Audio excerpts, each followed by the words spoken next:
standard curling team.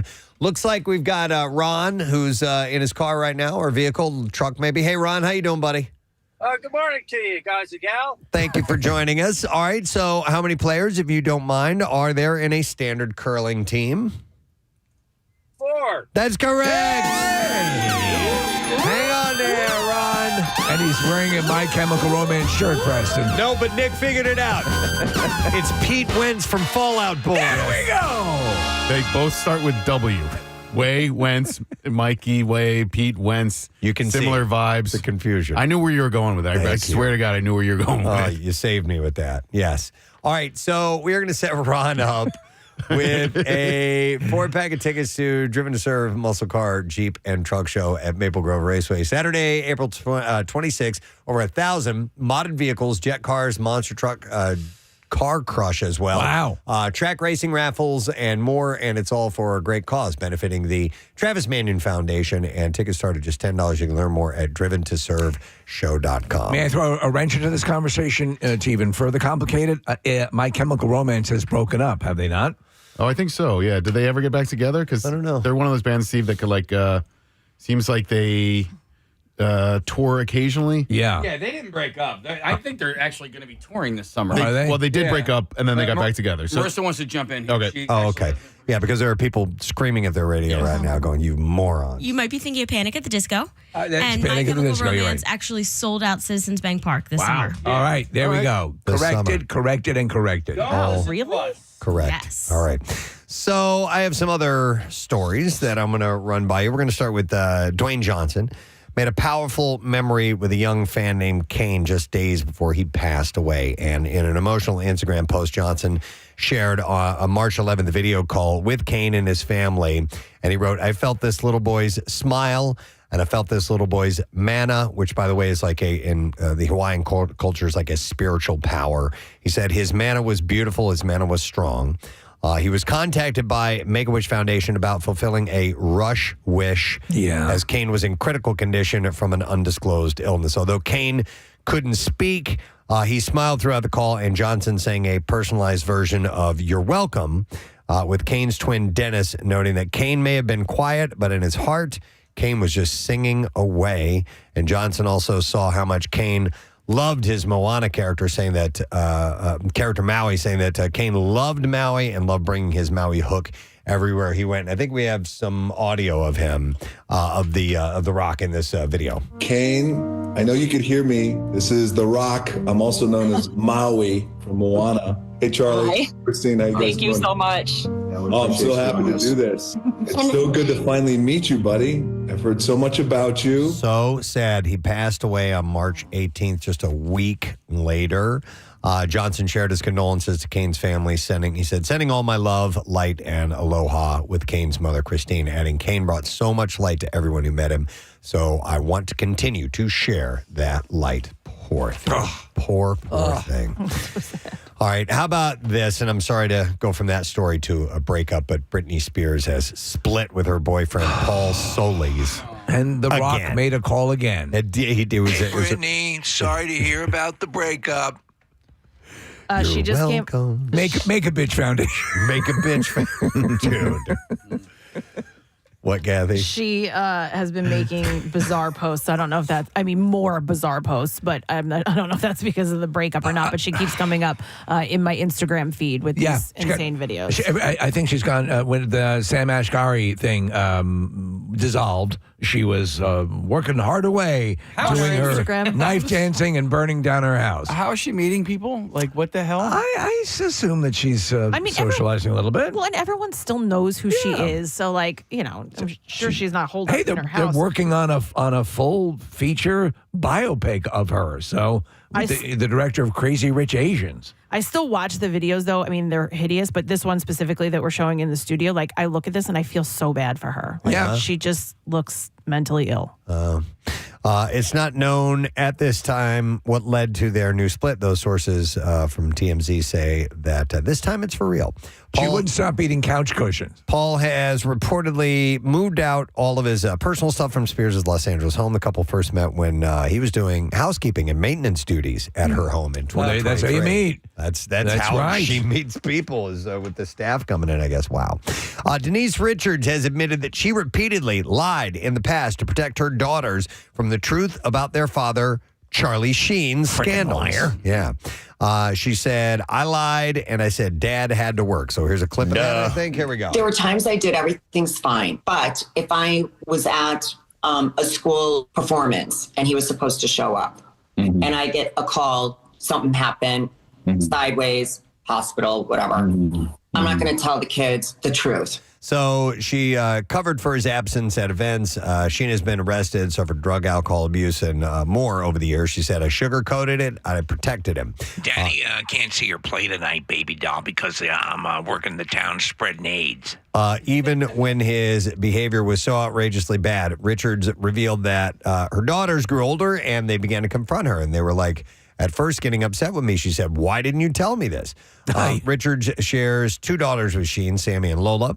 They married in 2002, split in 2006, and now she's married to the actor Aaron Pfeiffers. But so apparently they're mending fences. Charlie Sheen and she are. They're appearing on each other's. The amount of podcasts and reality shows that are on are crazy. But yeah, who knows?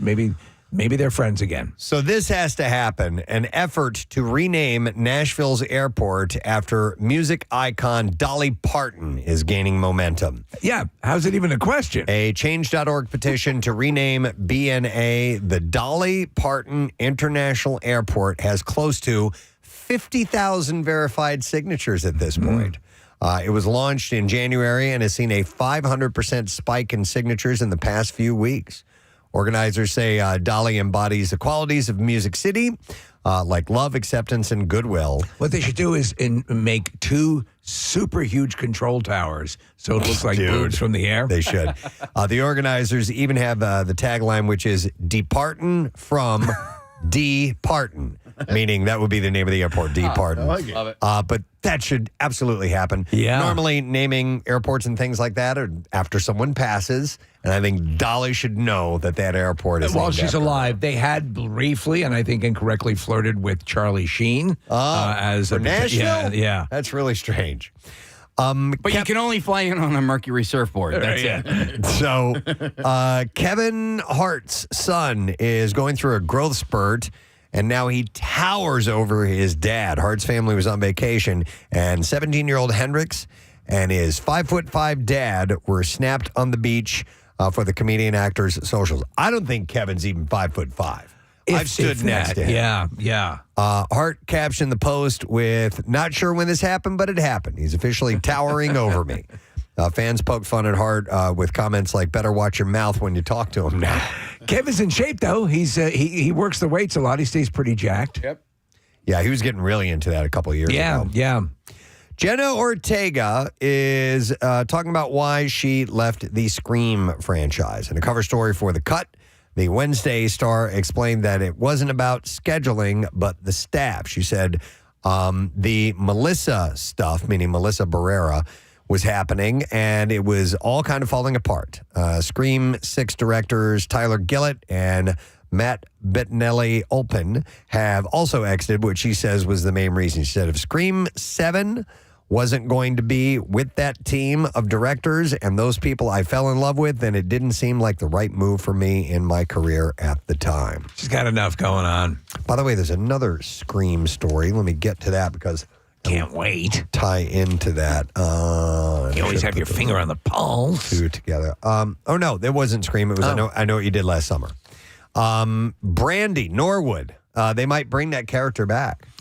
Wow. The singer-actor has expressed interest in returning to the franchise, but is she? After all her character did survive the events of the original film's first sequel, I still know what you did last summer. Director Jennifer Caton Robinson says, You'll have to go see the movie, which tells us absolutely nothing. But she did add they approached it like super fans. So I think people are going to be really happy. All the things that you want to see in this movie, you're going to see in this movie. So they were popular, but they weren't like Scream level popular. So I'm surprised they're revisiting them.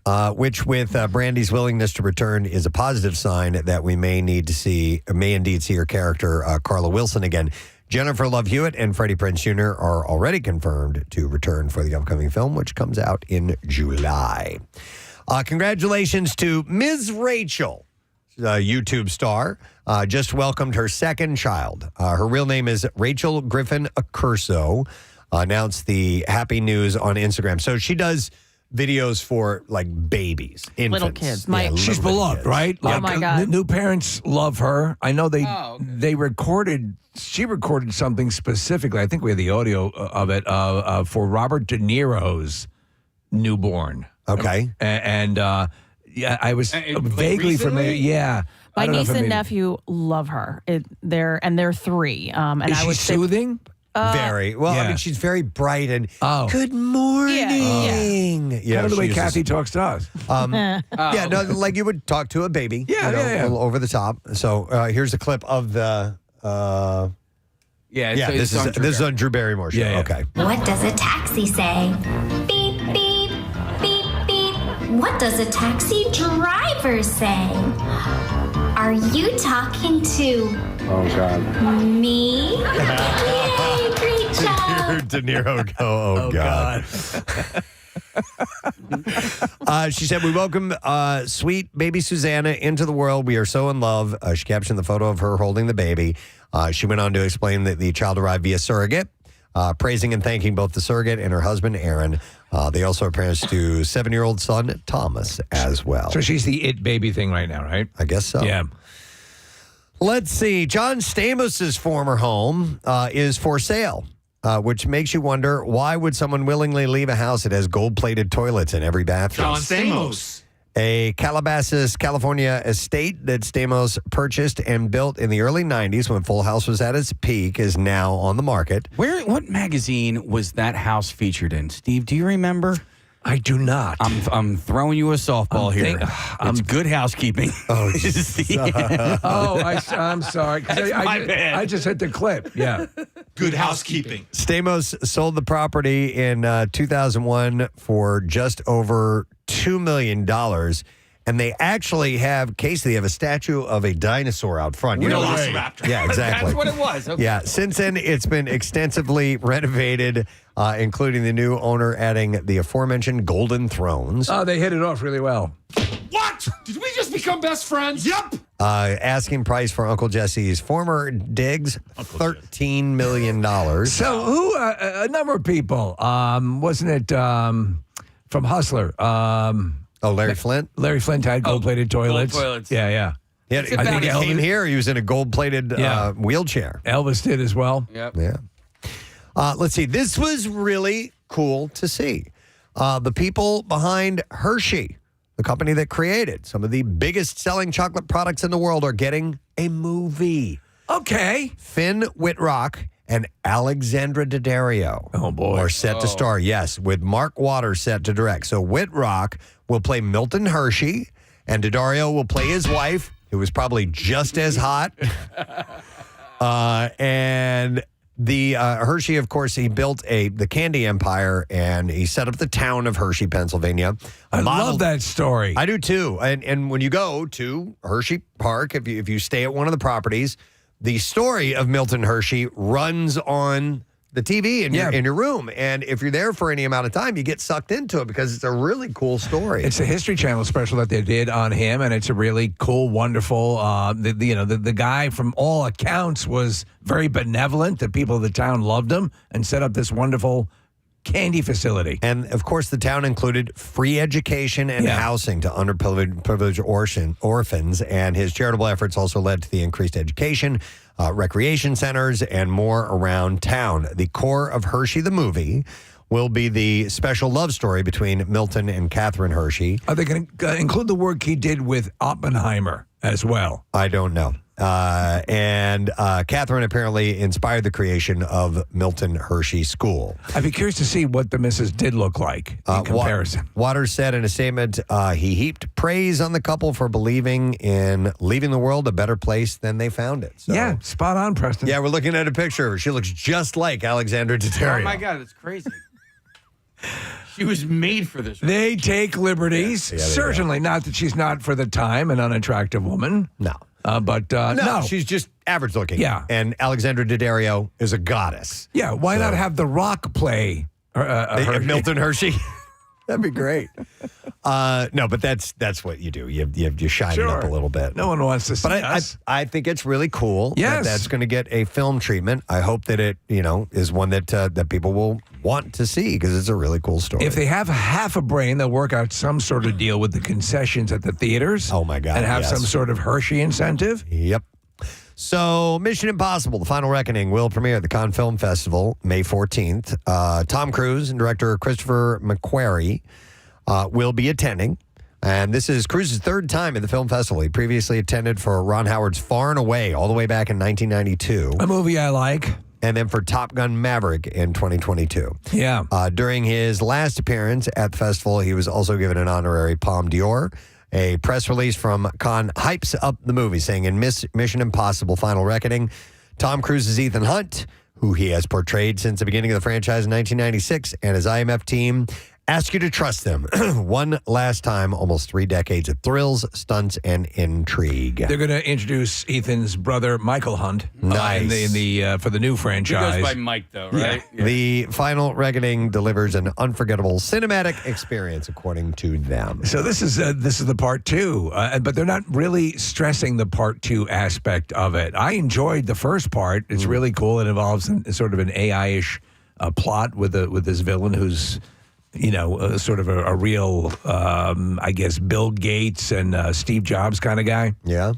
But interesting. Okay. I'm going to have to watch it because I forget everything. Yeah. All right, 2 more quick stories. Mike Birbiglia said to release his next special called The Good Life next month. His upcoming release, fourth Comedy special for Netflix, will hit the streamer on May 26th. The Good Life will focus on Birbiglia's father's recent stroke and how it made him reevaluate his own approach to being a parent. We used to have Mike on all the time, and now we've fallen off the radar effectively, I guess, right? I guess so. Yeah. He said in a statement, over the years, I've done a lot of personal shows, but somehow this one is the most personal because it's not in my past. It's my life right now. And then one more story. This is exclusively for you, Steve. 2 things here. The Hallmark Channel has announced that a second season of The Chicken Sisters. The Chicken Sisters is getting the green light. I know who I'm inviting over. You got Hallmark and you got Chicken. I'll be right over. Yes. I'll bring the Fanta. You're bringing Fanta? It's what he drinks. The Chicken Sisters. Production on season 2 began in Vancouver day before yesterday. The series stars Skylar Fisk, Genevieve Angelson, Leah Thompson, and Wendy Malick as well. And it centers around a restaurant rivalry. It was also announced that David James Elliott is joining the series in a recurring role. Yeah, all the Hallmark. The Chicken Sisters. Chicken Sisters is based on the K.G. Dell'Antonia novel of the same name and was a Reese Witherspoon book club selection. All right, so I was thinking about this last night. About the Chicken Sisters? No. About the Hallmark Channel and how they should put me on retainer because I just come up with scenarios that are, I think, perfect for Hallmark movies, okay? I'm not a script writer. I'm just an idea guy. So do you want to hear my idea that I came up with last night and that I wrote down and I was like, this is a perfect Hallmark movie? Go ahead. All right. It may even already exist. Here is my elevator pitch. Guy who goes into his child's kindergarten class for a book reading that every parent does. It's called Secret Reader. Right. So he goes in there for that. The teacher actually knows him, and he or she, it doesn't matter, right? It could be the parent could either be a guy or girl, or the teacher could be a guy or girl. Right. Doesn't matter. Either way, yeah. The teacher knows that the parent is an amazing singer and plots to have him sing against his will for the kids.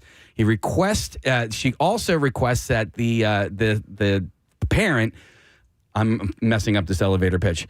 Request that the parent sings this song that's an original, and the person refuses until the kid insists because the kid also knows. I'm sorry, this is my floor. I have to get off now. Yeah. We're on the elevator I together. know. All right, well, then never mind. No, It's I'm kidding. I'm complex. kidding. I I'm know, making a no. joke. Continue. It's all good. It's all right. So, Where do the chickens come in? The chickens are not part of this. I got to start all over again, guys. All right. No, I'm just kidding. Just streamline it. So convinces him to sing the song. What happens Convinces him to after sing that? this because the kid also knows that his parent is a really, really good singer and knows this song. So anyway, the teacher videos the performance, and then the video takes off and goes viral, right? And there's a love story involved here as well. So that's my elevator pitch. Would have been better if I didn't F it up to begin with. But it's a little complex, but it seems wasn't. cute. It wasn't complex. I made it more complex than it really was. It seems cute. Yeah, it is. There are no chickens? There is no chickens. Yeah. So there are no chickens. They video it. It goes viral, and then from that viral success, Ethan Hunt a relationship, a relationship is born. Right. Okay. So you would assume that the parent It ends with is, hot wifing, is right? widowed, right? Or so Always, yeah. always there's Yeah. something Yeah, going yeah. on there, Yeah. but like they're the best parent ever, and I'm just like, why did I even come up with this idea last night? I was just like watching beautiful. TV, and I was like, oh, this is.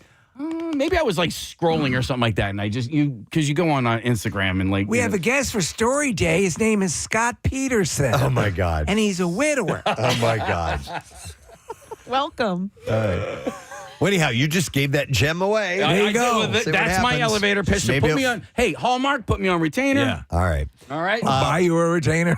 We- Man, Jace broke his like third retainer. Oh, So what? annoying. Are you Yeah. kidding Oh, me? my God. You stepped on it. I got clips to play. Everyone who goes on Survivor has their own bucket to fulfill. In this clip, I think that's where you take a dump, right? it says fulfill. Here's your bucket. In this clip, Noelle Lambert talks about how every player plays a part. Huh?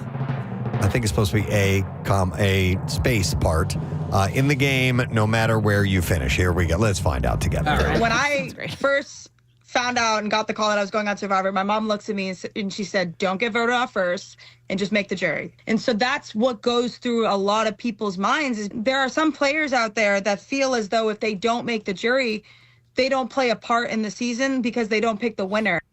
Shut the f*** up! New episode of Survivor airs tonight, 8 o'clock. That's on CBS. Next clip. Spy High is a new docuseries following the 2010 school scandal of students' privacy and their laptop cameras. Remember this? Yes. In this clip, director and producer Jody Schultz talks about how violating this was. Kids are bringing these into their bedrooms. Sometimes. Hang on. What the hell going happened on? there? There's a slapback echo. Why is that happening? I don't know. Okay. Let's continue and see if we can understand it. Even into the bathroom to, listen to music while Oh, they're. it stopped. Okay. Go back to the beginning. All right. I don't know why, but the first part of that is here we go. Kids are bringing these into their bedrooms. Sometimes even into the bathroom to, listen to music while they're taking a shower. The idea that no one told anyone that, hey, the webcams might be turned on, is really disturbing because you really have no idea what's going to be in front of that camera. Okay. That was the story out of here, right? Yes, Yeah, yes, Lower absolutely. Lower Marion. And they gave all these laptops and they were accessing the cameras remotely without the students' knowledge.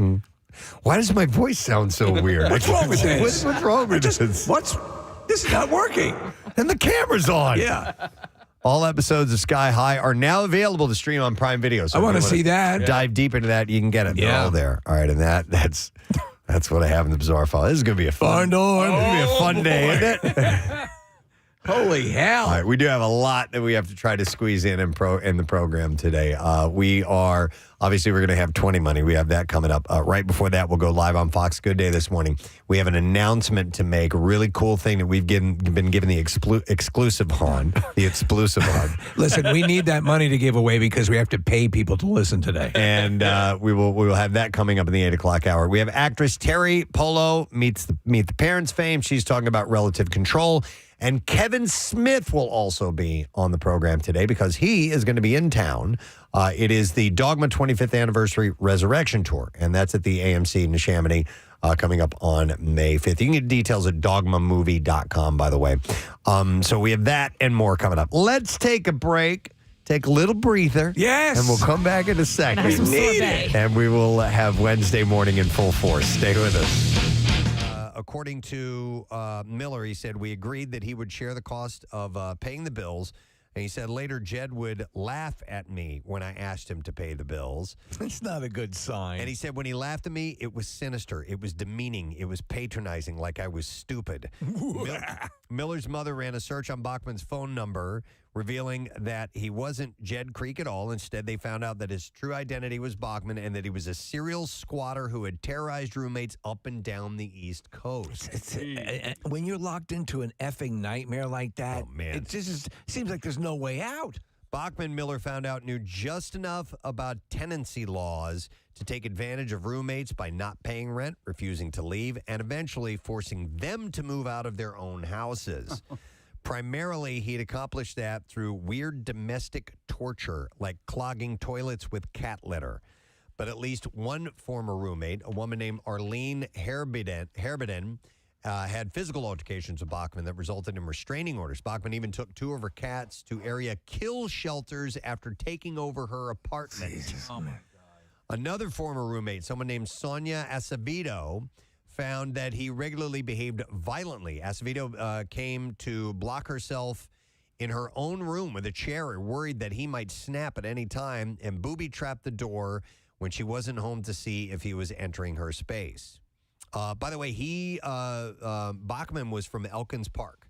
He graduated from Cheltenham High School in 1974. Yay. Friends interviewed in the series described him as smart, charming, and good-looking, and said most people thought that he had a bright future despite a tumultuous family background. He attended Tulane University in New Orleans, but it was there that one friend, identified as Bob F., says Bachman witnessed a brutal murder and that changed him forever. So a guy named Ken Gutsiet, a friend of Bachman's, was murdered at a frat house following an argument at the school's library. Gutsiet bled to death from a slashed neck.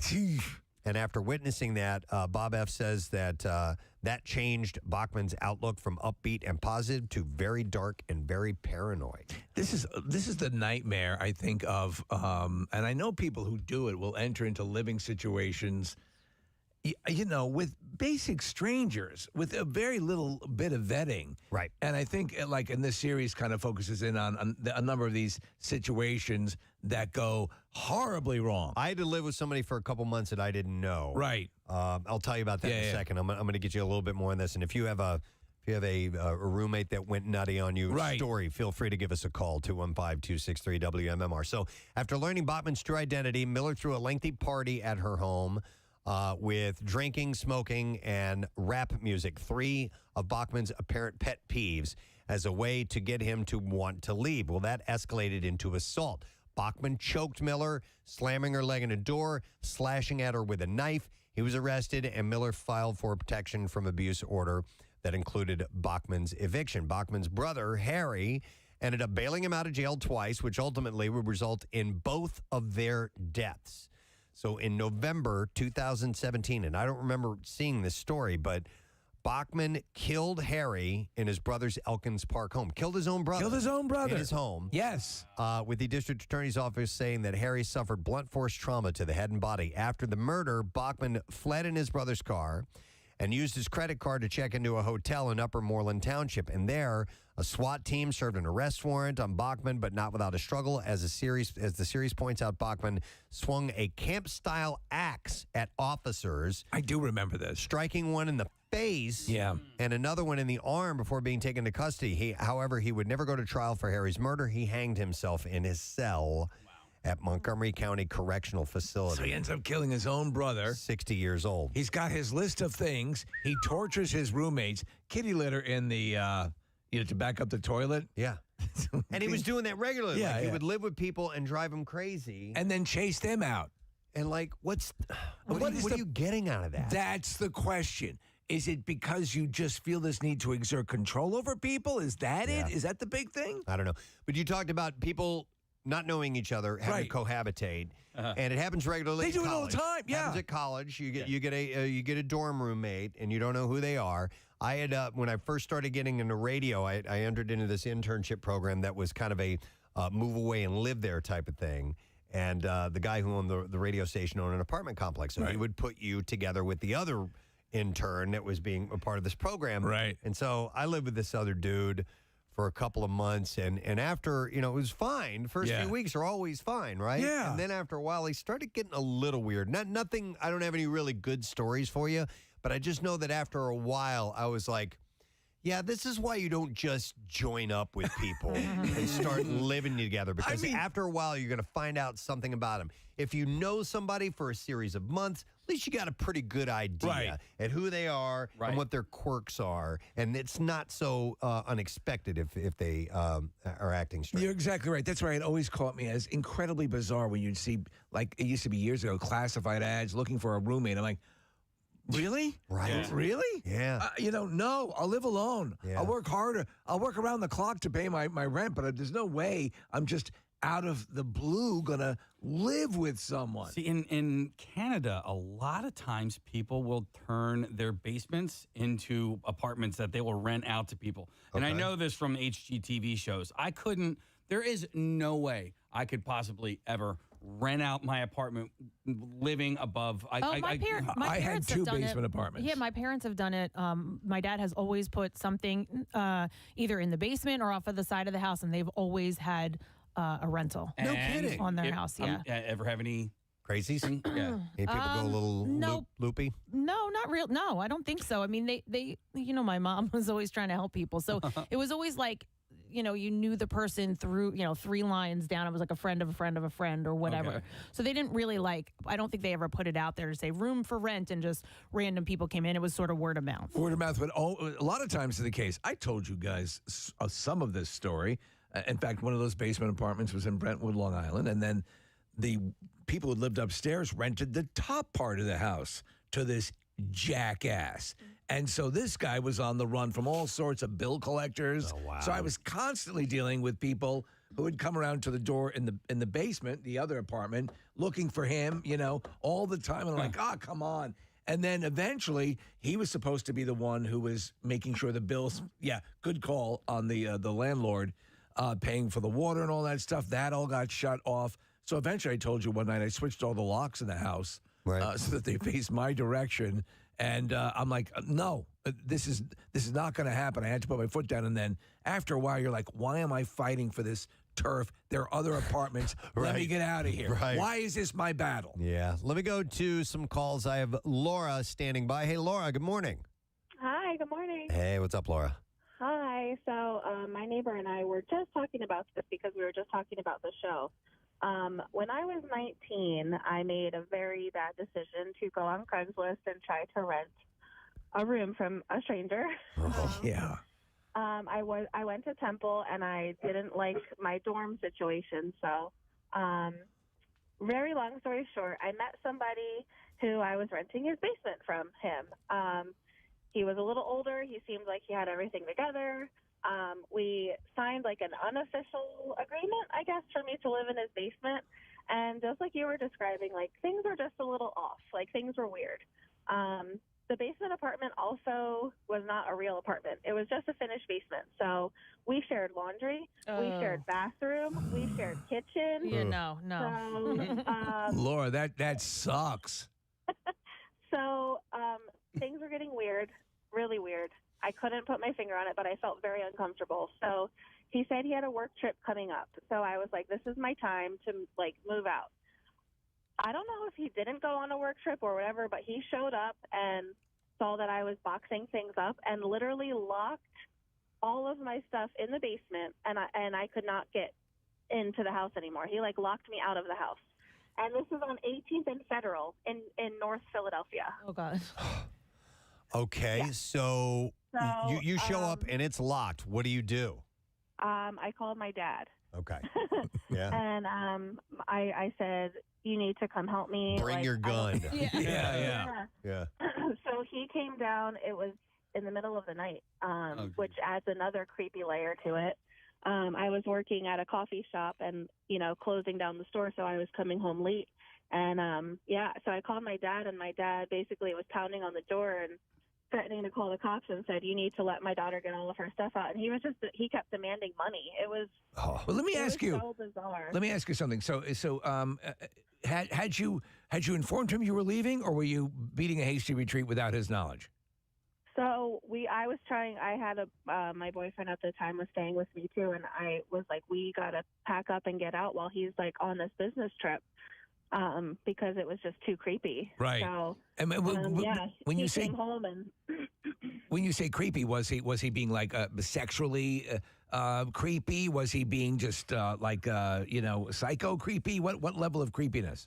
I literally can't even put my finger on it, and I honestly don't even remember his name. It was like I blacked this whole experience Okay, out. all right, yeah, I get it. No, absolutely.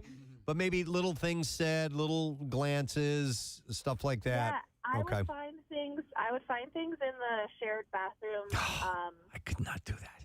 Like I probably can't say, but like it was just gross and weird and uncomfortable. No. Dear God, sharing a bathroom with a stranger, sharing a kitchen with a stranger, no effing way. I mean, I understand it might have been something you had to because of the situation, but you'd have to hold a gun on me to do that.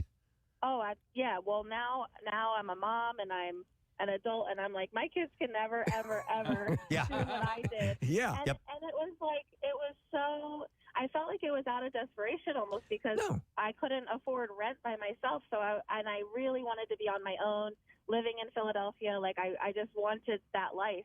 And, never. No, I think a lot of people are in that same boat. Thanks, think, Laura. It's a common thing, yeah. I think most of these stories are going to start with, so I went on Craigslist. Yes. All right, thanks, Kath. Why don't we dive into the streets of Philadelphia and surrounding areas? Schooly wow wow. He's the meat behind the beat with those oh so delectable feet. He's Preston. Delectable. Yeah, I like that word. I think you got a couple toes I might want to suck on. All right, so we're going to start with this. I saw this last week and didn't get a chance to mention it, but the Philadelphia Zoo announced that the oldest and most famous residents at America's first zoo are new parents at 100 years old. The zoo's reptile and amphibian team have hatched 4 critically endangered Galapagos tortoises. This is actually very cool. The first, they're delicious. No. The first successful hatching of this species in Philadelphia Zoo history to parents Mommy and Abrazzo. So Philadelphia Zoo is the oldest zoo in the country, is it not? Believe it is. It might even be the first zoo. Usually stuff around here is the first when you're talking about the country. Mm-hmm. I would say this, though, to have that amount of time and this still be a first is an amazing thing. Yeah, and the fact that the tortoise is 100 years old. Right, that you can still get a boner. Yeah. So I'm talking about the female. So Mommy is considered one of the most genetically valuable Galapagos tortoises in the Association of Zoos and Aquariums. The species, and it's their species survival plan. She is also the oldest known first-time mom of her species in the world. Could you imagine a human giving birth at 100? Oh, my God. So my wife has had the opportunity to go to the Galapagos Islands and said it was amazing because there's so much like this there. I mean, Darwin went, and the books on the islands are amazing. But this is, I think, quite a milestone. Currently, the hatchlings are now considered some of the most genetically valuable of their species under known human care on the planet. The hatchlings, currently behind the scenes inside the reptile and amphibian house, are eating and growing appropriately, weighing between 70 and 80 grams. They will make their public debut Wednesday, April 23rd. They're going to perform Putting on the Ritz. Which, by the way, on Wednesday, April 23rd, is the 93rd anniversary of Mommy's arrival to the zoo. The turtle has been living at that zoo for 93 years. That's a little preview of the performance of putting on the Ritz. When you think of the age of some of these animals, and we were talking about, I think Nick Weed mentioned a while ago about that shark, Greenland shark. Oh, yeah. It's like 400 years old or whatever. 400 years old. I think it's kind of cool that if the world still exists in 100 years, that these tortoises might be around at the zoo in 2125. I mean, in 93 years that Mommy arrived at the zoo. That's amazing. So she arrived at the zoo in 1932. I might have been there for that. Meaning anyone that visited the zoo for the past 92 years has likely seen her. That's so cool. Yeah. Philadelphia Zoo's vision is that those hatchlings will be part of a thriving population of Galapagos tortoises on our healthy planet 100 years from now. She's the one with the graffiti on her show that says Tony forever. I had dated a girl who hated the tortoises at the zoo because she saw them mating or doing it. It happens. And she said the girl didn't want it at all. She's like, she was, violated against her will. She was me tooing the tortoises? Okay.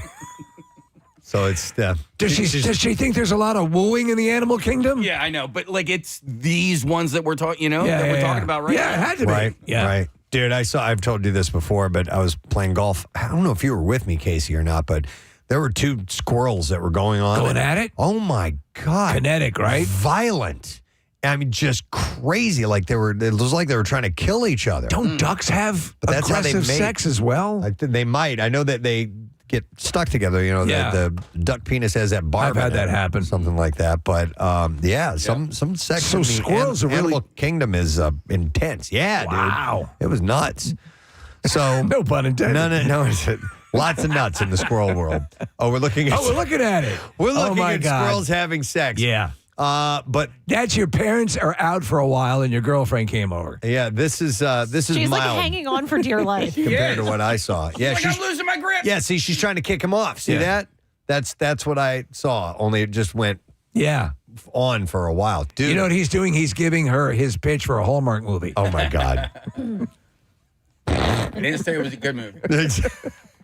All right. Anyway, so brand new baby tortoises, Galapagos tortoises, and I'd love to from see 'em. a 100-year-old female tortoise. That's crazy. The zoo is so great. We have between Elmwood and the Philadelphia Zoo, we have some great facilities. Did we? I don't know if we talked about it or not, but did you see Elmwood got the approval for their expansion?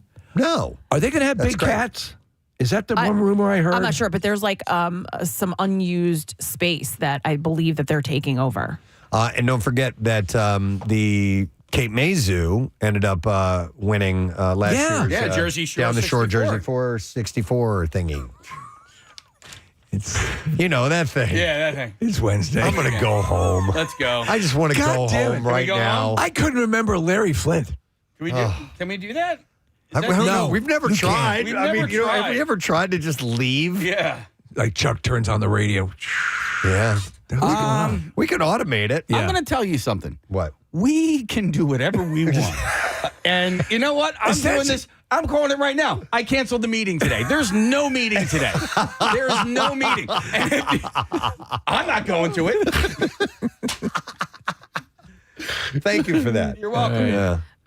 So Steve, the Elmwood Park Zoo's expansion plans includes a new tiger exhibit, a restaurant. Would that not be awesome to go to the Elmwood Park Zoo and see a tiger? Yeah, so the expansion plan would open up 20 acres of land for new exhibits. Did you say the tiger restaurant? Yeah, fresh tiger. no. Yeah. Fresh caught Tiger exhibit and a new restaurant. Oh, and a new. Yeah. This is fantastic, This tiger. is excellent tiger. And then which one of these are about to go extinct? Are you going to finish your clause? Oh, that's a Galapagos turtle. Wow. Okay, moving on. Another City Beat story. We're going over to Jersey for a moment. And it's near the city. So as we speak, there is a petition live on change.org seeking to add googly eyes to New Jersey transit trains. Well, who had this innovation? I remind people that we did years ago. Well, how many years? 2 years ago now? Several. No, more than 2 years ago. Yeah. We would put googly eyes on, we did it specifically for this one ad on the way to the shore. And it was hilarious. It was great. So freaking hilarious. This is not completely unheard of. Recently, the whole googly eye mass transit thing caught on in Boston. Yeah. And it was deemed a big success. It immediately makes you smile when you see googly eyes. I agree. Yeah. So if you were to show up to a wake and it was a beloved family member and you're really torn up about it, and yet the funeral director had the good sense to place googly eyes on the closed eyelids, wouldn't you laugh?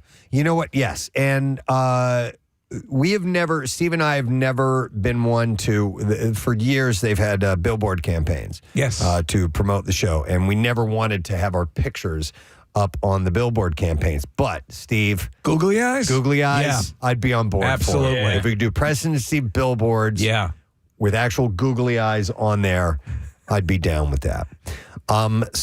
This worked in Boston, and so far the petition has 118 signatures. Well, there you go. It's sweeping the city. But people have not, it's brand new. So it's through change.org. So if you want to go on there and find the New Jersey, I assume you type in New Jersey Transit, and you can find the Googly Eyes campaign you can sign up for. It was a realtor that we put the googly eyes on initially, correct? Mm-hmm. On the way to the shore. Yeah, and he called us. Yeah. Remember, he loved it. He did. Yeah, he did. Got a lot of attention. It was a big picture of his bald head, and we did that. All right, here's another City Beat story. So Marissa sent me this last week, and I didn't get a chance to get to it. It's a little outside of the city, so to speak, but it does involve a very Philly thing. So for this year's Salute to Philly promotion, the Lehigh Valley Iron Pigs will be branded for one game to play as the Lehigh Valley Tomato Pie. That will be the name of the team on May 23rd. At Coca-Cola Park with the first pitch slated for 7:05 p.m. against the Buffalo Bisons. That's great. What's the hat look like? I don't know yet, Case. Because I have gotten Lehigh Valley. I think it was Iron Pig hats in the past. I have. That looks like a good. We're looking at the hat right now. You have the hot dog one, right? I have a hot dog one. Yeah. I have a water ice one. I also have one. It's a Philly special one. You could go see our buddy Garrett Stubbs because he's going to be down on, up in, down in, whatever, AAA. Up, down. Up, down, yeah. Wherever you're listening in relation to that. Over. Either up or down. Or over. I'm glad it's just not me today. No, it's every one of AAA. us. Yeah. Well, see, I was thinking down because he's not in the majors, but it's up geographically. Okay. Yes. Right? Yes. It's the Up, down, turn around. That's where my brain went. But there's people listening in the Lehigh Valley I know. where it's Yeah. over. Totally threw them off. Nothing over! So anyway, Garrett Stubbs is playing there. Nothing is over! So see him. the hat looks like it's just a slice of tomato pie, and that's pretty cool. I know people who do not like tomato pie. There's only one tomato pie that I do like, and it's from Tony Roney's. Okay. Yeah, there are other ones that you guys are huge fans of, but I don't like the sweet in the. I do. I love it. Yeah, that's your thing. I do. That's why I'm a Corpalese fan. Yeah. Corpalese. And I had never had it until I moved to the Delaware Valley 30 years ago. Same here. And I fell in love with it. I eat too much of it when it's available. That is the problem. In fact, not only that, Preston, So yummy. I've been the classic. You show up to work and there's a box of half-eaten tomato pie on the kitchen table when we had a kitchen table, and I would, not knowing where it came from, who had pissed on it, I would eat it. Doesn't matter. Doesn't matter. All right, let me ask you guys a question about Corpalese, because there was a radio commercial that was airing for the longest time where they used a word that I was like, is that even a word? Okay. Was it conjunctivitis? No. So what I would have, if I had written the copy and spoken it, I would say kinder, gentler times. Okay. But they say kindler, gentler times. No, kinder. That sounds like a slip. Yeah. That sounds But it was over and over and over. I mean, it was a kindler, gentler times. Kinder, gentler times is correct. Yeah. Kindler isn't a word. Kindler is not a word. It is not a word. How long ago was this? Last year, the year before that, and it was over and over and over and over. It was a commercial? Yeah. That ran on this station? Yeah. I don't remember that. Wow. Interesting. Commercials are always very accurate. So the general manager, Kurt Landis of the Iron Pigs, said, or he's the president and general manager, said, tomato pie is quintessential Philadelphia. Philadelphia-style tomato pie with a dusting of Parmesan cheese is the best and only true tomato pie. I challenge anyone who feels differently. So the tomato pie on-field look comes complete with a jersey and a hat. And the jersey is a piece of tomato pie brought to life with a tomato red base, flecks of Parmesan cheese, the jersey with the tomato pie word mark consisting of the correct order of, and it says cheese, sauce, crust. The hat features a red bill and black with white front panel with a perfect piece of tomato pie as the logo. I highly recommend Iron Pigs games. I haven't been since pre-pandemic, but minor league baseball is so much fun. It's really affordable. The Lehigh Valley Stadium, the Coca-Cola Park, is a great place to see it. Preston, you're not far, from where you live. You can just hop on the Northeast Extension, and it's like if you're going to Dorney or whatever. It's a really cool place to experience a baseball game, and especially if you're looking to take a family. Phil's games are great, but they're not cheap. Which park is by Montage? That's the AAA team for the Yankees. That's the Red Barons. Okay. That used to be the AAA team for the Phillies, but it's not anymore. That's the Yankees facility? It is now, in Scranton, But for a long time, it was the Phillies AAA affiliate. So they're doing this in collaboration with Morabito Baking Company, and fans can purchase a ticket package that comes with a slice of Morabito tomato pie and a ticket to, quote, Salute to Philly Night. For $16. There you go. That's it. That's what I'm saying. And that's the package. You get some tomato pie with that as well. So the on-field look is complemented by a full suite of off-the-field apparel featuring T-shirts, hats, sweatshirts, and more tomato pie merchandise available online as well. And they've done the Salute to Philly promotion for years. They began it in 2016. They originally took the field as the cheesesteaks. Yes. Since then, they paid homage every year with Salute to Philly promotion, taking the field as the Whiz Kids, and then the Philly Special, then John, Jimmy's. I like this. Wooder Ice, Hoagies, and Mummers. So that's what they've done so far. Okay. Yeah, So I now have tomato a few pie. of those. All right, cool. All right, let's go to another story. All right, we're gonna head down the shore for a moment.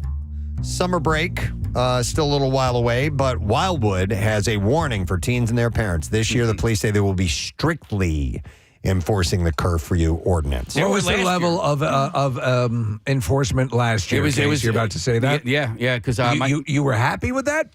I don't really care. I'm not on the boardwalk at that time of night. Right. But I know that my daughter was down there for senior week, and listen, she's an angel, right? Like she's just on the boardwalk, just kind of hanging out. She was 18. Her friend was 17, and they made them get off of the boardwalk at 10:05. Mayor Ernie Traiano Jr. said, if you don't act like that at home, don't act like that here. And if you don't act that way at home, stay home. And if you do act that way at home, stay home. Police say there will be a greater police presence on the boardwalk starting next month. So the businesses stay open. How late are the businesses open on the boardwalk? I don't know. Like Casey, I don't really go there at night. Late, probably up to like midnight or whatever. Like, listen, and that's fine if you want to police these kids that, for the most part, they're just being kids and hanging out. But like some of these scuzzy ass T-shirt shops, like, can you police that instead? You know what I mean? Like where you're walking past these T-shirts that like are just. There's some really offensive stuff. Yeah, there, Yeah, So, absolutely. like, and mean. Yeah. It's not cool. I don't like that. Chief Joseph Murphy said, we're going to drop the hammer this year. We're going to charge parents for every juvenile we take into custody after 10 p.m. The parents will be charged. The slogan for the campaign is every night is family night, and that's what we're trying to get out to the parents. The curfew was first pushed up to 10 p.m. last summer on the boardwalk due to unruly crowds, and at one point it led to a state of emergency on Memorial Day weekend. Throughout the summer, police say they issued more than 1,000 warnings to teens, arrested at least 40, and charged more than 30 parents. That seems pretty proactive. Some of the illicit behavior included drinking, smoking, and breaking curfew. Ocean City has an 11 p.m. curfew, and Wildwood says that it has tools to help with the curfew. Cameras on the boardwalk have AI technology in them that will help track offenders, and they go all the way up from 26th Street to the Wildwood Convention Center. Are they moving ahead with their plans to have packs of wild dogs? Not yet. Okay. But police will also fine parents up to $1,000 if their teens are caught in violation. Could you imagine how your ass would have been beaten if you cost your folks $1,000? Oh, yeah. Yeah, I would have been in big time trouble.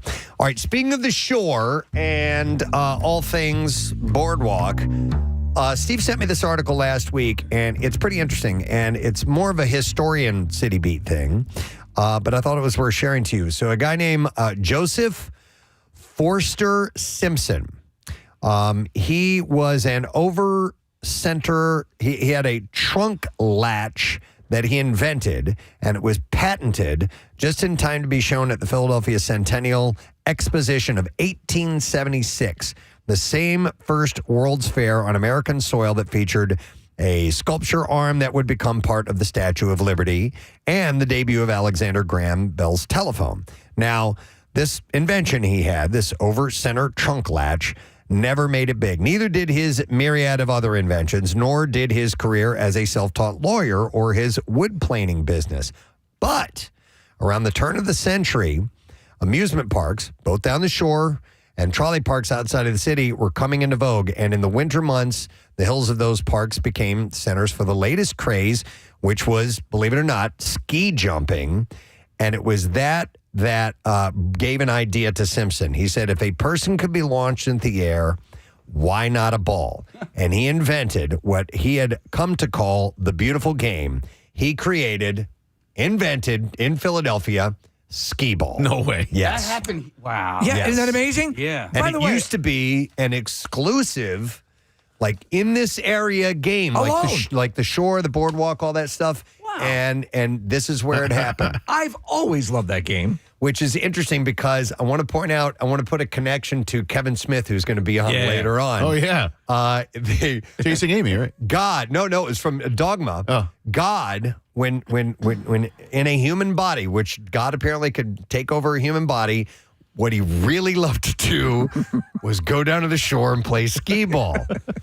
And he ends up in Jersey. Yeah. Okay. And this guy, and it's part of the plot of the movie, but anyhow, skee ball's tied into it. I think there's a Chasing Amy line as well, Preston, where he goes, Ben Affleck's having a date with Joey Lauren Adams. Yes. As And Amy, she reveals to him that she's gay, and he tosses the skee ball like through a glass or something like Okay. that. So I think we can ask Kevin about We'll it, but I ask think Kevin there's more about than one skee ball reference in a Kevin Smith movie. So he said it was an entirely new idea in the use of a ball. Those first skee ball alleys he installed in 1907 at Young's Old Pier in Atlantic City were just the beginning of the skee ball story. So that's where it started. How's your skee ball game? I love it, and I haven't played in a long, long time, but I used to be pretty damn good at it. Once you get the feel, once you get the zone, I'm pretty damn good. My tactic is I actually bank it. I don't know, like everybody else usually shoots it like just straight, but I bank it off of the wall. All right. I've done that as well. You find a spot that you like to aim to? Yeah. Okay. So there's a documentary that's streaming on Apple TV, Amazon Prime, and Google Play. It's called And the Balls Roll On. And it has won awards at film festivals. It tells the saga of a game beloved by generations of kids and adults alike. And it even got a skee ball song recorded by the Recess Monkeys, a rock band from the Seattle area. The Recess Monkeys. As the film attests, the seemingly simple game has survived over 100 years throughout the Great Depression, 2 world wars, recession, industrial transformations, and technological revolutions to become an arcade summer staple for millions. So it is still popular. A game that you will see many people playing to this day. You go to any arcade, they have a whole bank of them. We should have one in the studio here. I'm going to push for that right now. Can't get a fire truck. We need one of these machines. Yeah, we had a friend when our kids were in grade school because we would hang out with other kids of that same age, and they had a skee ball at their home. Wow. It was so cool. Yeah. So when filmmaker and author Thaddeus O. Cooper was a kid, growing up in New Jersey, his family would spend time at the Jersey Shore. He said, I'd go play skee ball because I thought it was a cool game. He lives in California now. And years later, he was playing digital skee ball on his phone when he got the notion making a short video about the history of skee ball. He said, how hard could it be? But when he started researching, he found what he found on the internet raised more questions than it answered. At first, Simpson, the guy who invented this, wasn't even mentioned at all. And then he saw a Vineland, New Jersey connection. Simpson and his family had moved to the New Jersey municipality. Cooper and his partner, Kevin Creetman, contacted the Vineland Historical and Antiquarian Society. That's a mouthful. And it turned out that the society had a collection of Simpson's letters and papers.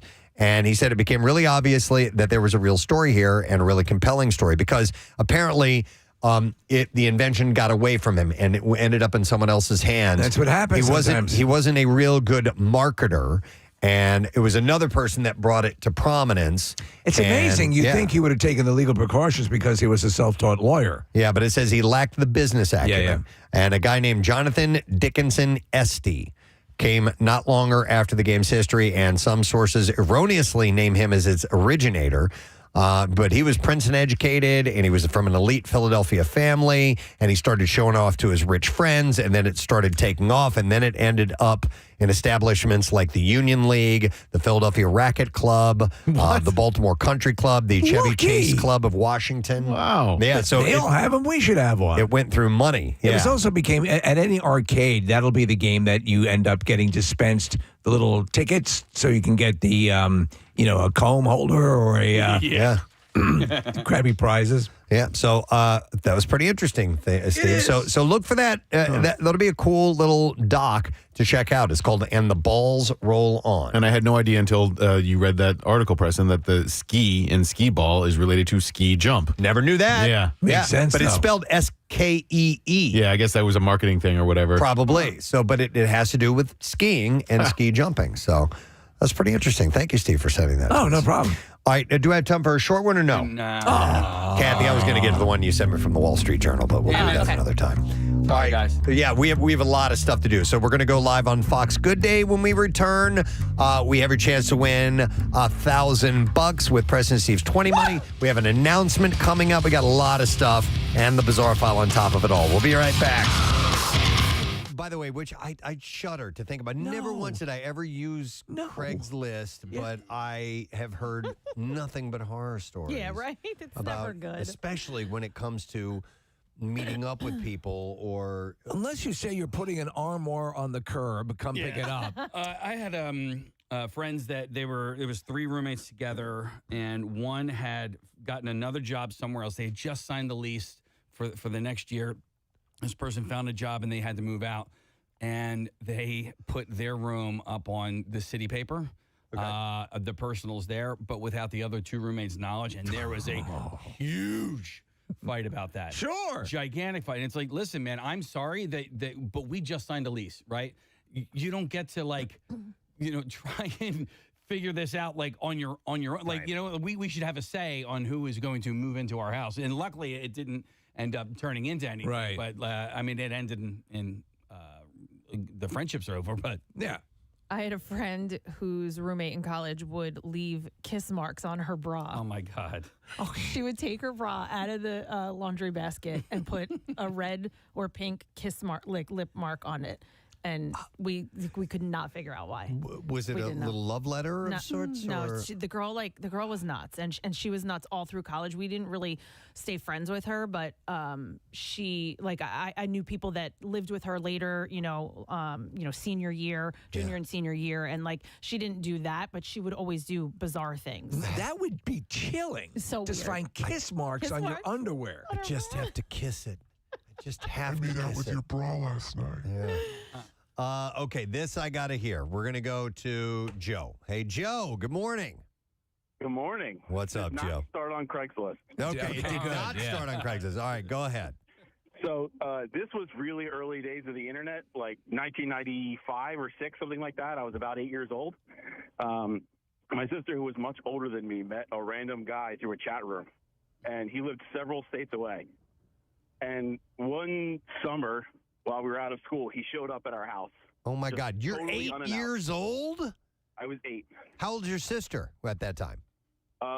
She was just graduated high school. All right, so 18. Okay, so dude shows up at your house? Yeah, so he shows up at our house with another girl. Okay. And it was really random, and we didn't, I was 8, so I'm sure I didn't get the whole story, but I didn't really figure out why at first. But the intention was my sister wanted to date this guy, which was probably obvious. And then he ended up living with us for the entire summer, him and the other girl. No. Wait, what? And Where were your parents in all this? Yeah, seriously. He moved in? He and his girlfriend moved in? He lived in our basement on the couch. Okay, we had hold a on. pull-out couch that they just lived on. Joe, hang on. Several questions. Okay. Yeah. He was a full-grown adult? Yes. Okay. Yeah, I think he was probably early 20s. Your parents? What happened there? I have no idea. Why would they let this guy, this complete stranger, come in and live at your house? This is my boyfriend and my boyfriend's girlfriend. Right. My parents are way too nice most of the time. That's almost negligent. Yeah, naive. So Yeah. All right. So We're going to glance over that. Yeah, we'll glance over the parent thing. They're living there. What happens? So at the end of the summer, they just randomly disappeared, and they left a whole bunch of stuff at our house. Okay. And when they left, the girl that had left her ID at our house. Yeah. And when we found the ID, we noticed that she was using a false name the entire time she was living with us. The old false name. Yeah. Yeah. So when we looked her up online, we found out like where she was from and like, you know, all that kind of stuff. And it turned out that this guy had kidnapped that girl. Oh my God. So you had a kidnapper living in your house with the kidnappee. Did they get along? Was it a case where he had squirreled her away from her parents, or did you get the impression that she was there under duress? It seemed like a little bit of duress and a little bit of him pulling her away from her parents, because she also was probably about 18 or 19. That is effed up. By the way, I gave you permission today, and they may be perfectly wonderful people, but go slap your parents for us if you wouldn't mind. That makes no sense at all. Yeah. Oh my God. I'd love to hear from your parents. Yeah, you know, it's great. They're playing their records in the basement. Joe, do you and your sister ever talk about it? Reminisce about this little interesting time in your lives? Funnily enough, I rarely talk to her because of other boy decisions that she had in her life. Okay, so it started early. You got out just in time, Joe, or you'd be dating one of these guys. Yeah. All right. Thank you, Joe. And that's a weird one. Yeah. So weird. I had a lot of layers there. Well, if you think you're this girl and you're going to get this guy, hey, I like this guy, I want to date him. Yeah, is it okay if I bring a girl? What? And you still follow through with it? We're talking about It's okay. She was kidnapped. Netflix's worst roommate ever, and there was a story of this crazy serial squatter that ended up and driving people nuts that he moved in with. So that's where we got started here. Taking some calls. I'm going to go to Lou next. Hey, Lou, good morning. Hey! It is Lou. Hey, Lou, what's up, bud? Hey, what's up, Press? What's up, Casey boy? How are you, Lou? Marissa. Hey, now, of course, you're going to have a story about all this. Oh, yeah. All right. All right. Now, listen to this. I was living out in California, and a guy that I knew growing up that I lost contact with got my phone number from another friend and said he wanted to move to California. So I said, yeah, sure, come on. I didn't know him that well, but I'm like, there's no problem. Somebody from back home. It'd be nice to have a familiar face. So he moves into my house. He's been there a couple days. I get up one morning, and my living room is full of computers. This guy must be very studious. Yes. So what happened? And the company that he robbed from they were friends of mine. And that's how he knew how he could get into the place, because it was an old car dealership that I used to work for. So Lou, he came out with the intent of using your connection to rob the business that you worked for? Yes. Correct. Okay. Wow. I got up. I was pissed. I called them up. I went over there, and I said, listen, I told them the whole story.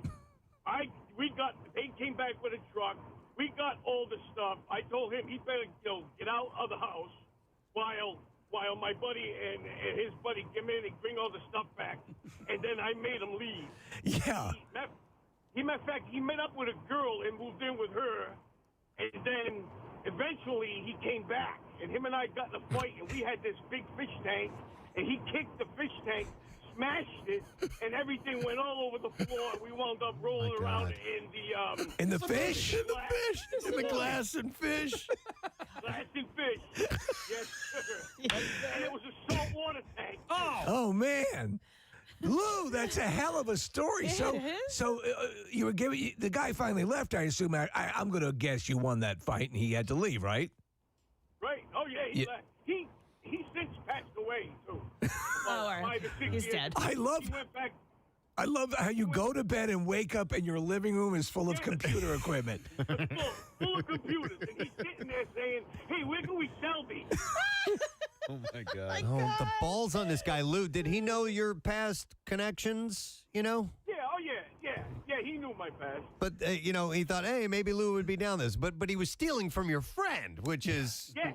I think stupid. a gentleman says, "Do you mind if I steal from your friends?" At least open it that way, right? And then we can fence it together. Oh, my God. Right. Oh, yeah, we can go spend the money while my buddy has all his information from all the cars he sold and everything and all out there for someone else. I felt bad. It just broke my heart. Sure. Wow. That's All right. hilarious. Lou, you never let us down. Great to talk to you, man. Yeah, you too. You guys have a great day. All right. Who's Lou? Dude. I love that. That's great. But that goes to the point. Now, obviously, there was a type of character he was dealing with. But you don't know. Marriages fall apart after people have been living together for a while. Finally, you go to that neck. We had a whole topic about what you found out about something you've been living with somebody you've been living with for years. Yeah. You think it's going to be better if you just met them on Craigslist, or hey, come live with me? Let me go to, we have Gary has an interesting story to tell. Gary, good morning. Hey, good morning. How are you guys today? Good. What's up, bud? So, this is a really crazy story. So, I went ahead and I started renting a room on the Jersey Shore for $400 a month, which is like unheard of. Right. And I was super happy about it. The person who I found out was renting it was a friend of a friend, so I didn't think anything of it. And while I stayed there, it really wasn't a big deal. It was like a shared kitchen, shared living room, and I had my own bedroom upstairs, and she lived in the basement. Okay. So the first month, it wasn't like a big deal at all. And she's like this 55, 60-year-old woman who, after talking to her for a while, come to find out she is an alcoholic. She drinks regularly every day. Okay. And she's anorexic. So she's got a whole slew of problems. Right. So after the first month, I was sitting in the living room and just watching TV, and she sits next to me, and she's in that drunken stupor, and she gets close to me and starts touching me inappropriately. And this is, meanwhile, I have a long distance relationship. We're thinking about getting married, all this stuff. And I have the landlord hitting on me and trying to do stuff with All right, me. Gary, just for my own satisfaction, age similar to yours, much older. Was she attractive? She was 55 to 60 years old. I was 26, 25 at the time. Okay. So much older. She was, I guess, attractive, but not to the point where no. I would say on a scale, I'd say she was like a 5 or a 6. Okay. Do you like succulents? Most people understand what I'm talking about. Well, I have to ask Gary, because in the little notification up here, it says that she would do naked yoga. Oh, yeah. So after that encounter, and I got up and told her I had to go to bed, she then started to do my laundry impromptu. Like, she would go into my room, take my laundry, and wash it for me. No. Instead of me going to the laundromat and just doing it. And then she would do naked yoga. And the way she did that is that normally she would do yoga in the morning and she'd have it on. So I knew that she was out there and I didn't want to bother her. Well, she was, I guess, smart enough to mute it. So I would go out there and be surprised at her doing naked yoga. And then she would do the dishes with see-through shorts on to go ahead and try to rile me up. And I stayed there for, me being so naive and not thinking anything of it, I stayed there to reap the benefits for another 10 months. Wow. Until I moved out. Wow. And this behavior kept happening?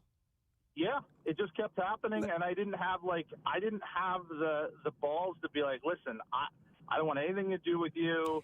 I was just like, hey, she's gonna do my laundry. Awesome. Yeah. So you played along to get your laundry cleaned, a $400 tab, which is excellent per month. At any point did you get any other perks? Thank you, Kath. Man, we've had a lot of announcements lately. We have I didn't have to pay for electric or water. Or Roll out. We're going to go live on Fox Good Day. We will then have our 20 money keyword for you. So we have your first shot at winning $1,000, first of 5 times today. Then we'll do the bizarre file. And then after that, another announcement. Jam-packed. Yeah, we got Jam-packed. And then we got great guests on later on this morning. Kevin Smith is going to be joining us. Teri Polo is going to be on the program, too. So we have a lot to pack into before the end of the program. In just a few seconds, we will hear some music just like that. And that means we're going to go on TV at Fox 29. Let's do this thing. Hey, Preston, see, we have a question for you and the staff over there at MMR. Yes. We were listening to some comments by CEO of JP Morgan. And we do that in our spare time. I listen to all his podcasts. He says, put down your phones. Don't be returning emails, looking at texts and stuff like that during meetings because it's disrespectful. And people sometimes just don't hear what's being said, you know? So we sent out an official memo to everybody saying it's disrespectful, don't be on your phone in meetings. Now, that's what we do here at Fox 29 in the managers meeting. The phones are put away. What about you over there, Preston? We love meetings. They're just so much fun. They're awesome. No, we have meetings twice a week. The show does, and so we have to sit through them. I see everybody on their phones, and I'm guilty of doing it as well. I really think there should be a no phone rule because what I can't stand in meetings is how they drag out. Let's get to the point, to the punch, get it done, get it over with, and let us move on with our day. That's exactly right. Yeah. It is the onus is on the meeting organizer and administrator to keep things tight, informative, pithy, provide pizza. That always helps. And then, comedic relief. Right, and comedic relief. I agree that it is disrespectful if someone is imparting very useful information or the meeting's been called for a reason that makes sense to be on your phone and distracted because it will distract you. But again, the issue or the rule here is no meetings longer than an hour, right? Yeah, I hope so. Right. Yes. Oh, God, yes. That's right? too long. Kathy says that's too long. Of all the people there, who's most addicted to their phone? I'm guessing Kathy. I'd say Casey. He's looking at it right now, actually. I'm sorry. Oh, busted. Were you guys talking to me? Casey definitely. Wow. Casey will watch TV with the phone out and freely admits it that the phone is out all the time. But I honestly, like in a meeting, sometimes the phones are necessary if you're talking about something that requires you to either pull up an email or some information off of a website or watch pornography or watch porn, whatever. It might be important to that meeting. Yeah. You know? I need to go to one of those meetings. Mike, we got a seat for you, bud. Yeah. We're having a meeting today to talk about the importance of pizza parties and pornography. I canceled the meeting. You remember? I canceled the meeting Casey earlier canceled today. our meeting. Do you have any openings? Yeah. I'm coming over. We're losing them right and left. So get over quickly. Oh. Thank you. All right, guys. Take care. We will see you. I think Bill used to have a no phones rule for a while, right? Didn't he, at our meetings? He tried for a stretch, and it didn't last very long. Yeah. What? No. Like what Steve said. It's because the phones would get picked up when the meeting would drag on and nothing was getting done. So that's when people ignored him and picked their phone up. When the meeting is working, and it does happen, and Chuck runs a pretty tight one as well, is that we get the business done, and then more often than not, he'll be the one to say, okay, let's wrap this up. So, but I mean, it is distracting. It can be disrespectful. I agree with all that. Yeah. So when you have to repeat information because people aren't that's when you've crossed the line. That's when I feel like a douche. And when I've looked at my phone and you guys have said something, I'm like, what? I'm sorry.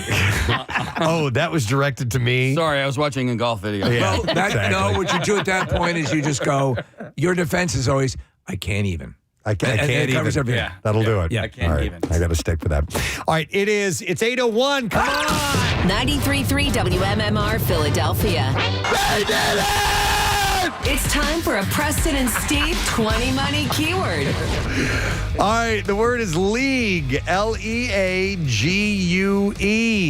You have until 25 minutes after the hour to enter that via the MMR app or at WMMR.com. You can also text it to our special contest short code number, which is 45911. One random entry wins $1,000 in our company-wide contest, and each MMR winner gets a pair of MMRBQ tickets as well. Nice. Winners will get a call from Beasley. Make sure you answer your phone. Contest rules are available at WMMR.com. And the Preston and Steve 20 Money is sponsored by United Tire Service. So the word to enter is league, LEAGUE. We want you to win that money, so do it now. WMMR presents Preston and Steve's Bizarre File. Brought to you by Liberty Safes of New Jersey. And now until April 15th, you can save 10% on select home and gun safes from Liberty Safes of New Jersey. Visit Liberty Safes in New Jersey and Hamilton Township or Mount Laurel online at libertysafesnj.com. A woman in England says that she was left in shock after the police were called after she was unable to pay for a tube of Pringles on a plane.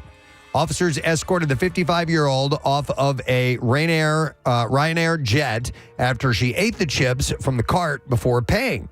Now, Anne-Marie Murray ordered the Pringles, a water, and a soda on a flight from Tenerife to Bristol. The bill came to about $12, but she was unable to pay when the in-flight card machine wouldn't accept payment and she had no cash. 3 police officers arrived. Put her back in the back of their van. The airline crew had called ahead for police assistance, they said, after a passenger became disruptive. But Anne-Marie said, I wasn't disruptive. There were no raised voices. I was doing my best to pay. I tried to tap and pay. The machine didn't work. They tried with another machine, and when it still didn't go through, I offered to get cash when the plane landed, but they said they couldn't do that.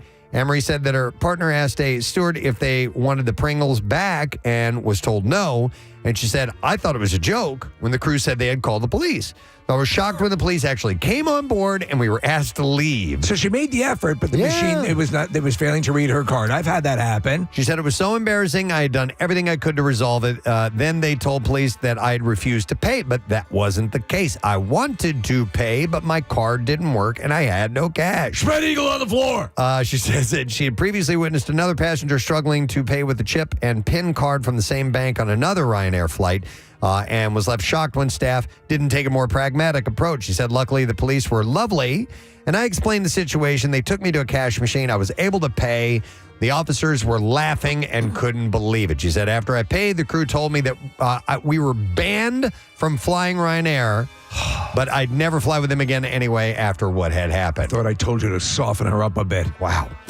In San Diego, a woman was rescued from a manhole Monday afternoon and had been reported missing for several days. Several days in a manhole? Yeah, identified as 59-year-old Yafeng Zhao. The department's missing persons unit began investigating her whereabouts after she was declared missing last Thursday.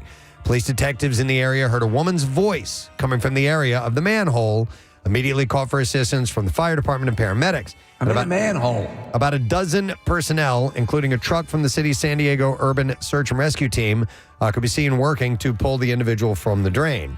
Zhao was described to have been 10 feet underground and appeared to have been there for multiple days. Oh, that sucks. She was pulled out of the drain around 2:30 in the afternoon and was taken to the hospital in serious condition. I kind of always wanted to crawl down and see what's down there. Totally. It's the chud in me. What's my old clip? I've always wanted to go in a manhole. Yeah. A 71-year-old man from Nevada was arrested last week after authorities seized 7 tigers, which he claimed were all emotional support animals that he kept in his home. Emotional support tigers. Authorities reportedly raided Carl Mitchell's home, and it's west of Vegas, and they said the man did not have the proper permits to keep the animals. In an interview, Sheriff Joe McGill said that the 71-year-old had been seen walking the wild animals on and off his desert property, and that posts on social media show him allowing others to interact with the tigers, both of which were violations of the law. Yeah, that could be a problem. Just Now, has 6 feet away. Carl, yeah. For his part, Mitchell allegedly claimed that he did not need special condition animal permits because the tigers, according to the lawsuit he filed against the county, had already been recognized by county officials as his emotional support animals. The 71-year-old also claimed the tigers did not pose any threat to the public. And in another twist, he says that he rescued the tigers from Joe Exotic of Tiger King fame. Stop it. Really? Yeah. As for Mitchell, he was arrested and booked for resisting a peace officer and being a felon in possession with a gun during a March 2nd raid. He was released the same day after posting bail. Some of the big cats appeared to be underweight, and algae was found growing in the animals' water dishes. So he's no better than Joe Exotic. Yeah, the 7 tigers were examined by a veterinarian who was at Mitchell's home when they were removed. The sheriffs said that the animals were taken to an undisclosed sanctuary where they will be held until ordered to be released. So his contention was that if it is a support tiger, it does not pose a threat to the general public. Yes. Like if you were to have a support Kodiak bear. Exactly. It's there for support. Yeah, it's not going to be a lethal animal. All right, I'm going to do one more story. A Colorado hiker was rescued from a dangerous situation on a mountain west of Denver this weekend. The state's Alpine Rescue Team was notified Friday evening of a lost man at Mount Bierstadt. Oh. You've been there? That's where I was talking about it yesterday. That's where I broke my ankle. Oh, my God. Yeah, it's an accessible 14er. It could have been way worse, Nick. After setting out on Friday morning to climb the 14,065-foot peak, the man left his father with instructions to call 911 if he didn't hear back by 8 p.m.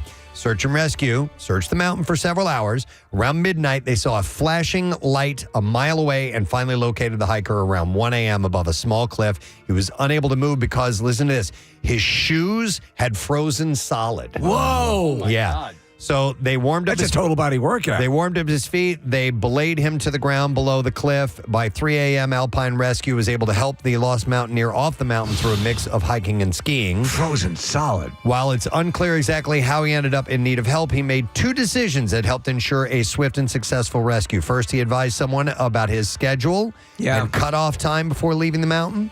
That allowed them to get there quickly and look for him, as soon as possible. And Alpine Rescue wrote, without knowing to call 911, our subject's father may not have notified the team in time. And secondly, the lost hiker had a light source that he could use to attract search teams. It's unlikely that he could have signaled the team without the light. Finally, Alpine Rescue advised hikers to always pack extra layers in case of wet conditions. 2 things. I bet you some of the people that were in the Alpine Rescue Team that helped these people helped me because those people do it year-round. They're incredible. And the other weird twist for all of it for me was that some of them were Preston and Steve listeners and MMR listeners. Wow, so there were people that hell. were carting me off the mountain and then got me down off the mountain to the ER, at the hospital, who grew up listening to MMR and grew up listening to Preston and Steve. To that point, even though I freaked out on the company, Garmin offers this device that you can, if you're a hiker, you can go out, you can activate it. You just hit one button, and it will serve as a locator globally. You never have to worry. Steve, somebody sent me something on Instagram the other day, and it's basically like this balloon that launches up. Really? It's really cool, and it's got a light within the balloon. I'll see if I can find it. I'll show it to you guys. It was really impressive, and it's just for just such an occasion, and it's, if you get lost or get hurt. That's a great idea. Yeah. Wow. Okay. A reminder, we have 20 Money happening, and the 20 Money keyword is League, L-E-A-G-U-E. You have until 25 after the hour to enter that. You can do it through the MMR app, WMMR.com, or, of course, you can text the word League to the special number we have, which is 45911. While you're doing that, take in the information because we have an announcement to make. This is an exclusive at MMR. We've gotten the official go-ahead before everybody else to announce this. But ladies and gentlemen, Philadelphia is preparing for a Metallica takeover. Now, what does that mean? I will explain. Metallica is taking over Philly on Saturday, May the 24th, the day between their 2 shows at the Link. You know, our Word of the Week prize, we're giving away a pair of 2-day floor tickets for Metallica the May 23rd and the 25th. So on the 24th, that day between, there are 7 events that are taking place that Metallica fans can participate in them. And I will give you a little snapshot of what you can expect. First of all, there will be Kirk Hammett, The Collection, live. Wow. This will be a conversation with Kirk Hammett and Gibson Guitars' Mark Agnesi, and that will be taking place at the Fillmore at 6 p.m. And like I said, all these events are going to be on May 24th. Then, there's an event called Metallica Saved My Life. It's a sneak peek of Metallica's latest film project. That's at 7 o'clock at the AMC Neshaminy 24. Then there's also The Art of Squindo, which is 104 seasons of Metallica art. Now, that is going to be housed at the Foundry. This is pretty wild. That opens at 4 p.m., so that's earlier in the day. You can make this the whole day event because there's stuff that goes on throughout the day. If you want to, beforehand, that day, or you can spend all day there if you want, there's a Metallica takeover that is happening at Brooklyn Bowl, Philadelphia. So it says, first of all, there's going to be the Rock and Roll Playhouse at noon, Rock and Bowl with MMR from 2 to 6 p.m., and then Obey Your Master and Orion, which is happening at 7. What I know about that is not only will you be able to go and bowl with MMR staff members, but there are also going to be Metallica staff members as well. So you'll be hobnobbing with people who hobnob with the people you love. Yeah, and if you're diehards of the band, you'll probably know who these people are. Yeah. People that are way into, like Casey knows who the light guys are, the roadies, and everybody else from Phish. Yep. So they'll be Metallica fans are going to know who these people are as well. Then, we're not done yet. At the corner of West Shunk Street and South 23rd Street will be a pop-up shop. And it's actually happening over a few days, May 22nd to the 25th. So there are various times on that one. Then, May 23rd, so it's not just on May 24th, they are having the All Within My Hands volunteer opportunity with Phil Abundance. Nice. It's amazing. Really cool, yeah.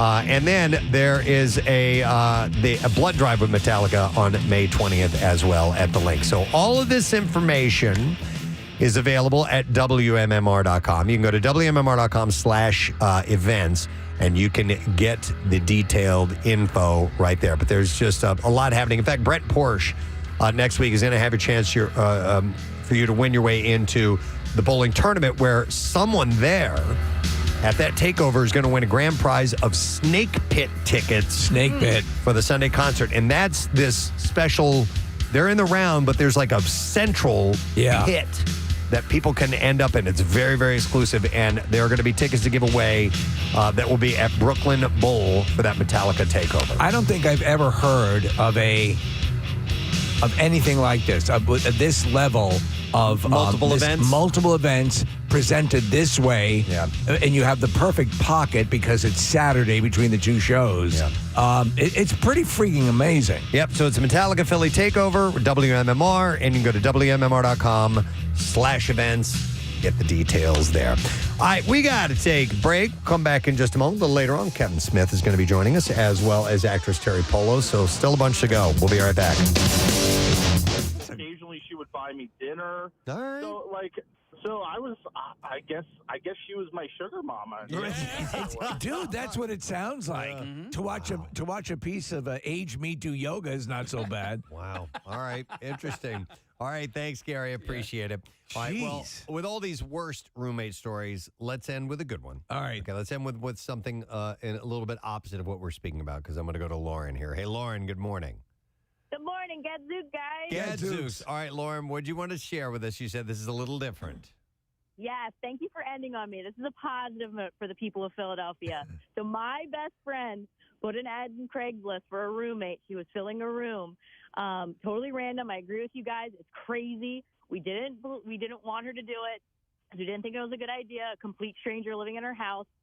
She found our friend David, and he ended up living with her. And after a couple of years, they ended up dating, and I just went to their wedding in June. Oh. And Lauren, it says here that he sells used computer equipment, correct? He's a normal guy. Oh, all right. So it's one of the few we get actually going the distance. I like that. I'm still no way. Thank you, no way Lauren. on earth. No way. I know. Yeah. I don't care if there's the potential of love. Yeah. All right. Well, anyway, this show, Netflix's Worst Roommate Ever, does it cover several stories? Yes. I assume. Yeah. Okay. Yeah. I like stuff like that. Yeah. So it makes me feel uncomfortable, but I like stuff. It does. Like that. And the first one out of the park, the first episode is a real mind blower. Okay. So, wow. Interesting. All right. Well, thank you for sharing. We appreciate it. We got to take a break. We'll come back in a moment. Some bizarre file stories on the way. Got some got some really good ones for you today. We're going to talk to James Murray a little bit later on. Murr from Impractical Jokers. Jackie Bam Bam has a special announcement to make. And we get a vocal performance coming up in a bit, too. We'll tell you about it in a moment. Stay put. Other forms of overseas all that Chinese stuff. cuisine consisting of meat, often chicken, fish, beef, shrimp, or pork, and eggs cooked quickly with vegetables such as bean sprouts, cabbage, and celery, and bound in a starch-thickened sauce.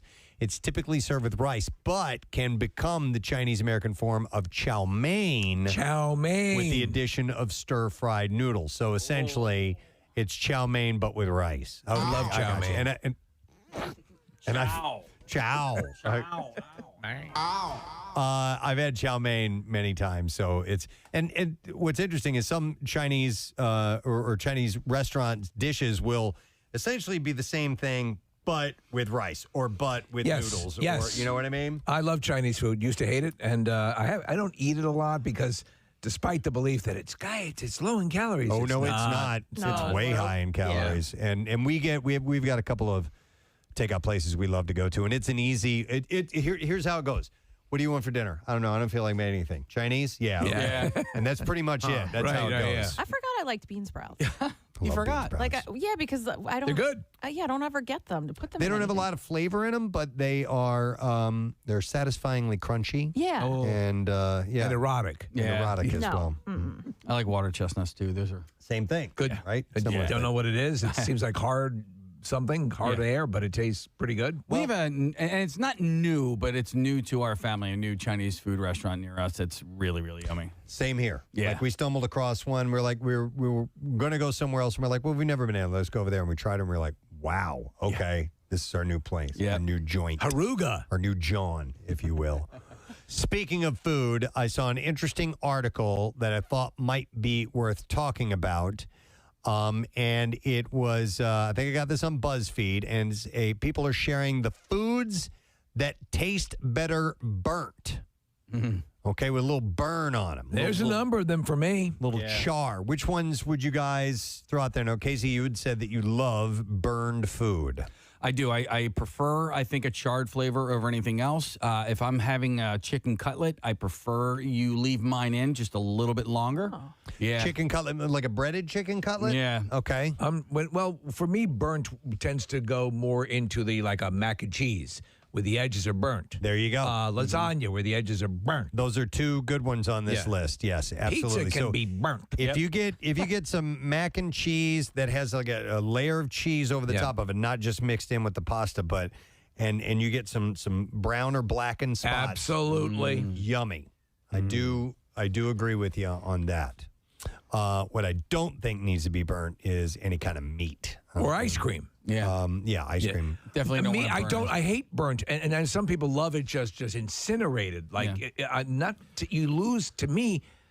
Like in those other cases, like mac and cheese, to me that's an actual taste that I think is a unique, accentuating taste. Yeah. I think what happens when you burn meat, it robs it of its taste. Although it does have a different flavor to it. Yeah. My dad, whenever we would go to a carving station, if they'd have like a big roast beef or something like that, he'd always ask for that. Give me that burnt end right there. Well, that's a thing. My Burnt dad ends. would come in from the barbecue after he'd had a few pops, and he'd come in, and the meat would be literally on fire as he was bringing it in. He loved it incinerated. It doesn't necessarily rob it of its flavor. It just adds a new flavor to it and a new texture as well. All right. A couple of weeks ago, I had just this amazing thing that happened to me where I cooked a bag of microwave popcorn, and as it turns out, only one kernel went unpopped in the entire thing.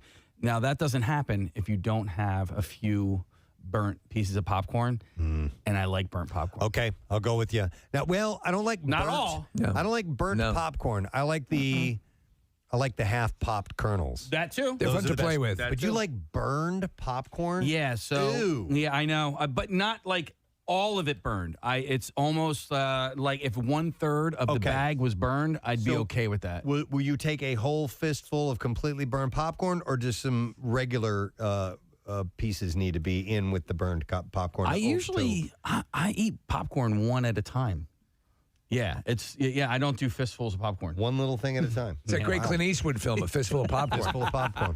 I got two burnt meats that are I'm all right with. I don't order them this way, but I know a lot of people do, including my girlfriend. Burnt like crispy bacon, crispy bacon, overcooked, but like. That's a good one. She takes it to another level. She likes it burned like She likes black? it burnt, yeah. So like if it comes in and there's any little rubbery parts or whatever, she sends it back. And then another one that I'm all right with. I won't order it this way, but like burnt hot dog over a campfire. If there's yes, charred hot dog. Yep. I prefer not that way, but if it comes out that way, I'll be all right with it. So that's got a burned exterior. So a hot dog is already cooked. It's Right. already it's not.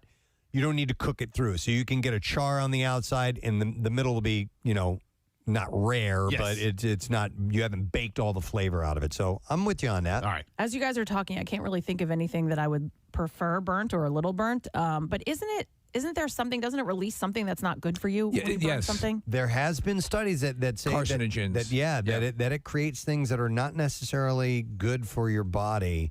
And that I think That's why I think meat more specifically, Okay. if I recall correctly. My tumors are always Stop it. rare. Yeah. All right. So here are some of the respondents, and feel free to call in if you want to add something to this list. 215-263 WMMR. Roasted or grilled ears of corn. I know a lot of people like corn well done. Would it be you? On the grill. Yeah. Yeah. And if it gets a little bit of black on there, I think that's yummy. And this person even add some lemon or lime juice, chili powder, and salt to top it off. Propane. That sounds pretty damn good.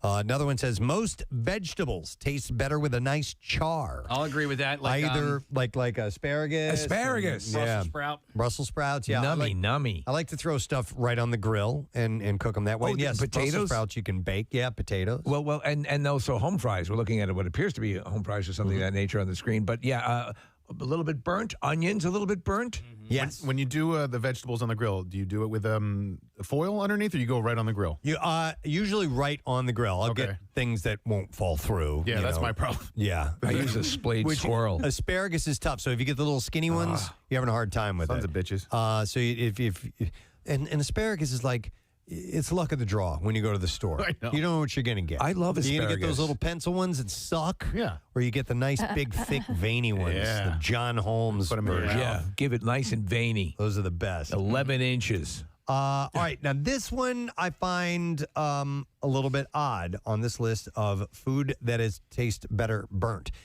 They say any tacos. The best are served in tortillas that float off the burner in flames. So I assume they're meaning a flour tortilla. Yeah. Which you can, you can make quesadillas on the grill and stuff like that. So that I could see similar. Like I've had a slightly burnt pita. Sure. Yeah. And that's good as well. So, but I don't know about corn tortillas. It's like a chuppah. Which you might call a chuppah. This also, another one says breakfast sausage. Where are the sausages? Yeah, in the bacon and sausage realm, you can burn those suckers up, and I'm fine. Oh, pork roll too. Oh, and also scrapple. Am I the only scrapple lover on the show here? I'll take it. I prefer Spam. Love it. My new revelation with scrapple, because I'd always preferred it burned, is smushed then burned. Smushed. Almost like a smash burger. Mm-hmm. Okay. Yeah. I know what you're talking about. Smush that And down. yes, if I'm going to eat scrapple, I would prefer it to have a harder consistency around it. It can be a little bit soft on the inside, but crunchy on the outside. Yeah. Well, when I was a kid, I've mentioned this a number of times, my mother would have to burn the hell out of pork chops for me to eat them. I couldn't stand them, even remotely spongy, and I loved them. How about now? Don't eat them at all. Okay. I'm going to go to Kim. Food that tastes better burned. Hi, Kim. Good morning. Good morning. Hi, Kim. All right. So what do you think? I would say marshmallows over a fire when you're making a s'more. Okay. Like literally light it on fire? Yes, and then blow it out, peel off the outside skin, eat that, and do it again. So you'll peel off the black stuff. Yeah. And then put it on your s'more. Yes. Interesting. And then do it again and kind of layer it up. Kim, I'm right with you on that because it just comes right off. It's this it's a crispy skin, and it's wonderful. I do like that. I'm not big on roasting marshmallows anymore. I used to be as a kid, but I do have a method now when I do it. Made this really cool announcement just a few minutes ago. It's a Metallica takeover, and there's going to be all kinds of special Metallica events that are taking place specifically on May 24th, but there are some that are a few days before that as well that are happening. But you can go to WMMR.com /events, and I think that was where you need to go. Hang on, where is it? WMMR.com, /events. And the information's there. There's a lot of really cool stuff for Metallica fans. So the last time I remember anything where there seemed to be this much in the way of what you'd call extracurricular activities was when Taylor Swift was coming That's exactly to town. what I was thinking. Yeah. When you mentioned that, you're like, I've never heard of anything before. I'm like, Taylor Swift did some stuff. Some of it was, officially sanctioned, and others were just little pop-up things that were happening. But this is all Metallica directly involved stuff. It's pretty amazing. Yeah, especially really if you're there's a ton of fans, but if you're next level, this is for you. Yep, absolutely. All right. I think this is important because there have been inventions and discoveries and studies that have been done, and we need to share that info. I know where we're going. Just Saying Institute, friends. The Just Saying Institute, home of the Casey Foster Art of the Elevator Pitch Clinic. Wow. We had a nice elevator pitch from him earlier.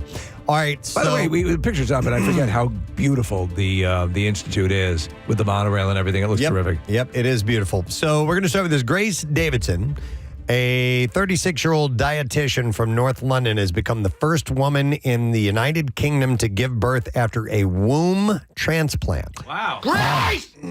Yeah, Grace. It was the doctor telling her to push. Was diagnosed as a teenager with a rare condition where the uterus is underdeveloped or absent.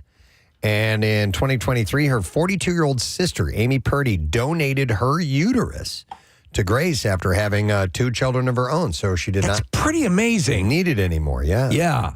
The operation took 8 hours, and then afterward, Grace underwent fertility treatment. Now, most women have, 4 uteruses? 4 or 5 uteruses. Yeah, it depends on where you're born. Right. No, but her daughter, Amy Isabel, was delivered in a planned cesarean section, and it was at Queen Charlotte and Chelsea Hospital in London. To me, that seems, obviously I'm pre-law, so I'm speaking not from a point of authority here, but I would say that's a pretty large organ to move over, yes? One time I saw it was a documentary, and they were showing the full cesarean section surgery. Right. And the doctor is she's made the incision already, and she pulls this thing that was the size of a cantaloupe out of the woman and flops it up on her stomach. She goes, "That's the uterus." Wow. I was like, "Whoa." Wow. Yeah. I mean, that was several years ago that I saw that, but Steve, I assume that's around the size of it. There's a doctor that wants to be give us the real information. Feel free to let us know. I watched 3 cesarean section operations. It's great. And we were actually just talking about it over the weekend where, after my oldest was born, it wasn't until I was driving home from the hospital hours later that I was like, hang on a second. I was just looking inside my wife's body. Yeah, what did I just see? Just organs that were, like you were saying, just bloop, we're going to plop this over here. That blows me away. It does when you see it. At this point now, I've seen a fair amount of surgeries. The funny thing is when I had my surgery years ago, the prostate cancer, there was a video available. This is a surgery I'm going under. Mm-hmm. I'm going to stay away from watching this video. Yeah. But it is amazing when but that's what they're doing. They're opening things up, and for the person to be alive while this is going on. Yeah, it's not an autopsy. I still have a hard time wrapping my mind around watching a surgical procedure like that because I've had pretty bad cuts from time to time, and they bleed like crazy. Right. And to see, and I understand, if you hit a vein or something like that, you're going to have more blood. But even just a large incision, and they have control over the bleeding. I don't know how that. What happens. you think of, and I think of this way: it's like we're like a bag of fluid. How come when an incision is made like that, there's not just stuff pouring all over the place? It's wild. wild. Don't tip her over. But they figured it out, and they know what to do, and they've been doing it for a long, long time. I realize saying it that way, what an idiot I sound like. But you have these perceptions. Yeah, for real. So the baby was named in honor of both her aunt Amy and one of the surgeons. So the baby's name is Isabel Quiroga, who played a pivotal role in the transplant procedure. Not Gleb? Not Gleb. No, Gleb is, we're hanging on to that, which was short for Glebowitz. Glebowitz, I think. Yeah. But this is a baby girl, so. Yeah, true. Glebra. So I thought that Glebra, now it makes sense. I thought that was pretty interesting. It is amazing. So the first time that's happened in... You would have to wait, with this case, she had used it and was ready to give it to someone else, the donor. Yeah. But I guess, and then does this make this addable to organ donor lists? Yeah, don't know. As far as having that right as part of the organ donation program, put it on the menu. If you're in a imminent death situation that you can donate that. I don't know. They can have mine. But They you want can, my you uterus. can live without that. Yeah, I've been living without one for years. I mean, women can. My whole life. But yes, Kathy, I believe you're right. But it also may be something that they can harvest as well. Right. From, Steve, you said something that made me think of a question because I don't understand a lot of this either. I am also pre-law, so like I'm in the same boat as you. Yeah. When a surgery happens, right, and you're slicing somebody open, obviously there's going to be blood no matter what. Right. Is the way that you don't bleed out, and I'm asking doctors this because you're not like cutting an artery or a vein or something like that. You're just. I think that's it. I think because what? What are you laughing at? Because it's a good question. Okay. So we none of us know. I think what we assume is that our bodies are just full of sloshing blood. Right. That is like a bag of spaghetti, if you will. There you go. And that's what happens, but it's not that case. Right. So when you see like them pulling flaps open, like I've seen the surgery of a lung transplant, lungs bigger than, at least to my eyes, appear to be bigger than the uterus. And everything's open, but I think it pertains to that, Nick. And I'm guessing that the doctors that are doing these surgeries know where those veins and arteries are. You would hope, or right? at least are good guessers. Right. So when they go in, they're like, okay, we're going to avoid making this person bleed too much. Okay, here we go. This is hopefully an answer for you. All right. We pulled this up via the interwebs. It says surgeons avoid severing major veins and arteries whenever possible, and they use hemostats to control bleeding. Minimally invasive surgical techniques can reduce bleeding significantly. The patient's blood may be captured and recycled as well, and blood may be transfused. So that is happening. There's a variety of ways. Hemostats are think Flex Seal. A Flex Seal. Yeah. Woo, doggy.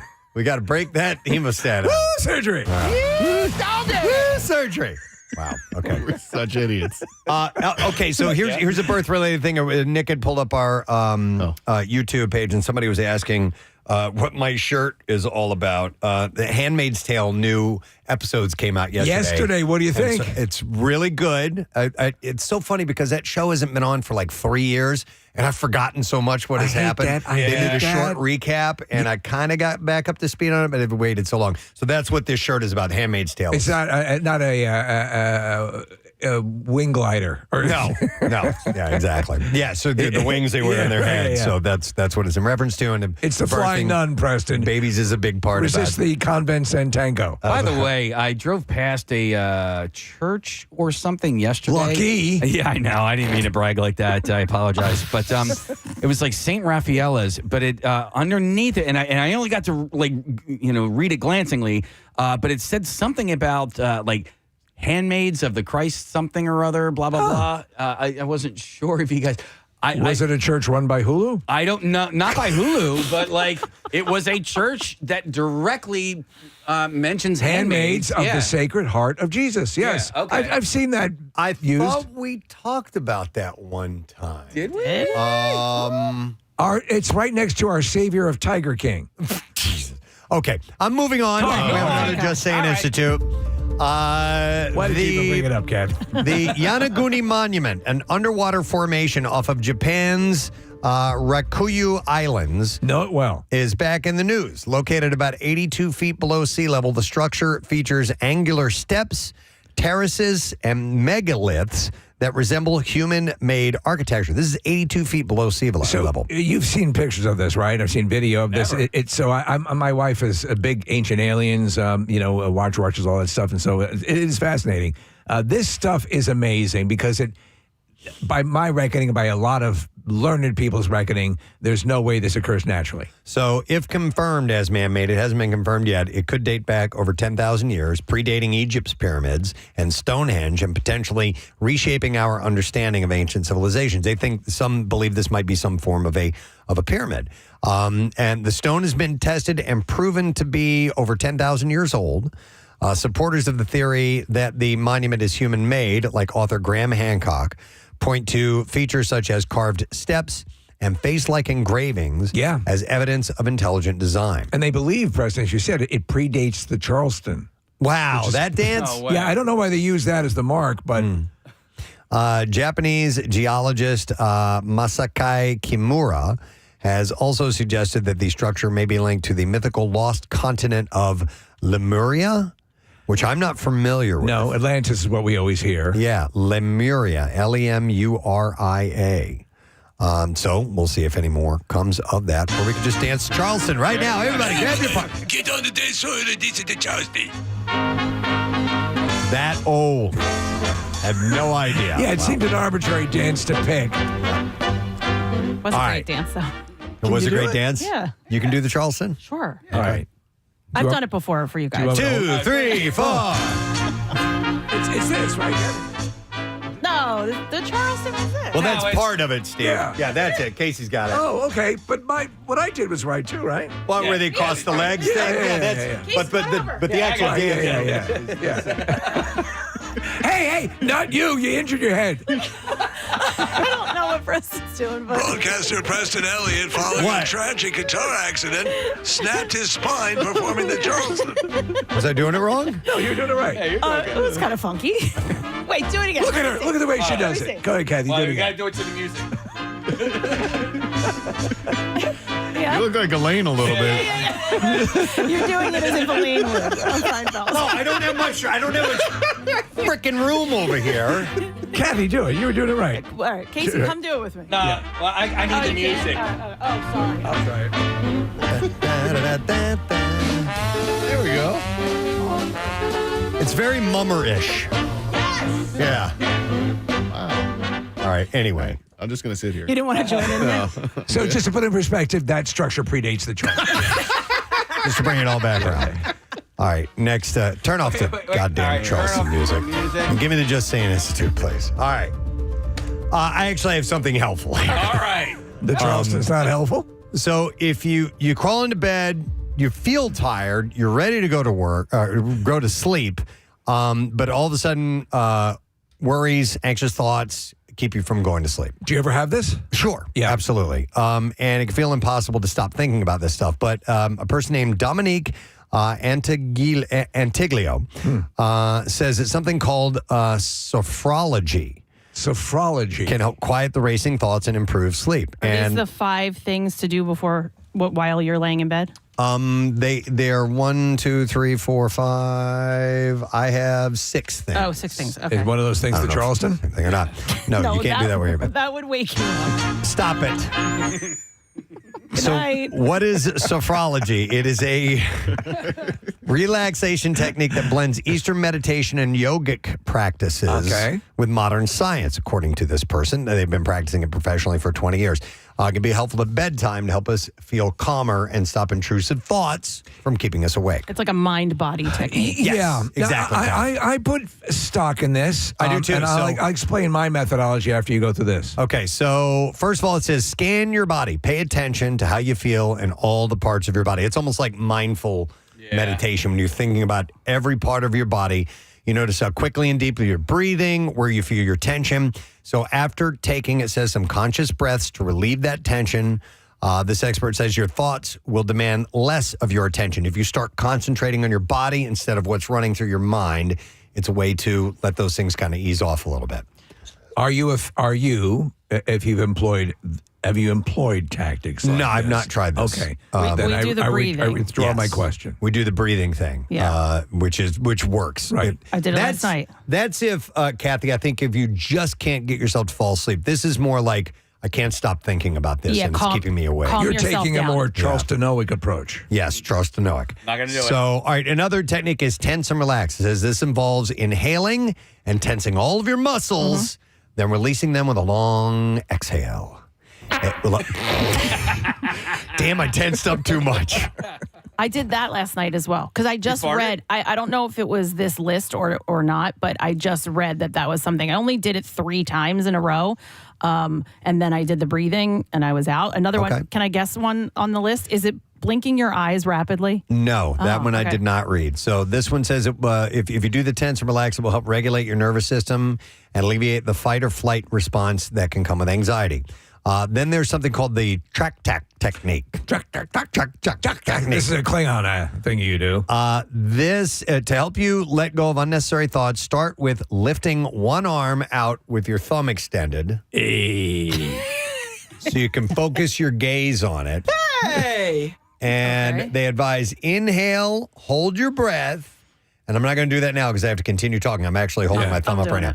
Inhale, hold your breath, and then bring your thumb slowly toward your forehead while following it with your eyes until your thumb meets the gap between your eyebrows. And then you're supposed to, I guess, breathe out at that point. Then somebody's supposed to punch you in the face. Then repeat that several times. So you're focusing on that, and you're not thinking about what's racing through your mind. I've heard variations on all of these things as, the things that you've gone through so far as standalone calming things. So, this is sort of a good string of things to do to calm you down. Well, I asked about the eye blinking because that was one that I read, and I tried the tensing and then the breathing last night, and then I tried the eye blinking, and I was like, "This is." I feel like I'm in a movie. I did the eye thing last week when I accidentally zipped my nutsack up, and I was blinking really fast. Sure. Yeah, that can cause that to happen. The next one is pump your fists. It says clench your fist, inhale, hold your breath, and raise and lower your shoulders in a fast pumping motion. Oh, I was joking. The Charleston. Yeah. No, that's more like. I feel like that's more like club. Preston. Do you know what you're doing in bed then at that point? Oh, Michael. It's good. Now I'm doing Thriller. All right, what now? No, I was thinking the fist pump would be more club music. Yeah. Shot. You're doing an in-bed Judd Nelson from The Breakfast Club. Nick hates it. Nick won't do that one. Oh, yeah, that's right. All right, then they recommend picture a protective bubble. After doing a body scan, take a couple of low, long, slow breaths. Then picture a protective bubble that surrounds your body that filters out all the worries and negative thoughts running through your head. And this is very. You need to let that out first. This is very strong in meditation technique. They the do bubble? The bubble, a protective, a light, a string that lines your body, and then it's pulled away. And this is all what they do in meditation. Okay. And it says, it keeps the worries and negative thoughts running through your head out. And keeps them out while you're feeling fully relaxed in the bed. Wait, I just they do these sometimes at the end of some yoga? of the yoga and some of the other classes that I take. And there's one instructor that does it often, but she had one just the other day, and I was kind of like. Not creeped out by it, but it was a little bit different. So there was a succulent on your chest, right where your heart would be. And the roots grew into your body, through your chest, wrapped around your heart. This actually happened, or she was describing it? This was part of the meditation, but I don't know, for something about the root of the plant. I don't know. That seems like 50 science fiction. Well, I was like, it's going to kill me. It's going to kill me. Squeeze my heart to death. No, I'd be scared too. You guys ever use any apps to try to fall asleep or to meditate? I've used YouTube occasionally, like Spotify or something like that. But occasionally, Angry Birds. What's that? Angry Birds. That's probably not very effective. But occasionally during YouTube, like a meditation technique, like an ad will pop up right in the middle of it. You're like, I'm just trying to listen to brown noise or whatever right now. Do you have success? Like defeating the purpose. Exactly. Of it. Yeah. Nick, you have some brown noise over there, don't you? By the way. Oh yes. Yeah, I think we have a little. If someone wants to yank your guys' That's the brown noise. That's the brown noise. Yeah. Right. Nick, I was going to tell you, I have an app that's whenever I do meditate, I usually do it guided, and I'll do it through the app. But I think that's so you don't get the ads. Like You guys, I'll send it to you. Have you seen there has been a tremendous amount of commercials based on frequencies and sounds of these different apps? I've seen more of them now than I've ever seen them, where the white noise, the brown noise, green noise. So I think what happens is people feel, I didn't like the succulent thing, Kathy. I agree with you on that. But I think people are reticent. Oh, am I going to, is this, you're alone in your bed. There's no one, if you're having issues, try a couple of these. Yeah. We played it on this Crank show. out one. But I was listening Rub one to out. guided meditation years ago, and the lady's nose was whistling. Oh, right. I remember that. Yeah. But there's all these sophrology channels on YouTube, Preston. So, this is what the story's about. That's where it started. I'm going to explore some of these. A lot of them, for whatever reason, happen to be in French.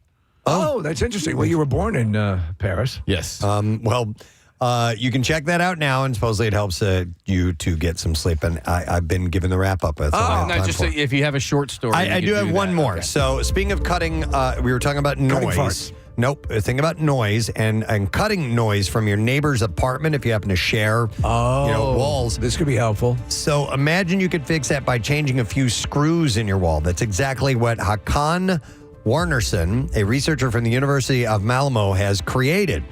He works for the Department of Materials Science and Applied Mathematics and has developed a unique screw that can significantly reduce the level of sound traveling between walls. So standard screws probably serve to conduct sound in a very inefficient way or a too efficient way. Yeah, well, they're normal. I mean, this inhibits it. So this specially designed screw, known as the sound screw, is engineered to break up sound waves. The key to its effectiveness lies in its structure. The screw is split in the middle with a spring inside, and when used to secure drywall to wooden beams in the wall, the spring absorbs the sound waves that would otherwise pass through the materials, dissipating them instead of letting them reach your ears. And as a result, the noise from your neighbors is much less likely to disturb you. I love this idea. We've all had apartments. I assume we've all had apartments. The neighbor noise, even benign, low key neighbor noise can be distracting. Yep. So anything like this, it does sound mitigation. So have they started employing this in construction? Well, in laboratory acoustic tests, the sound screw has been shown to reduce the sound level by 9 decibels, which, to put into perspective, is effectively halving the perceived sign, halving it. This was demonstrated with the standard drywall. The same screws have also been tested in real-world settings, such as a hair salon, where they were used to replace traditional screws without removing the existing ceiling plaster.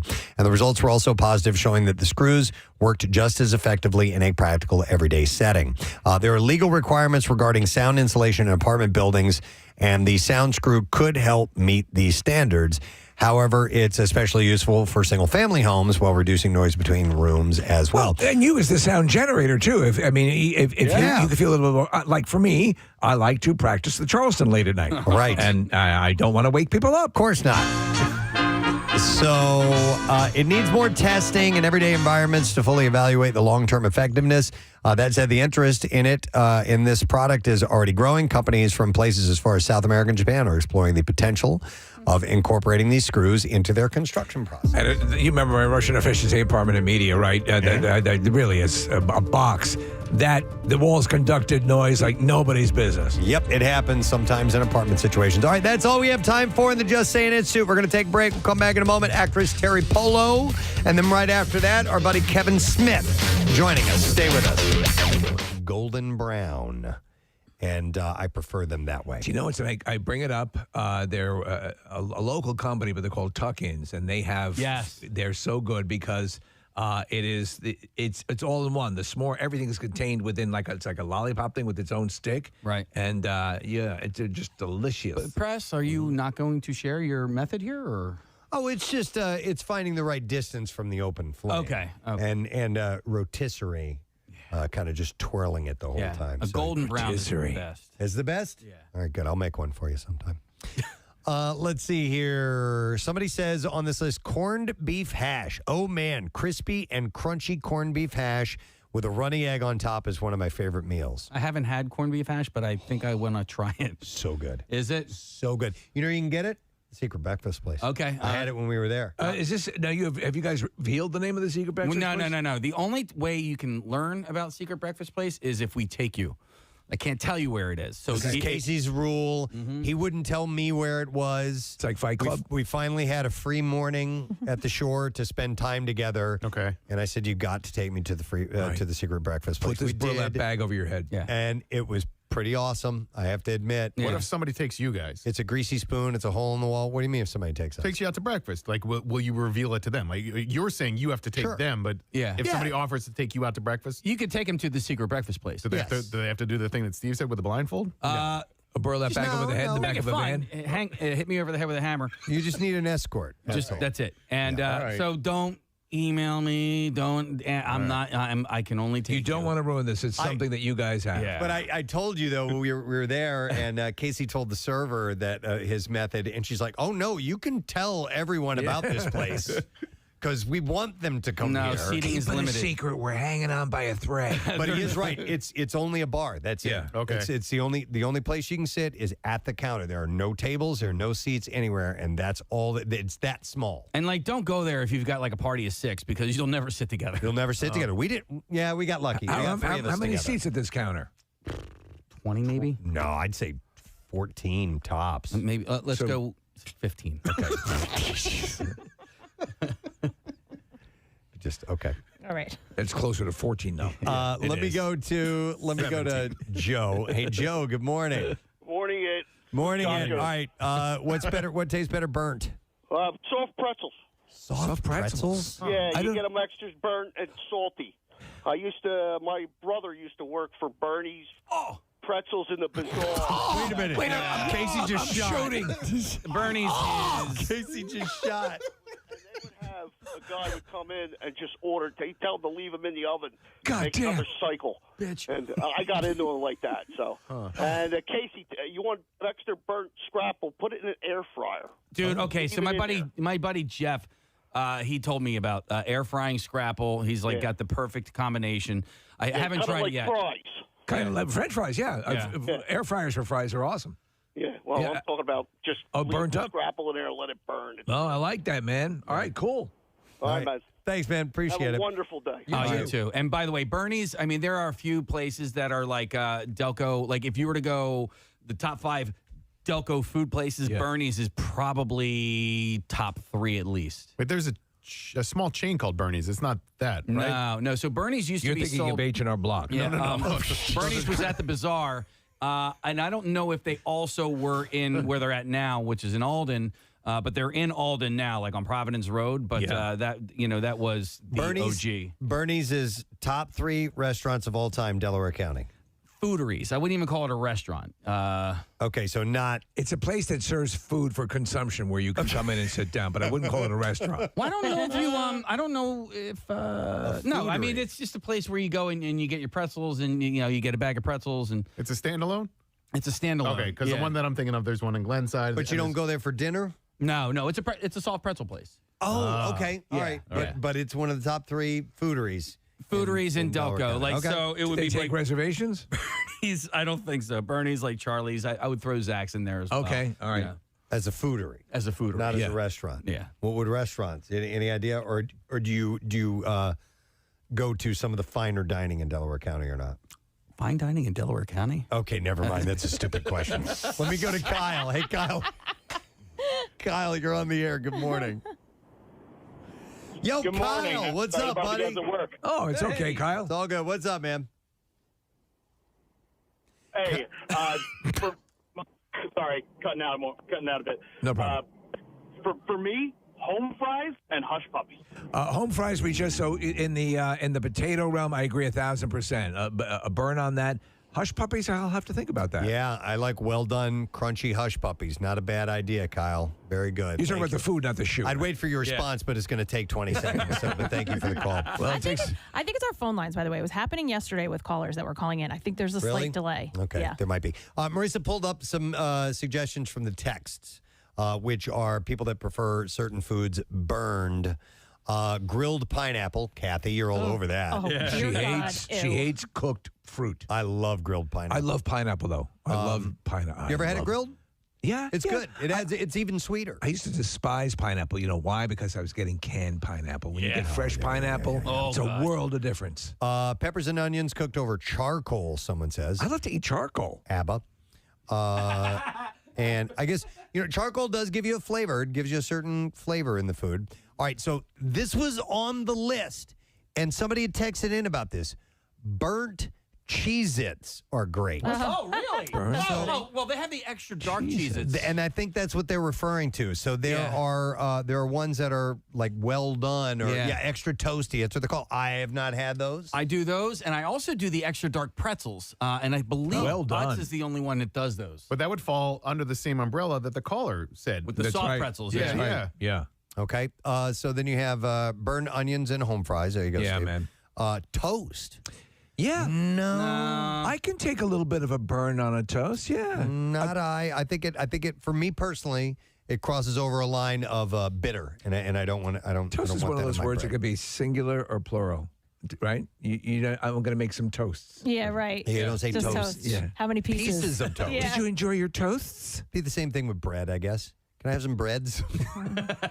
Various breads. I do think like you how could. some toasts are dessert-like and some are meal-like. Like ones with raisins and cinnamon? Cinnamon raisins. Which, by the way, is great, for too. real. And toast that bread? Yes. All right, here's one. I like to do this from time to time. Charred lettuce, believe it or not. Oh. So you take a head of romaine lettuce. Let's just think about that for a minute. You get some olive oil on it. You throw it on the grill. All right. And then you add your dressing to it afterwards, which a lot of times you can make your own, maybe just a little lemon and oil and salt and pepper for a really light dressing, or you can do like a Caesar or something like that. It's fantastic. Really? It's excellent. Yeah. What noise are you making? I'm not. No, there was a squeak of a microphone stand or something Okay. like that. Yeah. I thought you were. I saw your hand going like this. I'm sorry. I thought you were jerking it. Casey, don't jerk it on air. All right. Burnt tips of kielbasa. Kielbasa is another one of those that you can char the outside of because it's already cooked through. Usually, I it's think I already would cooked need through. anything in that kielbasa, any of that stuff. I would need it incinerated because I don't like it. No? I just don't like those meats. My wife. Kielbasi and bologna. And I know and- people love it. Yeah, I love them. We made Polish sausage. As a matter of fact, we had Irvine in, and we did the Crockpot challenge, and he dug my kielbasa. He did. Even I did. Yeah. Even I did. It was quite good. Yeah, it's made like brown sugar and apples and what's that other stuff called? Sauerkraut. Yes. Okay, here's one I fully do not agree with at all. Burnt scrambled eggs. No. To me, you'd have to go way off the Eggs. charts to burn scrambled eggs. Eggs should be tender. They should never be firm. That's my personal opinion. Little runny. A little bit runny if possible. For scrambled eggs? No, you know what? I'm out on that. I change it. I want them overcooked. I want my scrambled eggs. No. I don't like runny egg yolks. Yeah. I want a little run. I want them little burnt. run. I want them disgustingly incinerated. I want to sop it up with my toast afterwards. Rochelle burns her eggs. She's wrong. She says She's right. That's why we slept together. Problem with that. Baked mac and cheese on top. We already talked about that. Grilled barbecue chicken needs a char. Yep, I'll go along with that too. French onion soup cheese needs to be burned. Yeah. Yep. You know, it's funny. A soup that I love so much was responsible for one of my closest brushes with death. Yeah. You can choke on that You stuff. get that glob of cheese in your throat and you're, forget it. Chocolate chip cookies, when burnt, are pretty good. No, sometimes. they're Do you like not. burn? Listen, this is my thing. Yeah, it's it's my your jam. jam. It's my John. The chocolate chip cookies in all versions.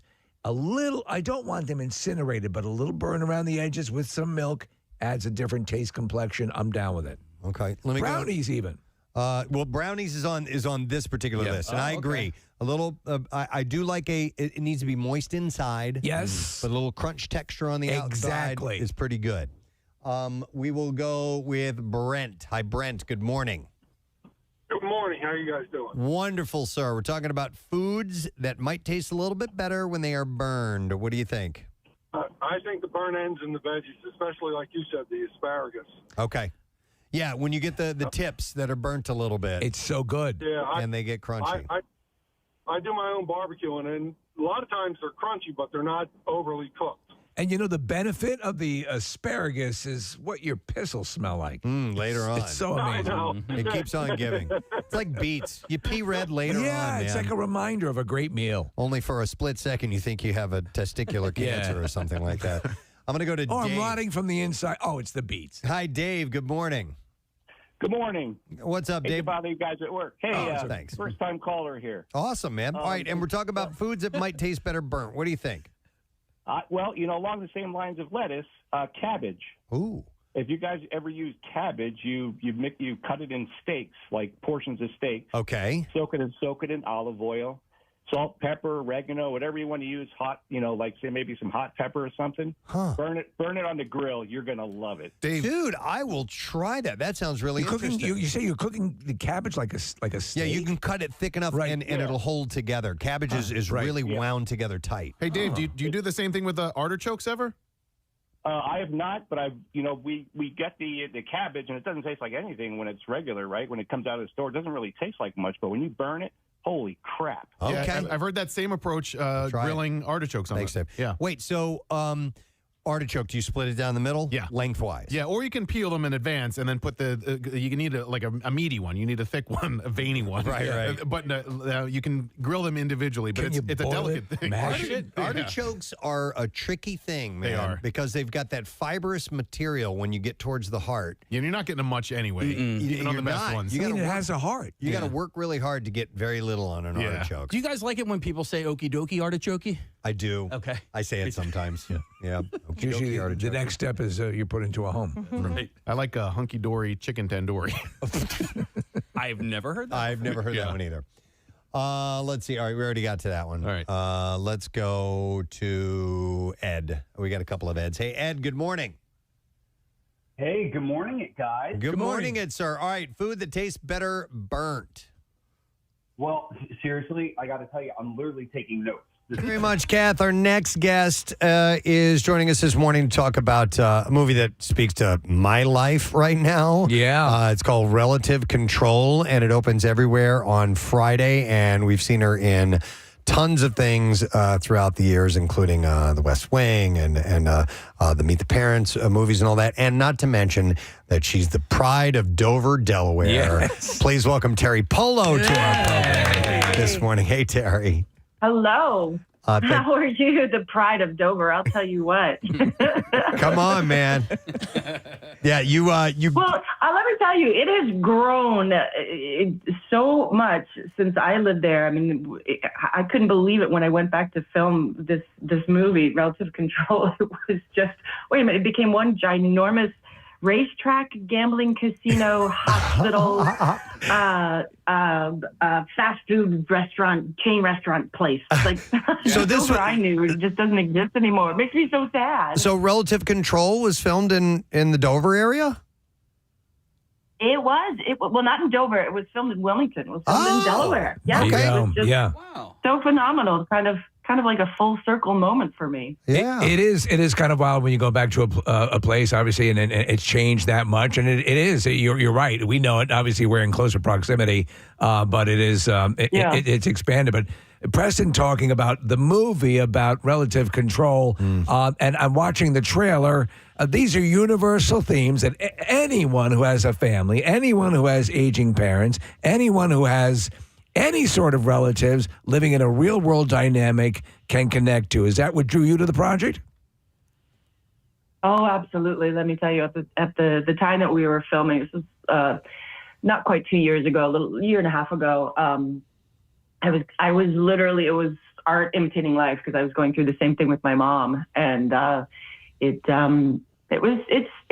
that's exactly it. It's a universal theme. You know, everybody at some point comes to that time where, you know, you're dealing with your parents and what to do with them. And it's excruciating. It's really excruciating. It is. You love them so much, but boy, what a pain in the butt they're being. And I have stuff to do, and it's excruciating because it's just so difficult. It is not an easy process in any way, shape, or form for either one. You know, you also see the fear and my mom did not want to go anywhere. She was like, you're going to have to pry me from my chair with a steel rod because I will not go. And she did it.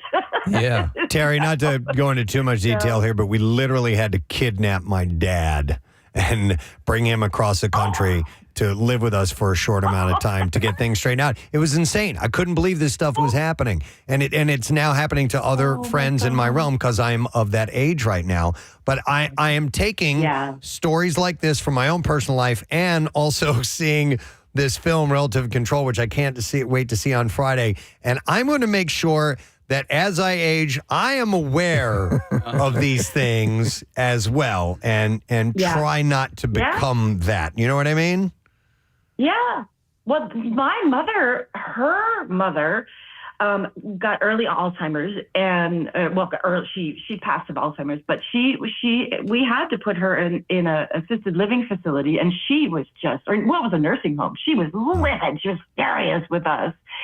And, she started not recognizing my mom, and it was so painful for my mom. It was so she made sure, we all made sure in the family, that my mom said her goodbyes for like the last 3 years. That's a whole different story, though, because she left to pack on the guilt. But however, saying that, please know that I love you. Please know that I love you no matter what happens, because she was afraid that she was going to start to lose it, which she kind of did. And she was going to be mean to us, and and that was what we were going to take away from this. And I was like, Mom, that's never going to happen. And she did. She started to go a little off towards the end there, but we all knew. We knew. I just kind of went with it. Wherever she went, I was like, "Ooh, this is kind of a fun world. Let's go to the stars and play up there for a while." Cool, Mom. It provides people with comfort and solace. It's also a good way to frame things that you might be experiencing in life. That's where a movie like this can really come in handy. And it also, judging by an interview I was reading with you about this, and I love this idea. I tell this to people all the time. Give yourself the permission to be angry, to be frustrated. A lot of times we're thinking, well, this is the parent. They brought me into the world, and they took care of me.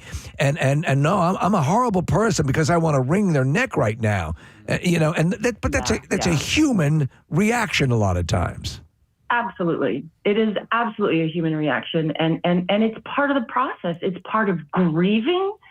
Because you have someone whom has always taken care of you, who's been bigger than life, larger than life, and stronger, and taken care of you, and been there for you every single day of your life from literally the second you were born.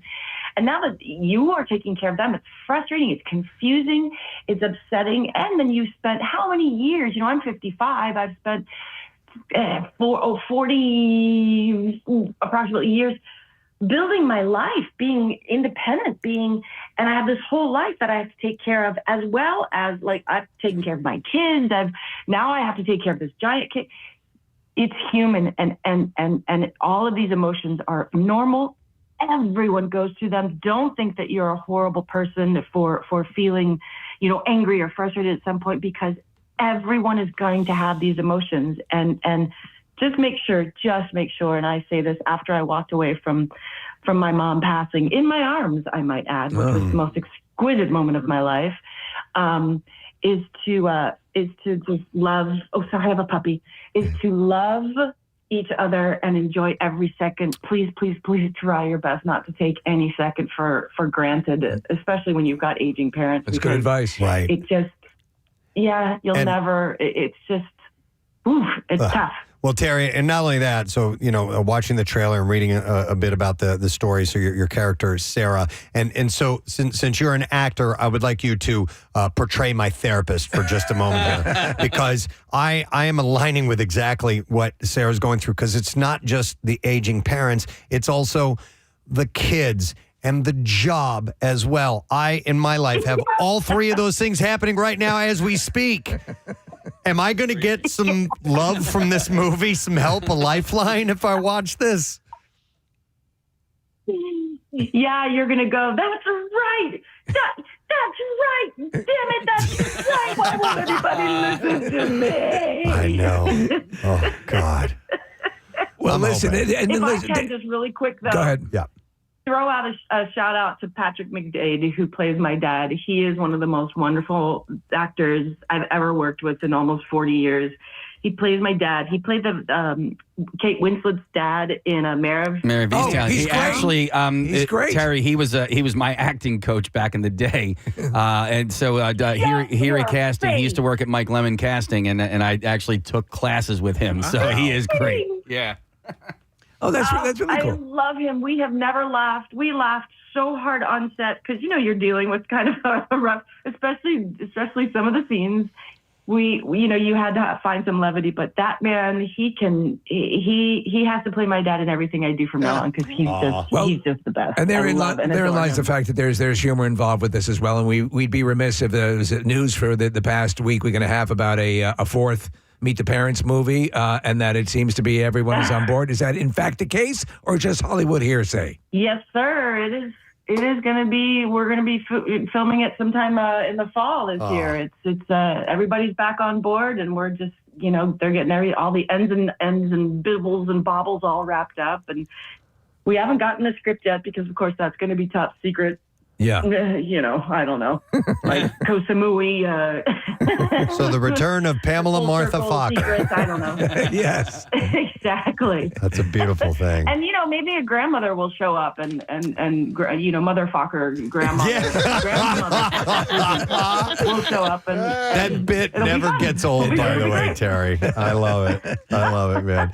All right. Well, listen, we know you got a busy day, but we will point people in the direction. This looks like exactly what I need right now, Relative Control, and it opens on all digital platforms on Friday. And if you come back home to Delaware, swing by WMMR sometime and say hi to us. Okay, Terry?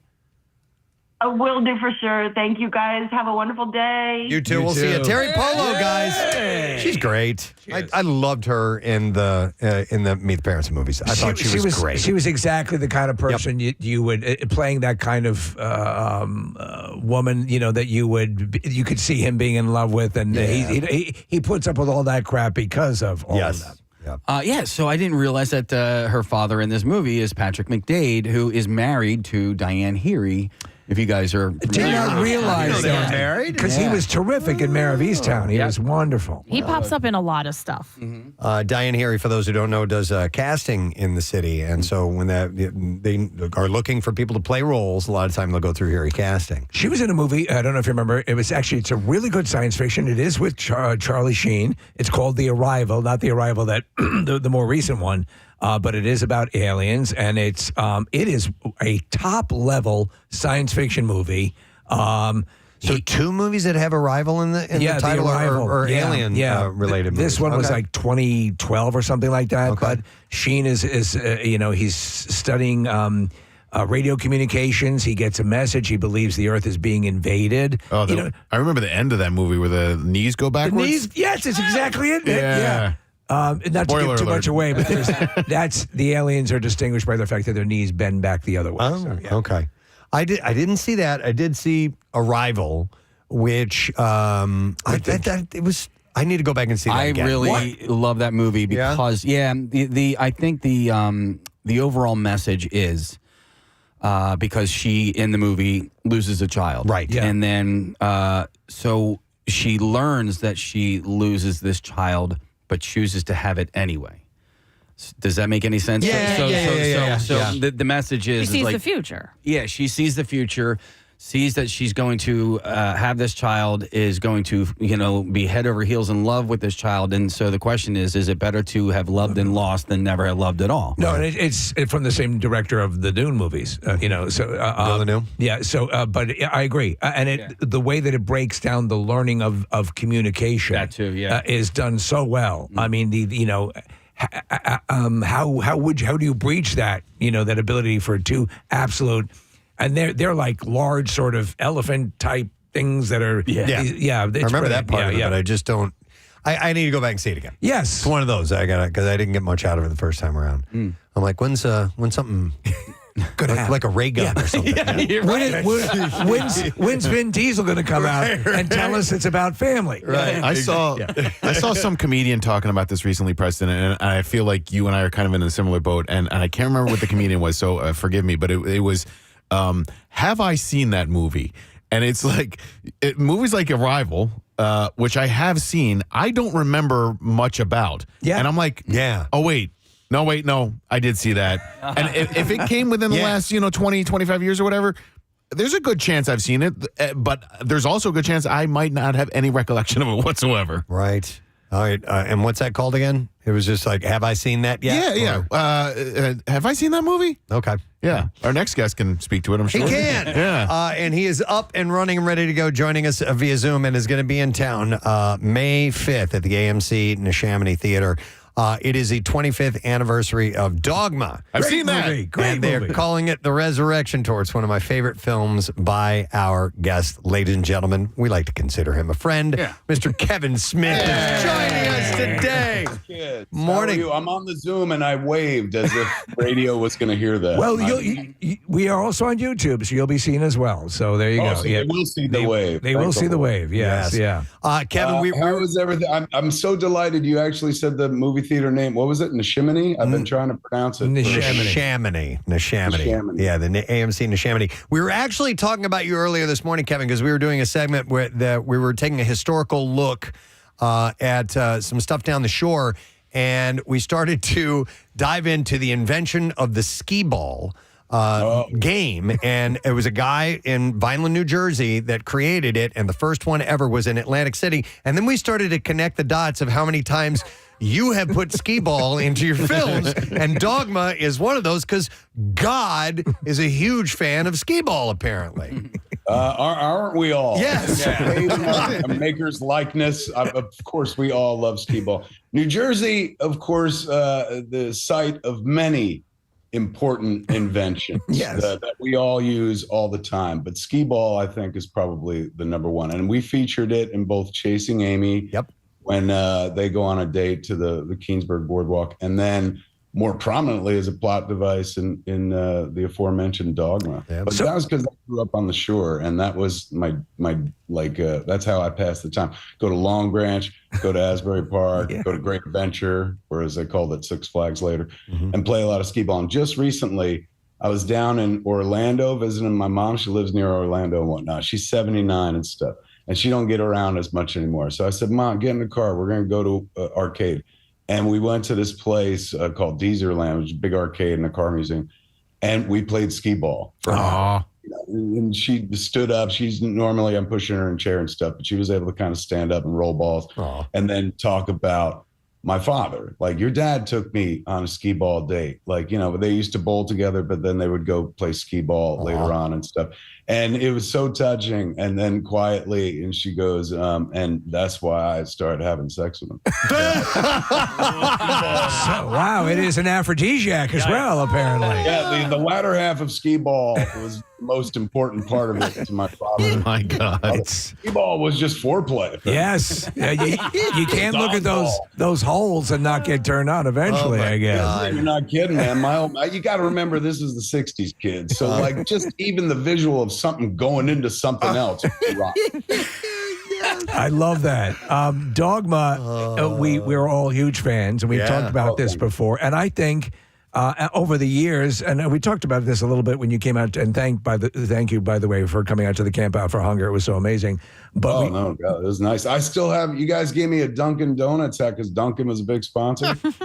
And then, shortly thereafter, I was in a Dunkin' Donuts commercial with Affleck over the. That's right. Yes. Yeah. I wore my hat, and the people at Dunkin' were there, and they were like, "Where'd you get that?" And I was like, "MMR, man." Yeah. Love it. Before Christmas, they were just giving them away. Love it. Well, it occurs, and I've noticed this when the movie came out. Obviously, very controversial. Don't quite know why, because it is, and we talked about this. In many ways, it can reaffirm aspects of faith. Crazy reverent film. For a movie that has anal jokes in it, a very reverent film. Yeah, but I forgot, and this cracked me up, the footage on the local news of you going down to one of the protests and talking about how the movie was evil, and and you never identified yourself. That's one of that is pre-trolling before trolling, right? It was good times, man. We were sitting around, they were opening up the movie in our neck of the woods. It was when it was going wide and stuff. And, I'd seen religious protests to the movie when we debuted at the New York Film Festival, got out of the car and had the kid, Harley, when she was just a baby. And we had these little angel wings on it. We got out of the car, there was 1,000 people protesting lined up in front of Alice Tully Hall, holding a giant Mary statue, all praying the rosary at me, weaponizing the rosary at me. So we go inside, and I'm going to go up on stage and introduce the movie with the kid, because I'm like, the best way to win the sympathy of the audience, I have a child now. So, she's dressed like a little angel. Makes sense. Before I go up, Gina Gardini, she was the publicist at Miramax at the time. Wonderful woman. She goes, she hears that I'm going to go up with the kid, and she goes, Kevin, I just want to remind you that anybody could buy a ticket for this movie tonight. I was like, yeah, that's why it's sold out. It's awesome. And she goes, no, anyone can buy a ticket for this movie tonight, especially people that don't like the idea of this movie at all. Right. I was like, and I don't get it. And she's like, you're about to walk on stage with your kid. And I felt it'd be remiss if I didn't remind you that this movie has angered a bunch of people. And I got like kind of scared because I was like, oh my God, are you saying I shouldn't bring the kid out there? She's like, I'm just feeling like I should say something before you do this. And then there was a moment of like, do I let the terrorists win? So instead, I went out on stage with the kid, but I'd be lying if I said I wasn't holding her like a human shield the whole time, like waiting for that bullet or whatever. Like Martin Sheen in the dead zone. Yes, very much. Just like in the dead zone. Excellent poll. Oh my God, nobody references the dead zone enough anymore. So when the movie opened in our area, it was playing at the Sony Multiplex in Eatontown, which is like, I was living in Oceanport, New Jersey. So it was like literally a 5-minute ride. It was me and Brian Johnson, my friend Brian Johnson, Comic Book Man, and Jennifer, my wife. So we read in the paper that there was going to be, 5,000 people showing up to protest. And I was like, 5,000 people, that is our entire neck of the woods. That would mean even my mom would be there. So I was like, we got to go. Right. So we went incognito. We got some cardboard. We made some signs. One said, to hell with Dogma, and the other said, Dogma is dog S. And we put sparklies and glue on it, man. It was like a true art project. And then we went to the joint, joined the protest. Not 5,000 people, about 15. Yeah. I didn't recognize any of them, but they did have a crucifix there. So Brian Johnson didn't know the rosary or anything, but I did. So we joined the line and we just started protesting. And that's when the news van pulled up. And I saw the news van, like the lady get out, and then the guy with the camera, and they're looking at our assembly going like, same reaction I had. There's nobody here. Where's the 5,000? This is nothing. But they're already there, so like, we might as well shoot it. So she's looking at her clipboard, the lady, and then she looks at us, and I guess she's trying to figure out who she's going to interview, and their eyes fall on mine. And then she looks away to the next person. Then she looks back at me. Then she looks at the clipboard, and then she looks back at me again, and she darts right to me, like races right up to me. And she's like, are you him? And I pointed to the crucifix. I was like, no, that's him. Oh. And she goes, are you the director? I said, no. She goes, can we interview you? I said, yeah. And then they interviewed me about the movie. And, I didn't give my name until like I was saying, like, this movie's bad. And I've heard it's bad. And I don't like what it stands for. I haven't seen it yet. So that's why we're here praying and stuff. And she'd asked me, she's like, what's your name? And I said, Brian Johnson. And Brian was standing right next to me. My mom that night called up. She's like, Tiger, there's a boy on the news, looks just like you. And has your friend's name. Doesn't like your movie. I was like, Mom, that was me. You turn in a great performance, though. You are, one could easily take you for that. But in the years that have passed since then, I think it has been copied in many ways. And I think, listen, again, there's a case to be made for the spirituality of the film. And I see it pop up in things like Supernatural and iterations of Constantine, and just that sort of thing. Or Lucifer, the series that was on for a while, doing similar polls. So a little bit ahead of its time, would you say? I don't know. I think we're all pulling from the same source material. Yeah. Right? There's a book that's been sitting around forever that periodically people go, oh, this has some dramatic tension in it, and find elements to pull. Right. So, and we've always been, particularly cinematically fascinated with the supernatural or the things we don't know. I mean, that's the perfect milieu to deal with material like that, because we don't see angels in real life, or at least more evidently. Like, we don't see people walking around with wings. We know there are angels everywhere, heroic people that do wonderful things all the time. But we don't see angels as traditionally depicted in the Bible, or demons, or forces of good versus forces of evil. That's like the root of every movie story right there. And so in terms of forces of good and forces of evil, there's a marketable approaches to the material, like the rebellion and the empire, the first order and the resistance. And, then there's the very traditional, going way back to people telling stories around a fireplace, stories of angels and demons fighting, all. So I, for me as a kid who was raised in the Catholic faith, and was an altar boy who sat on the altar and giggled every time the priest was like, "Blessed is he who comes in the name of the Lord."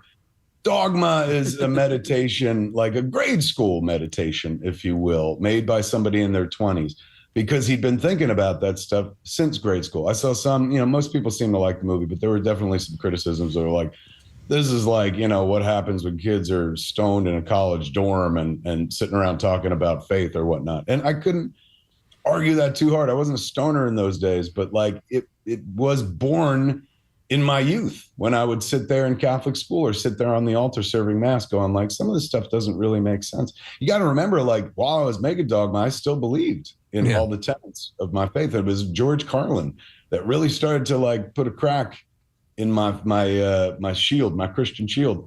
We were talking about to do a scene. I was going through a thing. And then, I was talking about like the approach, and George goes, you really believe in all this stuff, don't you? And I said, yeah, you're Catholic, you don't? And he goes, no, I'm smarter than that. And that was like the beginning of the end of my faith too, because he was the smartest person I'd ever met. So I always, whatever brings you comfort, if you're a good person, you can be a good person. And to me, religion, and for many people, and I was raised Roman Catholic, and certainly there. I'm an open mind to all of it, and what it can do for people and how it can be misused.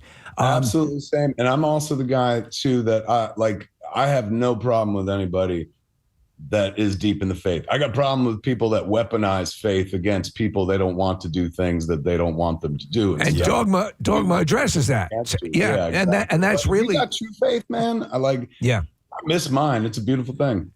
Hey, Kevin, I wanted to ask you about the filming of the movie, because I remember there was an interview that came out when Rounders hit theaters, and Matt Damon talked about he had not really become a star yet. So he was able to make that movie and not be a Hollywood star. But when Dogma came out, Armageddon was out. Obviously, Good Will Hunting had hit theaters. The guys had won the Oscars for that. What was it like for you filming those two guys really like at the beginning of the ascent for Matt Damon and Ben Affleck to superstardom? Was it challenging for you at that point? A quick pedantic correction, Rounders came out after us. Okay. Okay. But I think it went Good Will Hunting. On the heels of Good Will Hunting, while they were still up for the Oscar, we were shooting Dogma at that point. In terms of yes, they were blowing up huge, which was, tremendous. Those are two dudes that I, worked with before, and Affleck, I was absolutely fucking, sorry. It's okay. Absolutely adored my whole career. Yeah. So working with them wasn't like, oh my God, they're suddenly movie stars now. Like they were totally chill, totally fine. But I remember when we were shooting the scene from the opening of the flick and they're at the airport. Mm-hmm. And this is where we put the whole plot in place.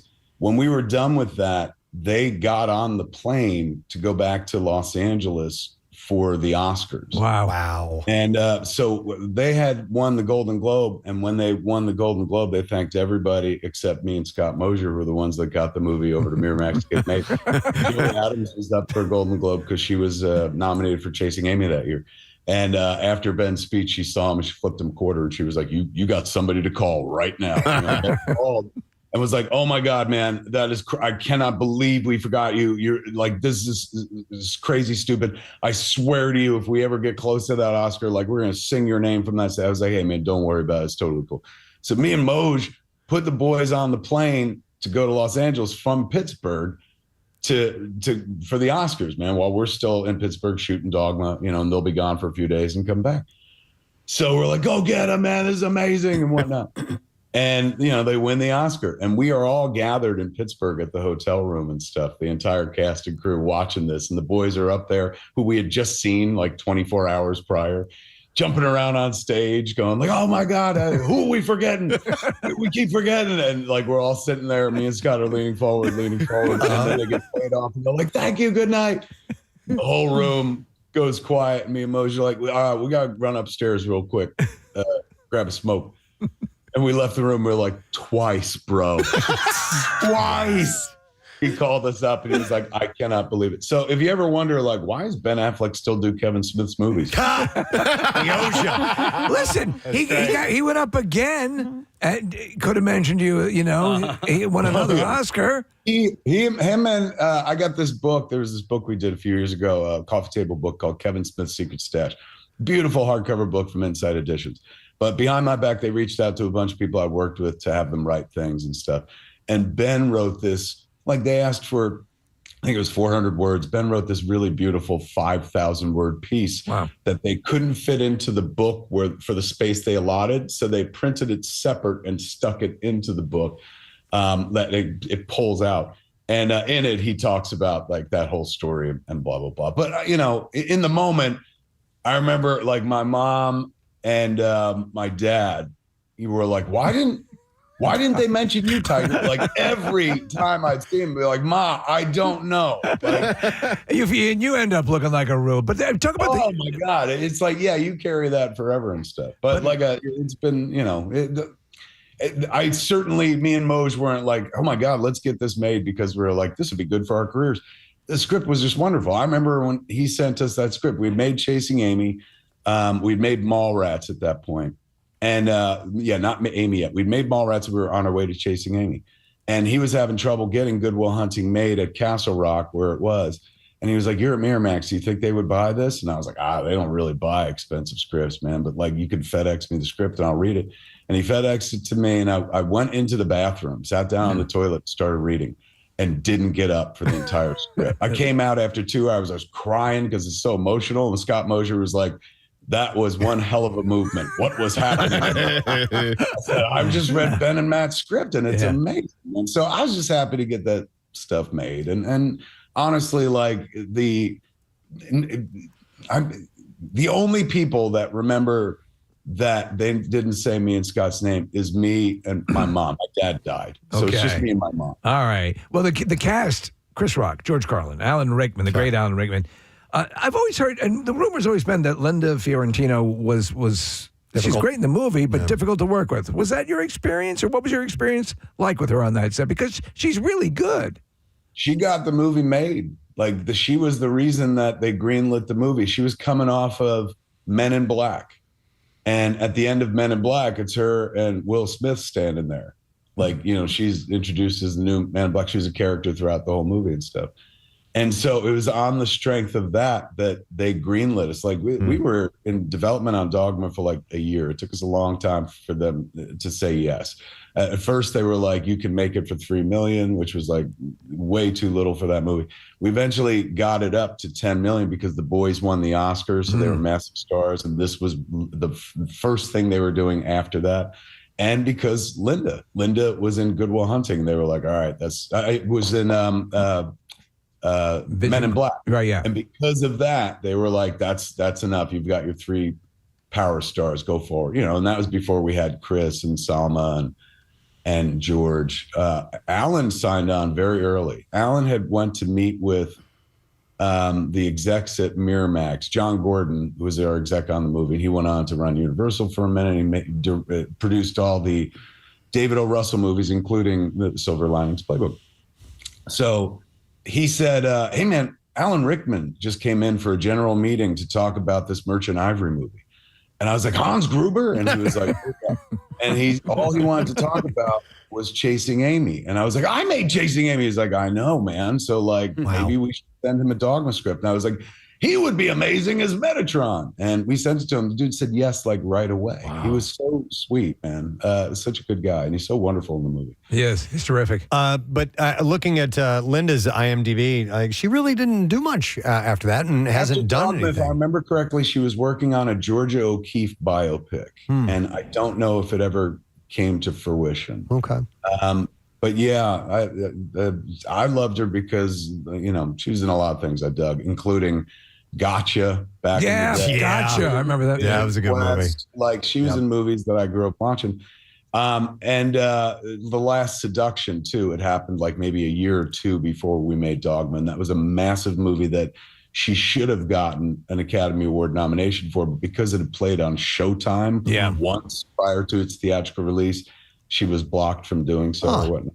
So, I mean, the consolation prize I think she got was Dogma. Well, also having the movie, having the re-release, having the ability to go do this, but the ownership of the movie, you had to do a lot of wrangling to get it back into your mitts again, right? I mean, it was kind of a Herculean We tried to get it back because it was owned by Harvey Weinstein personally. They bought it, like we made it under the aegis of Miramax, but then Disney owned Miramax in those days. And so Disney was like, get rid of this movie. It's a polemic. There's too much attention around it. And so Harvey and Bob Weinstein bought the movie themselves. So they personally owned the movie. And so I wrote to a letter to Harvey while he was in jail and sent through his lawyer a very, heartfelt letter about how this movie was tied up with my faith. And like, you made a lot of movies, but I've only made a few. And this one has a lot to do with my dead father. So since it's not anywhere, you're not doing anything with it, can we buy it back? And we offered $250,000. We got a response back from the lawyer, said no. Then I wrote another letter and we offered $500,000, and the response came back again, no. Then I talked to, I was out of money at that point. So I talked to some people who have a vested interest in Dogma and seeing it go forward. And so then I was able to go back with it. Basically, I reached out to Ben and Matt, and I was able to go back and offer $1 million, and we were still told. So that was that, and I was like, look, I can't do better than that. And so we all walked away. And then a year later, I got a call from the company that owns the movie now. Wonderful people who bought a tranche of films from Harvey like last year or something like that, and they included Kids, that Larry Clark movie. Fahrenheit 9/11, the Michael Moore movie. That was another movie that they had to buy away from Miramax. There were a few, I think 7 karate films because they were working with Quentin on releasing karate flicks, and then Dogma. So they called us up and they were like, we bought these movies, it was an investment company, they're not even a studio, man. Wonderful people. They bought the movies, like, we bought these and one of them's got Ben Affleck in it. What is this? And I was like, oh my God, that's my 4th movie Dogma. So they were like, do you know what to do with this? I was like, I know exactly what to do with it. And I got invited in, so I got to play with my material again. I don't own it still, but I now could feel good. We did our due diligence to make sure that like that dude has no connection to it whatsoever, sold it free and clear. So at that point, because for years, they would make offers like, well, you can take the movie out, but he gets a percentage. I was like, I can't be in business with this man. No. So it did work out thanks to the people that bought the flicks, but they bought the flicks for a price that, like, here at the end of the day, I'll say this: the guy who we were trying to buy the movie from literally could have sold it to us at any point, but didn't. And I think that was, I don't know. I don't know why. It's a dick move. Yeah. I mean, but the least egregious thing that the guy's ever done. Right. Good point. To remind people, 25th anniversary of Dogma, the screening is going to be at the AMC Neshaminy on May 5th. Kevin's going to be there for a Q&A. It's a 6 and 7:30 show times. You can go to dogmamovie.com. Last week, Kevin, I literally saw a car that had a Buddy Christ sticker on it. And I know you have got a lot of great collectibles. I'm assuming that somewhere the Buddy Christ statue lives. And I also wanted to ask about the Golden Movie, if you held on to those. The Golden Movie, we let go of in an auction years ago when we were trying to raise money for something. And I think the idea was like, we're selling the past to pay for the future. So somebody has the Golden Movie, but the Buddy Christ I held on to, and it's at Jane Silent Bob's Secret Stash in Red Bank. So you go to our comic book store, which is now in its 28th year. The Buddy Christ has his own perch where he's that's great at all times and whatnot. He's people ask all the time, like, how much is that? I'll buy that. And I've always told the people, like, at the store, like, if somebody offers you a cold, hard $1 million cash, take it. Right away. Yeah, but that's never happened yet. It's not happened yet. But yeah, you can see it there. Believe me, when I'm dead, like I told them, you cremate me and you stuff me inside the Buddy Christ statue, and that'll give people a reason to keep going to the store. Always making an appearance. I just want to quickly mention last weekend, Tusk was on, and I watched it. It was on. We have been besieged with all these internet channels that are now part of Xfinity. So I'm like, oh, okay. And they're showing stuff that you really don't get to see. And I'd seen it, when it came out and really enjoyed it. But I was reminded how good that movie is. And what an anomaly it is. And your hard directing chops, but also so many elements are great. Like Michael Parks, Johnny Depp, Justin Long in that what had to be nightmarish walrus costume. Any memories from making that movie? Yeah, never has so much pure, unadulterated talent been deployed in the efforts of making such a ridiculous movie. It's a flick that it was a stoner fever dream that we came up with on the Smodcast podcast. Me and Scott Mosier were talking about this thing we read online, and it escalated into me going like, somebody should make a movie about this. Somebody should make a movie where you show up at this dude's house, he knocks you out, and he puts you in a walrus suit. You be the human walrus and stuff. And then I was like, you can hear me say it on I think it's Smodcast episode 258, The Walrus and the Carpenter. And I was like, where are all the brave filmmakers who would make this man to walrus transition movie? And I remember I used to be a brave filmmaker. And I was like, well, you know what? I could do this. And I put it out on Twitter. I was like, if you listen to Smodcast, you heard us talk about this movie. If you think this is a good idea for me to pursue, hashtag walrus yes. If not, hashtag walrus no. And the next morning, it was just a sea of walrus yes. Yeah. One walrus no that said, I'm really walrus yes, but I'm voting walrus no to support the democratic process. So because the internet told me it was a good idea, I wrote the flick. And I'll be honest with you, when it came out, it was like disastrous. But since then, like it's the movie that dialed my clock back a little bit. Young people love the hell out of that movie, man. Art students and stuff, those are the first people who started claiming that movie. I would be at Comic-Cons and art kids would be like, I love that Tusk. And they were well outside of like the generation that watches our stuff. They were the kids of the people that grew up watching our stuff. So as weird as a movie as it was to make, in a bizarre way, it put a little light in the fire under my career for a Red Hot. Well, there are scenes in it that are atypical of your directing style that I really love, and Michael Parks is always great, but Parks is absolutely spellbinding. And Johnny Depp, again, I forgot with the prosthetic and stuff, and that character. But there's a scene in particular, and I don't mean to go off on this, but when he's in the water, he's being taught how to swim, and you see the skeletons of the failed experiments. That is a hell of a shot.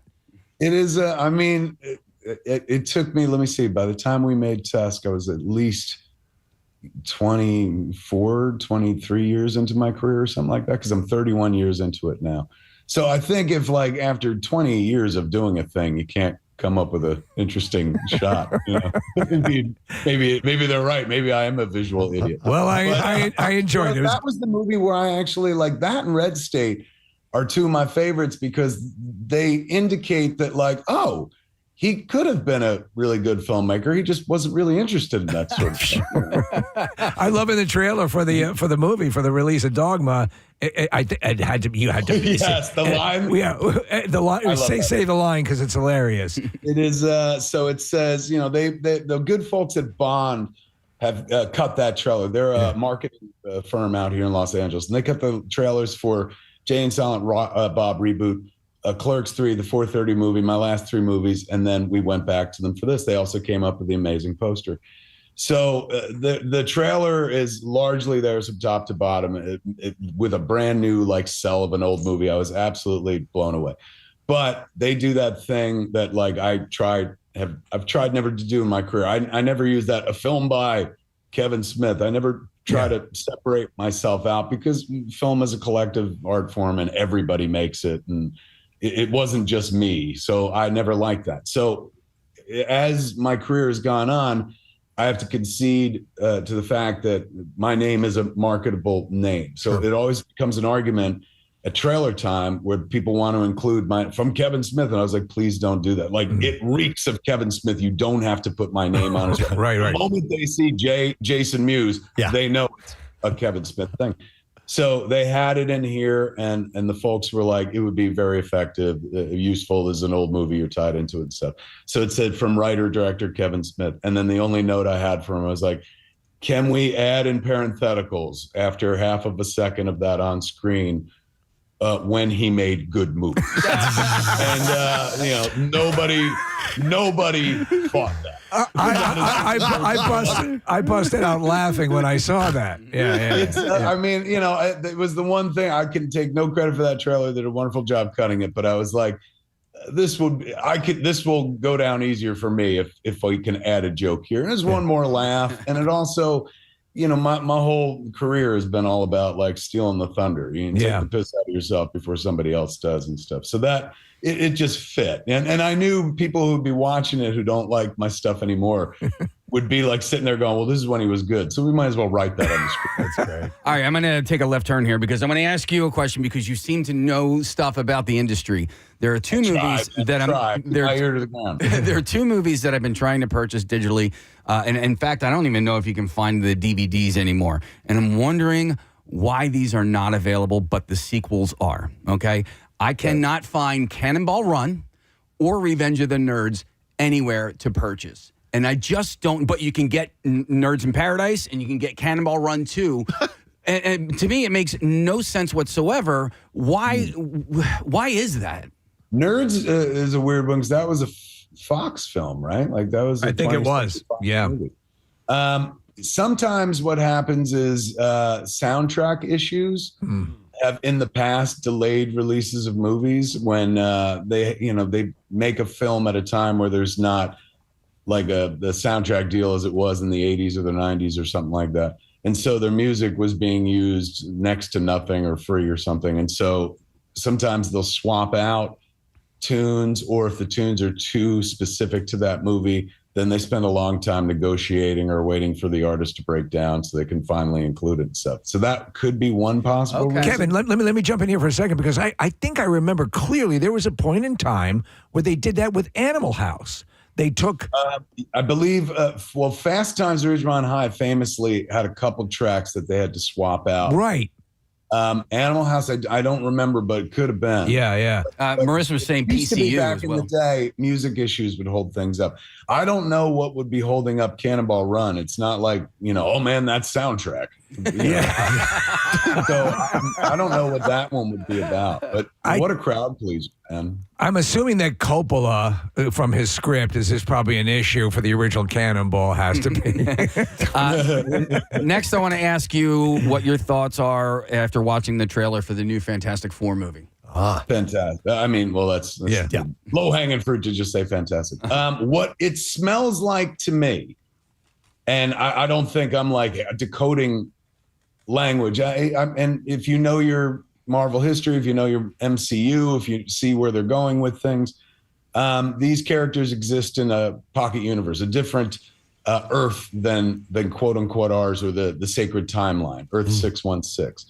So as we've just read recently online, I don't think I'm spoiling anything. The directors talked about there are no other superheroes in their world in this movie we're about to see. So it's not like their Spider-Man will be swinging by, or there's their Iron Man. It is literally just a world in which the Fantastic Four exist. And this movie has Galactus in it. It has a Silver Surfer in it, played by Julia Garner. There were two Silver Surfers, and the more famous one, Norrin Radd, is not in this movie. And I think that's because, spoilers, kids, but I think this whole movie ends with their world being destroyed and eaten by Galactus. Again, I don't think that's a hot take. I think most people that know their stories know, but that whole world is doomed. That's why the approach of selling it with all this wonder of the future and like this kind of neo-modernism, set in the 60s and whatnot, is going to be so heartbreaking, because these four heroes are the only heroes of this world, and they have saved this world from villains countless times, which you're going to see in the movie. They're going to show you the Fantastic Four going up against classic Fantastic Four villains to kind of truncate their history. But when Galactus and when the Silver Surfer comes and heralds Galactus, this whole movie ends in tragedy, which I'm here for. This is going to be the Empire Strikes Back of Marvel movies. If they do that, that will be very... I love the whole retro thing. I love the pocket. Die. Yeah. They're all going to die. Yeah. Look at all the marketing. It's kids with hopeful faces and stuff, putting on like a Ben Cooper Thing mask or something like that. That world is doomed, man. And I think that's juicy storytelling, to say the least. So, but they were represented in the chairs, the Marvel rollout for the Doom movie. Oh yeah, when they did their 5-hour look at all these empty chairs. Right. Yeah. So they're incorporated into that as well. Listen, and we've said this countless times, just write a good script. Just give us something that's all we ask. That's all we need. Give us something that's good, and we'll be happy. I think. Look, I'm always there for Marvel, even when it's not as good as the others. It's still like eminently watchable and whatnot. But clearly, they've heard all the messaging about like you guys got to right the ship or something from audience members. I think you're seeing a return to the storytelling of Phase 1. I think they're trying to thread the needle again, and instead of Thanos, it's Dr. Doom. And to hedge their bets, Dr. Doom ain't just Dr. Doom; it's Robert Downey Jr. coming back as Dr. Doom. So, I think in order to create the same level of excitement they have enjoyed for the last 2 decades, but particularly at the beginning of the Marvel phases, I think they're going to tell some wicked storytelling like that. I think they're going over everything and dotting their T's or dotting their I's, crossing their T's. And stuff like that. I'm open. So visually, it's caught me. I'm in on that alone. Shackman, the director, he did WandaVision, which was the last, other than of course Wolverine, Deadpool, Wolverine. The last big Marvel project that really captured people's imaginations and had everybody talking was WandaVision. So they got the right guy to bring the Fantastic Four, to usher the Fantastic Four into the MCU. All right. Well, we hope you're right. It sounds very cool. We're excited. Yep. All right. Well, listen, we got to wrap though, but we're going to send people to see Dogma, Kevin, the 25th anniversary Resurrection Tour. It's going to be the AMC Neshaminy, May 5th, 6:30 show times. There's going to be Q&A, the whole thing. You can go to dogmamovie.com. Get your tickets. Go check this out. It's a great movie, and with Kevin there, it makes it super duper special, dude. So always, if it sells out, because the second theater is about to sell out, and I don't think they're going to add a third show because it's later at night. What is it? The 14th. May I'm in 5th. New Jersey at my own theater. It's Modcastle Cinemas. 14th and 15th. So if you want to watch it in my own movie theater, you can come there if it's sold out at Neshaminy. Nice. Excellent. And that's not too far of a haul. Nope. No, not at all. Like an hour and a half, and you'll be in Kevin Smith Paradise. You can see the Buddy Christ. He's going to be at the theater. see the future burial place in Kevin See Smith. my future urn. All right, brother. We love you. Thanks for coming on, man. We'll talk to you pleasure, soon. kids. I'll see you when I'm in the area. I'll roll in if you guys don't mind. We love it. Love it. Kevin Smith, everyone. All right, so that's awesome, and I love his take on Fantastic Four. That's a really good. I want to see it right now. I know. I've seen. So they were supposed to drop a trailer. It didn't come, right? No. What they did is they dropped little stills at the convention. I know. Yeah. Come on. But we are excited. It's good to feel that way. Daredevil. Born Again has been wonderful. So they are making inroads into getting back on track. All right. Speaking of that, we got to do that very thing. Take a break. Come back in a second. Your shot of winning $1,000. Preston and Steve's at 20 money up when we return. And the Bizarre File. Good. We're good for something. Especially about the vegetables. We recently got an air fryer. Okay. The first time we used them, my wife burned green beans, and I was eating them like French fries. Okay. It's hilarious. All right. But Yep. The food I wanted to call about was baked ziti. Yeah. Or lasagna. That top, it's almost kind of like a crust with the cheese. Yeah, we mentioned that earlier. That was number one, at least way up on the list. When you have that, like burnt mac and cheese, burnt baked ziti, burnt lasagna, it definitely, I think that enhances the taste dramatically. I mean, I don't know if it's just the cheese or just like the macaroni sometimes gets like a little harder. Just that change of consistency. I don't know. I go straight for it. Yeah, burnt cheese. Good to work. Good to know. Thanks for the word, Ed. We appreciate it, buddy. All right, guys. All right, let me go. Here's another one. Ed, talking about pretzels. But hey, Ed, good morning. Hey, everybody. It's good to have you on the Ba-Ba-Two, the Ba-Two, Ba-Ba. Oh, no! You were doing so well. Melding it along with you, Ed. Try it again. Come on, try it again. Try it again. All right. Hey, everybody. It's good to have you on the Ba-Ba-Two, the Ba-Two, Ba-Ba-Doo, Ba-Ba-Da. Yeah, that's pretty close, right? Closer. All right. Better. I like it. Now do it backwards. All right, Ed. What's up, man? A Philly soft pretzel. without question, is absolutely the best when it is burnt. All right, so we had a caller who said he orders them that way. How do you get your? Are you taking a soft pretzel you might buy somewhere and then going home and burning it yourself, or how do you keep this? a lighter in the car? If I go there and I see that there's a burnt, rack of pretzels, I'll ask for those. You'll buy them all up. Yes. Okay. Now, I have to try this. At work, when they had pretzel day, and what I would do, I would, buy the pretzels, take them into the toaster oven, okay, put them in there, and jack that thing up to like 450 for like 5 minutes. And come out. It's almost like eating a Snyder's hard sourdough. Oh, yeah, I love those. I do love those. So I got to try the burnt soft pretzel. That sounds intriguing. All right, Ed, okay. we'll give it a shot, man. Thanks, bud. Appreciate it. Peace out. I assume you do the Peace mustard out. or cheese with that, right? Yeah. So what I would used to do is the Dutch, the Snyder's, the big Dutch pretzels, the hard ones. Yeah. And then you'd get the cheese, the what is it? The Cheese whiz? Cheese whiz in like a bottle heated up. It's meant to be heated for dipping. Right. It's unbelievable. Yeah, I go with mustard. There's not one thing healthy about that experience. By the way, somebody texted in, you know what I mean, Jelly Bean? Sure do, Peanut Chew. Thank you. All right, we'll go next to Bob. Good morning, Bob. Good morning. You guys rock. Oh, thanks, man. Thank you, Bob. All right, so a food that tastes better burnt. Well, first of all, like that one Ed said, I'm taking notes. Cheese curls. I never heard that. I'm going to try that. All right. All right. I fry oatmeal with olive oil, and I burn that a little bit. You fry oatmeal with olive oil. I have never heard of that. Yeah, before you put the gravy on it. Where did you pick this up? I made it up myself. Okay. And my oldest son, I'll tell you, he goes nuts. If I'm home and I'm making it, I got to make him some. So oatmeal usually needs to be softened up a bit by water. So what's the consistency like? Are you using a lot of oil? Well, what you do is first you make the oatmeal like normal, the instant oats. You put it in the water in the pot. Yeah, okay. And you get it normal. And then what you do is you get the olive oil in a frying pan, and you get that nice and hot. Yep. And you put this in there. You just make sure you leave it in there long enough just to burn, just a little bit brown. Are you making like little patties, like little crab cakes out of oatmeal, or what? Oh, no, I make like a big pancake. Okay. All right. My mind is reeling at this. Did you discover this recipe during a house fire?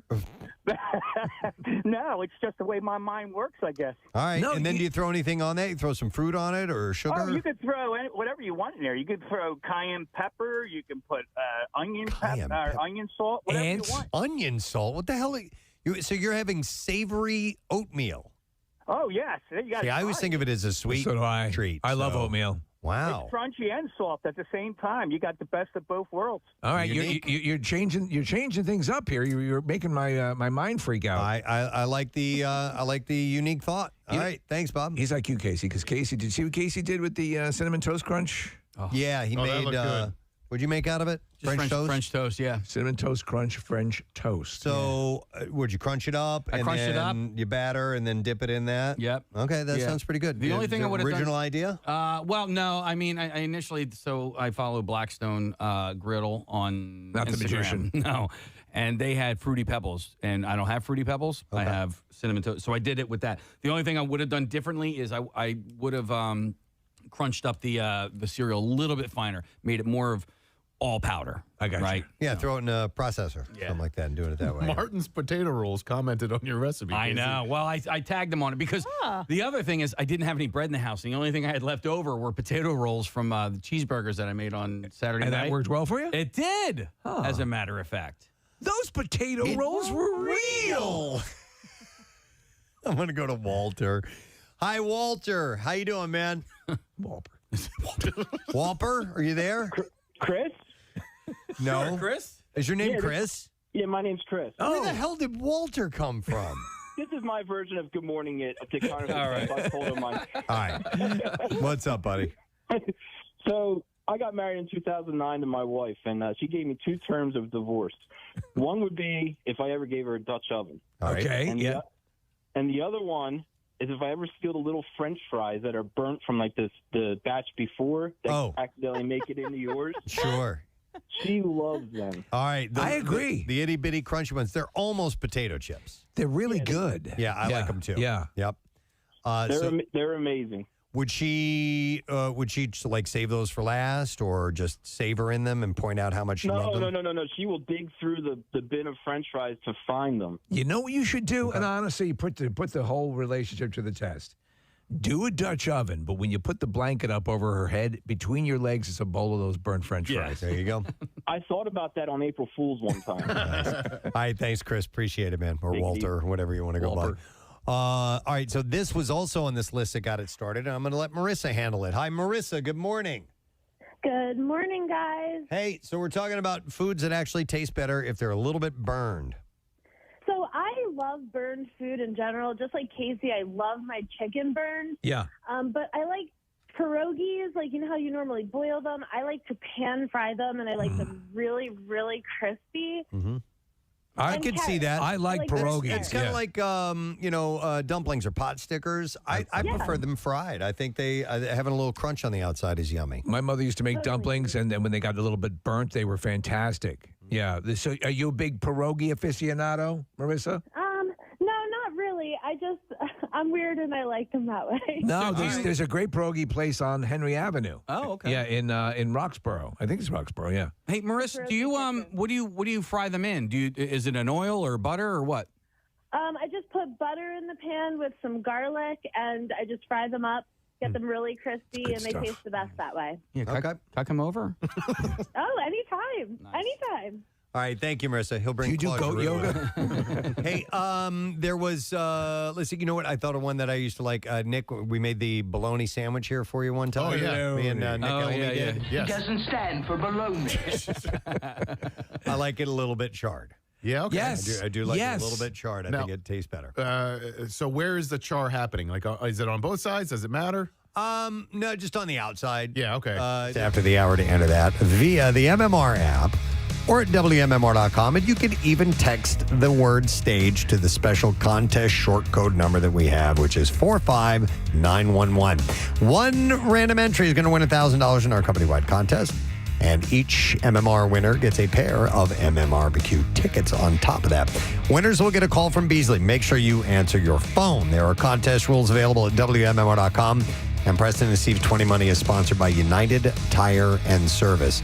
The word is stage, and you need to enter that now. So good luck to you, friend. We have our final look at traffic. We'll go ahead and get that before we do anything else. Kath, what's going on? Construction on the Blue Road has its traffic stopped southbound between Broomall, Westchester Pike, and Baltimore Pike. The left lane is closed, so you can pass by it, but very slowly. Schuylkill westbound jams from Passyunk to the Vine. The Boulevard to Conshohocken eastbound side slowing from the Boulevard into the Vine. There, Delaware, 896 Summit Bridge Road, closed because of an accident between Chesapeake City Road and Glasgow Avenue. New Jersey Turnpike northbound at Route 73, there's a disabled vehicle off to the shoulder. And then in Summers Point, Route 9 northbound, still blocked at 52 MacArthur Boulevard, and that is for a traffic light repair job. All lanes are blocked. This traffic report brought to you by Whole Foods Market. Find seafood savings at Whole Foods Market. Get 20% off sustainable wild-caught fresh halibut fillets with Prime through April 15th while supplies last. Shop in store or online. Terms apply.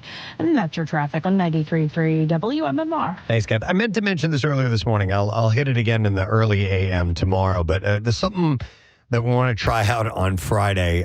So when we've chatted with people via Zoom, because our phones still aren't operating, we've had a few occasions where it's been parents taking their kids to school. It's been pretty fun. And there's been little kids in the backyard, and not in the backyard, in the back seat, and they'll, chime in or jump on the camera and wave and make goofy faces or whatever it is. And I realize, obviously there's a lot of people that are driving kids to school at that time of day. And how fun would it be to just try this out and do kind of a pseudo talent competition with kids that are currently in the car with their parents? And I thought this would be something that needs to be set up ahead of time so you can get your kid ready to maybe do a little performance for us. So we're going to try this on Friday morning, and it'll most likely be early in that like 7:15 to 7:45 range, where we'll open up the Zooms.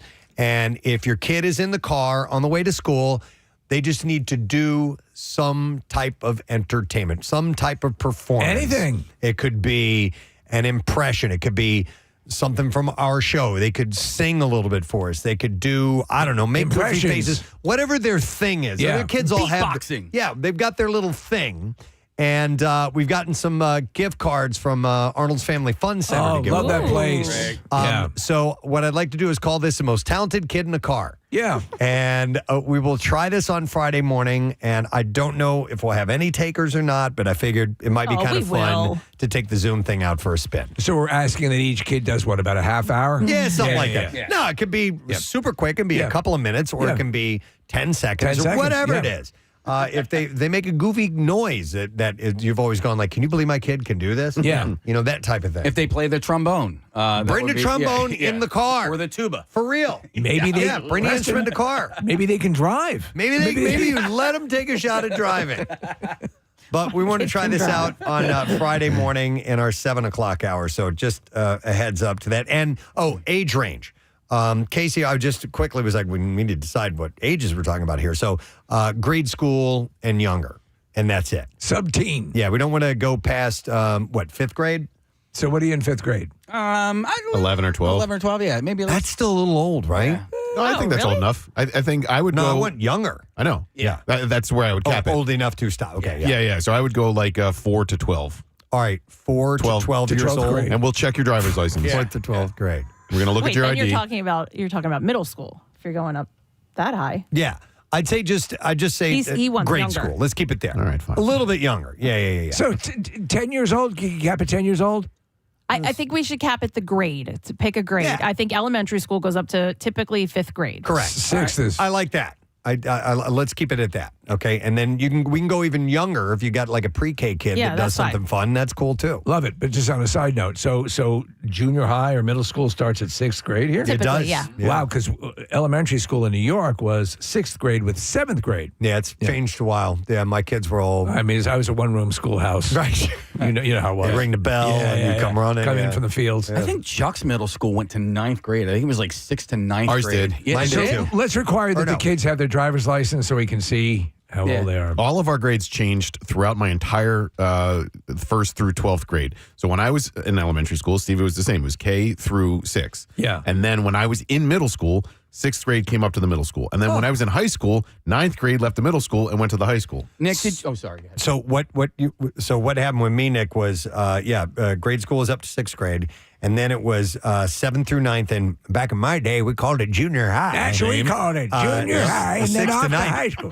But My Dearest wife, today I entered junior high school. so the year that the 9th grade, the freshman class, moved up to the senior high school was the year that I became a sophomore. So when we went from junior high to high school, we were not the youngest group. Oh, it that's was so great. great. And so that's how it went with you? Twice. In high school, when I was a senior, that was when the 9th grade moved to the high school. When I went from elementary school to middle school, Preston, I was never the youngest at the middle school. So when I was in 6th grade at Hillside Elementary, and then 7th grade at Valley Forge Middle School, the 6th grade followed me to Valley Forge Middle School. So when I was in 7th grade, there were also 6th graders there. So yeah, very similar experience. You answered my question. I was going to ask you where you went to middle school because, Nick, I will be at your middle school this evening. Valley Forge Middle School? Yeah. Oh, yeah. you'll see the statue out front. I will. Yeah. It's like a bobblehead. Yeah. But my son's playing rugby against Conestoga, and they're playing nice. at Valley Forge Middle School. That's cool. By the way, yesterday, Casey, I was thinking all day about how you knew the year that I got married and I didn't. It really bothered me that I was way off on my age, on the year, on all of it. I was like, how did Casey know this so much better than me? Well, I just knew that I got married before you, and we're the same age. I felt like such an idiot all day yesterday. Case remembers years, dates. It's crazy. I got movies down. That's it. Yeah. By the way, just to toot my own horn, Kevin Smith was wrong about Rounders, and I was right. Oh, get out! Yeah, so Dogma came out after Rounders came out. Rounders and Armageddon came out, and then Dogma came out. I will say that for you. I think what he was saying is that when they were filming the movie, Oh, maybe. yeah, that Rounders may not have been released. So if you look at the movie production time, yeah. Speaking of Rounders, I saw something on Instagram yesterday on the Reels that I wholeheartedly agree with, and I'm going to say this. I like the movie Rounders, but it is not a good movie. It is not a good poker movie. It's like really cheesy. You're more a fan of Cannonball Run. No, listen, I agree with you. There are some really obvious things that even me as a non-poker player are going, nah, it wouldn't work that way. Like the look over there move. Well, no, like his tell with the cookies. Like a guy that is that good at playing poker is not going to have that obvious of a tell. He loses because of Oreos. Yeah. Come on. When and then announce the table. When I have a good hand, I love to eat an Oreo cookie. The worst part is that Matt, being this poker savant, tells him that he knows what his tell is. Yeah. And it makes no sense. He goes, normally when you see a guy's tell, you don't say a damn word. You go on all night. And he's like, but I don't have that kind of time. What do you mean you don't have that kind of time? You don't have the kind of time to tell him you know what the tell is. You know what I mean? I know exactly what you mean. It doesn't make any sense. It's like in Casino Royale. He knows that Lashit's eye will bleed. You know that when he's getting nervous or and so but Bond doesn't go, oh, your eye's bleeding. Your eye's bleeding. Total tell there. I still like the movie though. I still do. Yeah. I have a Teddy KGB shirt that I wear from time to time. That I love that character. You've seen the story where Matt Damon talks about John Malkovich coming to the table reading. Yes. He's like, I'm not that good of an actor. Yeah, that's what Malkovich was saying to him because of the accent and everything. All right. Anyway, I don't know how we got here, but you can get a womb transplant. We are now going to the Bizarre File.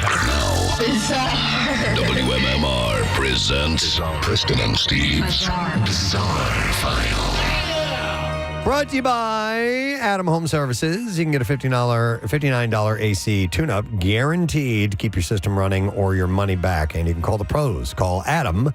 AdamHomeservices.com. A Danish chef couple who attracted international acclaim with a forest resort in Sweden have been tracked down to Guatemala after apparently going on a run from tax authorities and leaving behind 158 barrels of human poop. Oh, whoa. 158 barrels? Yes. So Fleming Hansen and Mette Hellbeck founded the purportedly eco-friendly retreat in southern Sweden after claiming to have felt the call of the wild in Copenhagen, where they ran a popular rooftop restaurant. Stedsens, formed of 16 wooden cottages, looked out onto nature, attracting praise from influencers and reviewers who described it as magical and enchanting luxury. But a few months ago, it was discovered that the couple had vanished, leaving multiple animals behind and 158 barrels of human waste. Okay. No, it is poop. They also found that wastewater was left to run into the forest, too. Well, the way they have it designed, it almost looks like the United States here, Preston, in reverse. The shape of it? Yeah. So the staff said multiple animals, including ducks, had died as a result of being left outside through the night by the couple, and others were left abandoned after the owners vanished.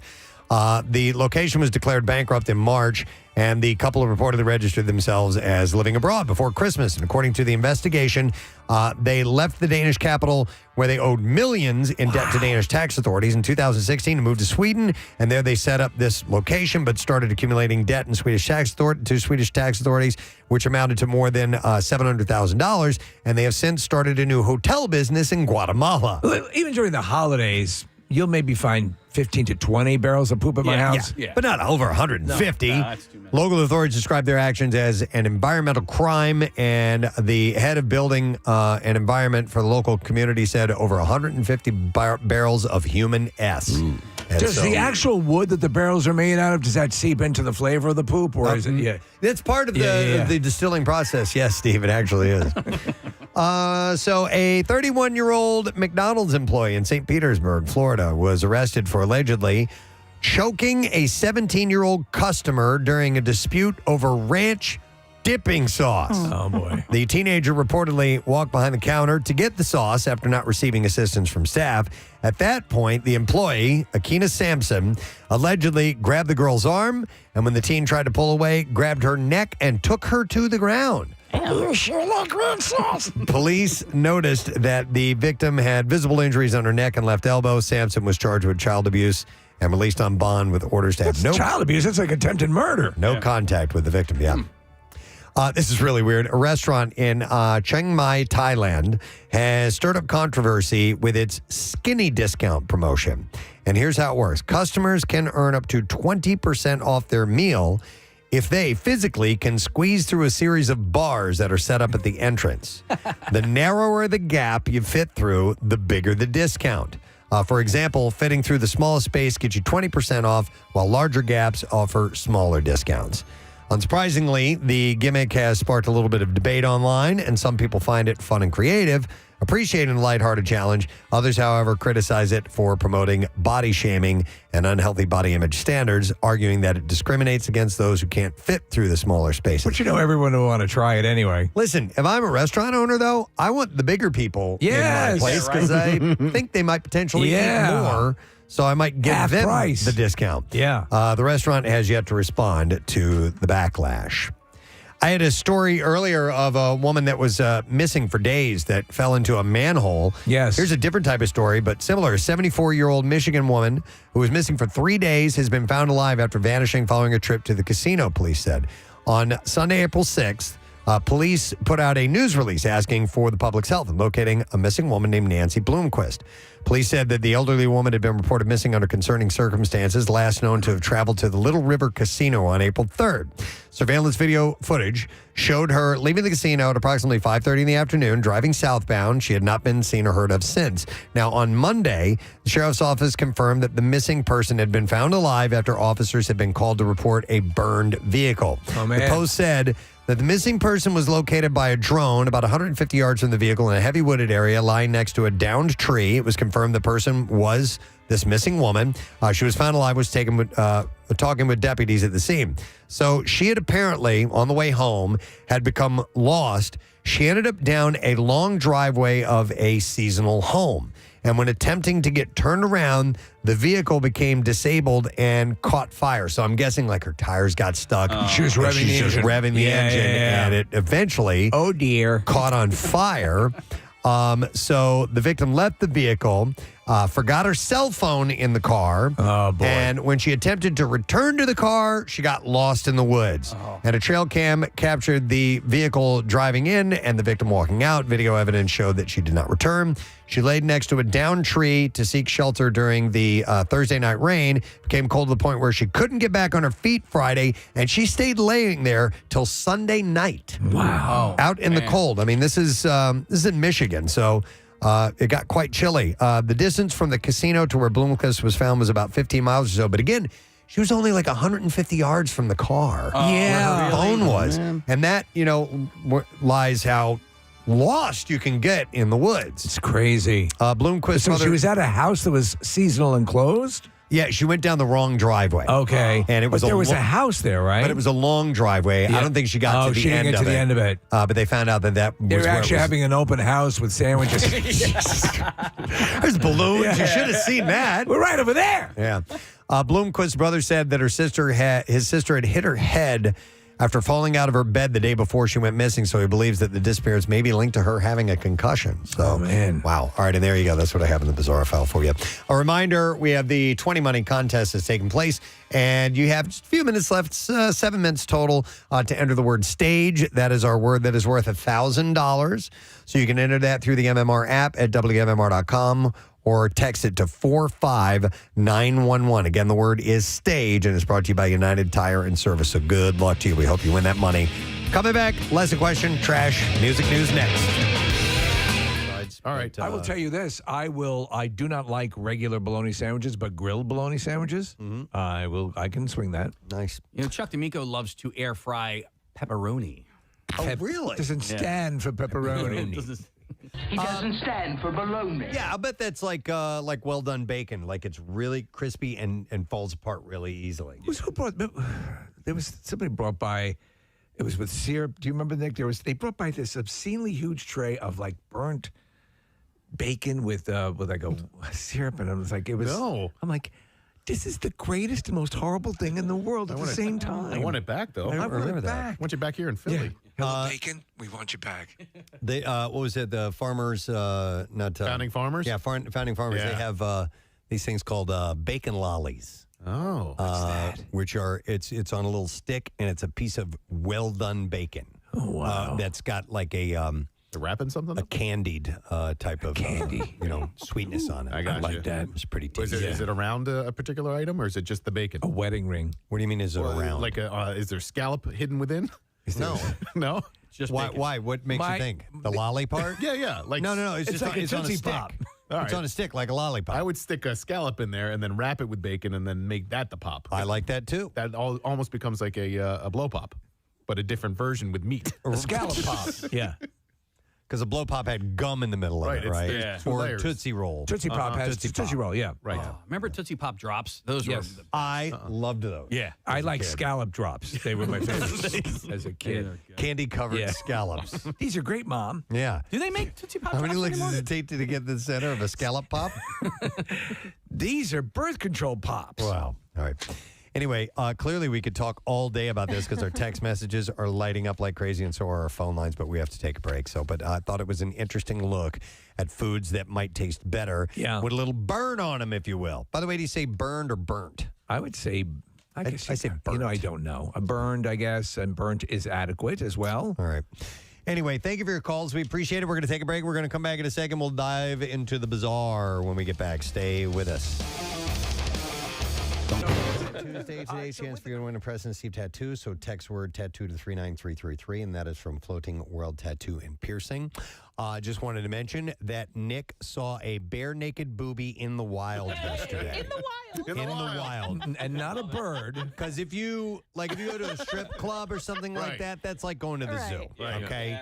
No yes. big, no big deal. Sure. You get to appreciate, and you can look longer than you normally would. Right. But when it's in the wild, there's something more exciting about that. You just don't expect it. Right. Yeah. Even though you've set up a blind and have binoculars. Right. And Steve, I did not at all expect it, so much so that it was, I believe, a triple take when I spotted said booby in the wild. I was at a grocery store, and this she was probably mid to late 30s, maybe early 40s, very attractive woman. She was okay. coming out of the bathroom, and I was walking towards where the bathrooms were. So we were walking in opposite directions, and she had a nice breasts. And, She had a nice breast. This woman, so I'm in the supermarket and she's got a nice breast. She'd paid for these breasts. Oh, after factory, as they And, say. yes, so they were sort of on display to begin with. Right. It was a low-cut top. Right. And so she was coming out of the bathroom. And so the part of the reason why I brought it up is I'm curious, Kathy or Marissa, like how this could actually happen. Because she was clearly not wearing a bra. And my guess was, when she went to the bathroom, when she was in the facilities, maybe she was lifting her shirt back up, like after tucking her pants back in or whatever. Where was the boob hanging out from? It was left boob Under? and, no, to the side. Cleavage? So the shift, the cleavage shift had gone from in the middle of the boobs to the right boob entirely. I gotcha. And so the left one was fully exposed. So it was Wait. I don't understand. Hold on. The left boob was coming out of the cleavage part, the V? No, I'm sorry. The left boob was coming out of the left side. So like the Of armpit, like the tank top. Was it a armpit tank hole. top? It was a tank top. Yeah. Okay, And armpit hole. It was a Okay. low-cut tank top. Okay, I'm so sorry. the armpit hole had basically shifted over a little bit, and so you're getting drastic side boob, basically. yeah, and so all of this is Wait, do you see processing. nipple? Yes. Okay. Oh, so my more God. than side boob. No whole boob. no bra, and all of this is happening in real time, and it's one of those things where, like, when you look at a woman and you see cleavage or whatever, you sort of do the side eye, you glance more than once. But this one, I was like, wait, no, that's not what I saw. Oh, that is what I saw. Wait, is that what I saw? All of that is spinning around in your brain as quickly as humanly possible. Before you answer this question on how something like that could happen, Kathy, do we as responsible men Well, that's what I was going to ask. go over and say something? I think you have to. Hey, your knockers are hanging out. I mean, Nick, did you say anything? No, and I thought about it, and I was wondering what the approach should be. Because, look, when that type of thing happens, unless you're doing it blatantly for attention, which I don't think that she was. I think it was by accident. I didn't want her to be embarrassed in the store. Could you do it cryptically and say, hey, melons are on sale? But you didn't want to embarrass her, but the poor thing I know. probably walked into I know. many people. Somebody texted in and said, Nick should have said, we, guess what I get to do? All right. Oh, Nobody that's- from the radio. Yelled it right So there. I think a great question. That's what I get to do. Kathy, How could that happen? well, no, yeah, to some extent, but also, would you prefer, I think I might do what Nick did and just say, I know. there's no way as a guy you can. And I thought about it. And I think you wait for a woman to tell her. No way.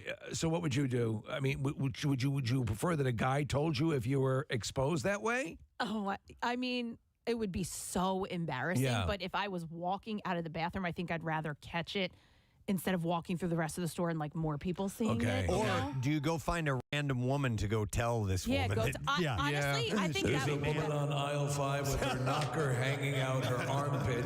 I mean, this lady's going to walk through the entire supermarket. I think you failed. I think you and anybody would have.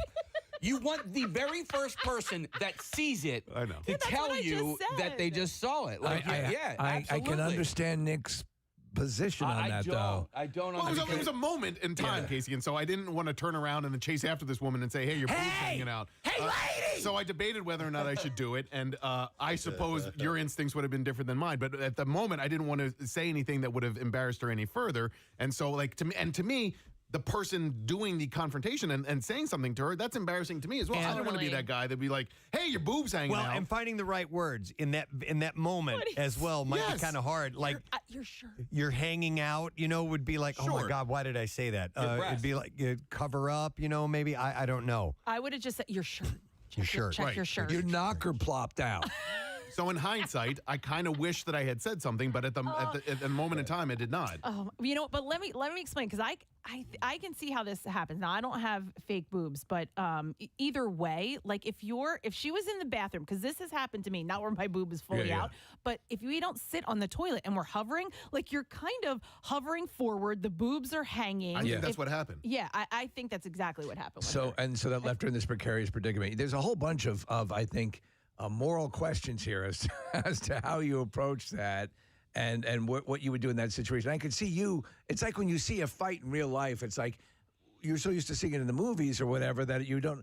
What did I just see? What did I? Yeah. And by the time you process it, the moment is gone. I mean, listen, I had a similar situation. I was at Wonderland Pier in Ocean City, and there was a guy in a wheelchair, and his testicles were hanging out of his shorts. That's right. And I went up and I told his caretaker, I'm like, and I'm like, yo, his nutsack is, I didn't say that, Did you tuck it back in for him? I did, with my mouth.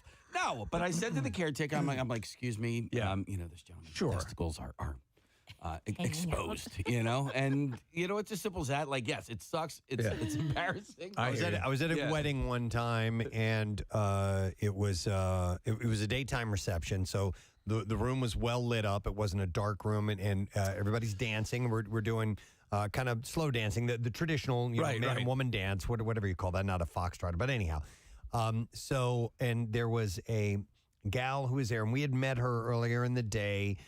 They were I think the dance instructor that helped the bride and groom learn this really cool fancy dance that they were going to do for their first dance. Right. So anyhow, they're dancing together, and her top is slowly slipping down and down and down. Yes. She wasn't overly well endowed. Right. Okay, but nonetheless, it came all the way down. Nipple, the whole thing, everything hanging out. I didn't say a damn thing. Right. And I feel a little bit bad about that to this day, that I could have easily, because I met her earlier and I could have been like, hey, pointed. Could you have stepped on the back of her dress to make everything pull up in the front? Would that have worked? Yeah, I guess that could have worked, right? Yeah. I know but I hear what you're saying. You don't, because it seems like such an affront because of you being a guy. But then I also see the merit in how long do you let that go on? If you may want to adjust yourself. I do think I think I would prefer if a woman came over to me, like if you're with your wife, like, Rochelle, go tell Kathy your knockers are hanging out. Right. I'd rather that than you be like, Hello, Rochelle, it's Preston. Can you drive? Wolfgang Van Halen's band Mammoth is going to be at the MM Barbecue coming up on May 10th. Freedom Mortgage Pavilion. There's special 4-packs that you can get through WMMR.com with the information there. There's a certain way you need to order this, and you can save yourself $40 in fees if you order that 4-pack. So get on that. And, of course, we are looking for performers for the Preston and Steve Show stage live band karaoke that we're doing. So if you would like to audition, we would like to see it. We have a chance for you to send us a YouTube link through WMMR.com. You click on contest when you go there. And you might end up on stage on our Preston and Steve Show side stage in front of a very raucous, fired up, ready to go crowd, living your rock and roll fantasies, and you'll get a 4-pack of tickets to the show as well if you are chosen. So we're going to get 10 singers, maybe more. We're considering more. But each singer gets a 4-pack of tickets to MM Barbecue tickets. So please do that. It's so much fun. We never thought it would turn into something as cool as it is when we started it. To be honest, the reason why we did it in the first place is we had access to a stage. It's off to the side, and what do you want to do with it? Yeah. But now it's just a blast. And it coincides so well with the main stage as the turnovers are taking place. It gives you somewhere to go and come see the show continue. Yep. So that's underway. But the deadline for the auditions is April 21st. So please do that soon. All right, lesson question time. 4-pack of tickets as MMR rocks Monster Energy AMA Supercross. It's going to be Saturday, April 12th at Lincoln Financial Field, which, by the way, is this Saturday. So the question we'll ask is this. The Rock has done a ton of work with Make-A-Wish. Which charity organization helps people like Britney Spears? All right, so The Rock has done a ton of work with Make-A-Wish. But which charity organization helps people like Britney Spears? If you heard that, it was around 6:45 this morning, then we need you to text the word Zoom. This takes a little extra time here, so I'm gonna take a moment and explain this to you. Text the word Zoom to 610-660-9333. And if you know the answer to that, you can click on this link that we will send you, the daily link for our Zoom, and then it will send you on board, and we'll get some people in line, and we'll see somebody. The question, The Rock has done a ton of work with Make-A-Wish. Which charity organization helps people like Britney Spears? So you need to do this right now, and while you do that, we'll do this. The trash business is a gold mine. 93.3 WMMR with Preston and Steve's Hollywood Trash. It is brought to you by Yoga 6. This weekend is the grand opening celebration at Yoga 6 in Conshohocken. Kathy might be there. I don't know. You're not going to be at the grand opening, but you are going to go there, right? Yes, I do go there. I may actually be at the grand opening. Join the fun April 11th through the 13th with yoga, food trucks, giveaways, and more. Don't miss it. Visit yoga6.com for details. What's up this morning, Steve? Well, rumors of a split between Barack and Michelle Obama being reinforced after he told an audience at Hamilton College that he has been an absentee husband. Amazingly, President Obama then expressed a strong desire for, quote, some nasty-ass strange. Whoa. Oh, my God. He doesn't even say that. It's been a long time, but Kevin Bacon finally addressing losing a fortune to Bernie Madoff's infamous Ponzi scheme in 2008. Bacon tells Page 6 that he did not like it. Oh, my God. And finally, Madonna and Elton John ended their long-standing feud backstage at SNL recently. Madonna told Elton he was the reason she got into music. And Elton, the confused Elton, told Madonna he, quote, loved him in The Wrestler. Oh, dude. That's your Hollywood show. All right, let's see if someone knows the answer to this. The Rock's done a ton of work with Make-A-Wish. Which charity organization helps people like Britney Spears? So we're going to go to Bob. Bob! Joining us this morning. Hey, Bob, how you doing, man? Hey, what's up, guys? All right, so we need to know which organization helps people like Britney Spears. Make a bitch. Make a bitch. Yes. Hang on, bud. You are a winner, and we are going to give you a 4-pack of tickets to Driven to Serve, Muscle Car. Nope. Sorry, scratch that. It's Monster Energy, AMA Supercross. Saturday, April 12th at the Link, and witness the world's elite dirt bike riders battle for the coveted title of Supercross champion. Tickets are on sale now. Visit supercrosslive.org or .com for all the details. And Nick wants me to mention this. You can celebrate Make-A-Wish's World Wish Month by purchasing a s'mores cookie. And proceeds from the s'mores cookies will be donated to Make-A-Wish Philadelphia, by the way. Have you guys you ever bought cookies from 4th Street Cookies in Philly? They're excellent. Fan-freaking-tastic.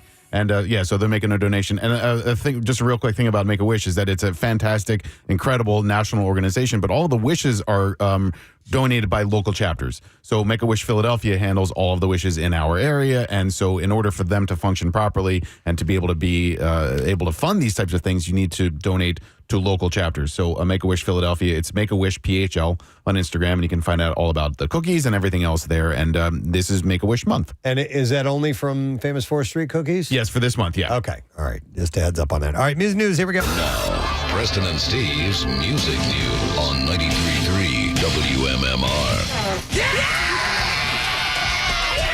Brought to you by United Tire and Service. Ball tires bring hydroplaning and heart palpitations on slick spring roads. So roll in for a free tire inspection. Save $50 off 4 tires, and don't drive alone.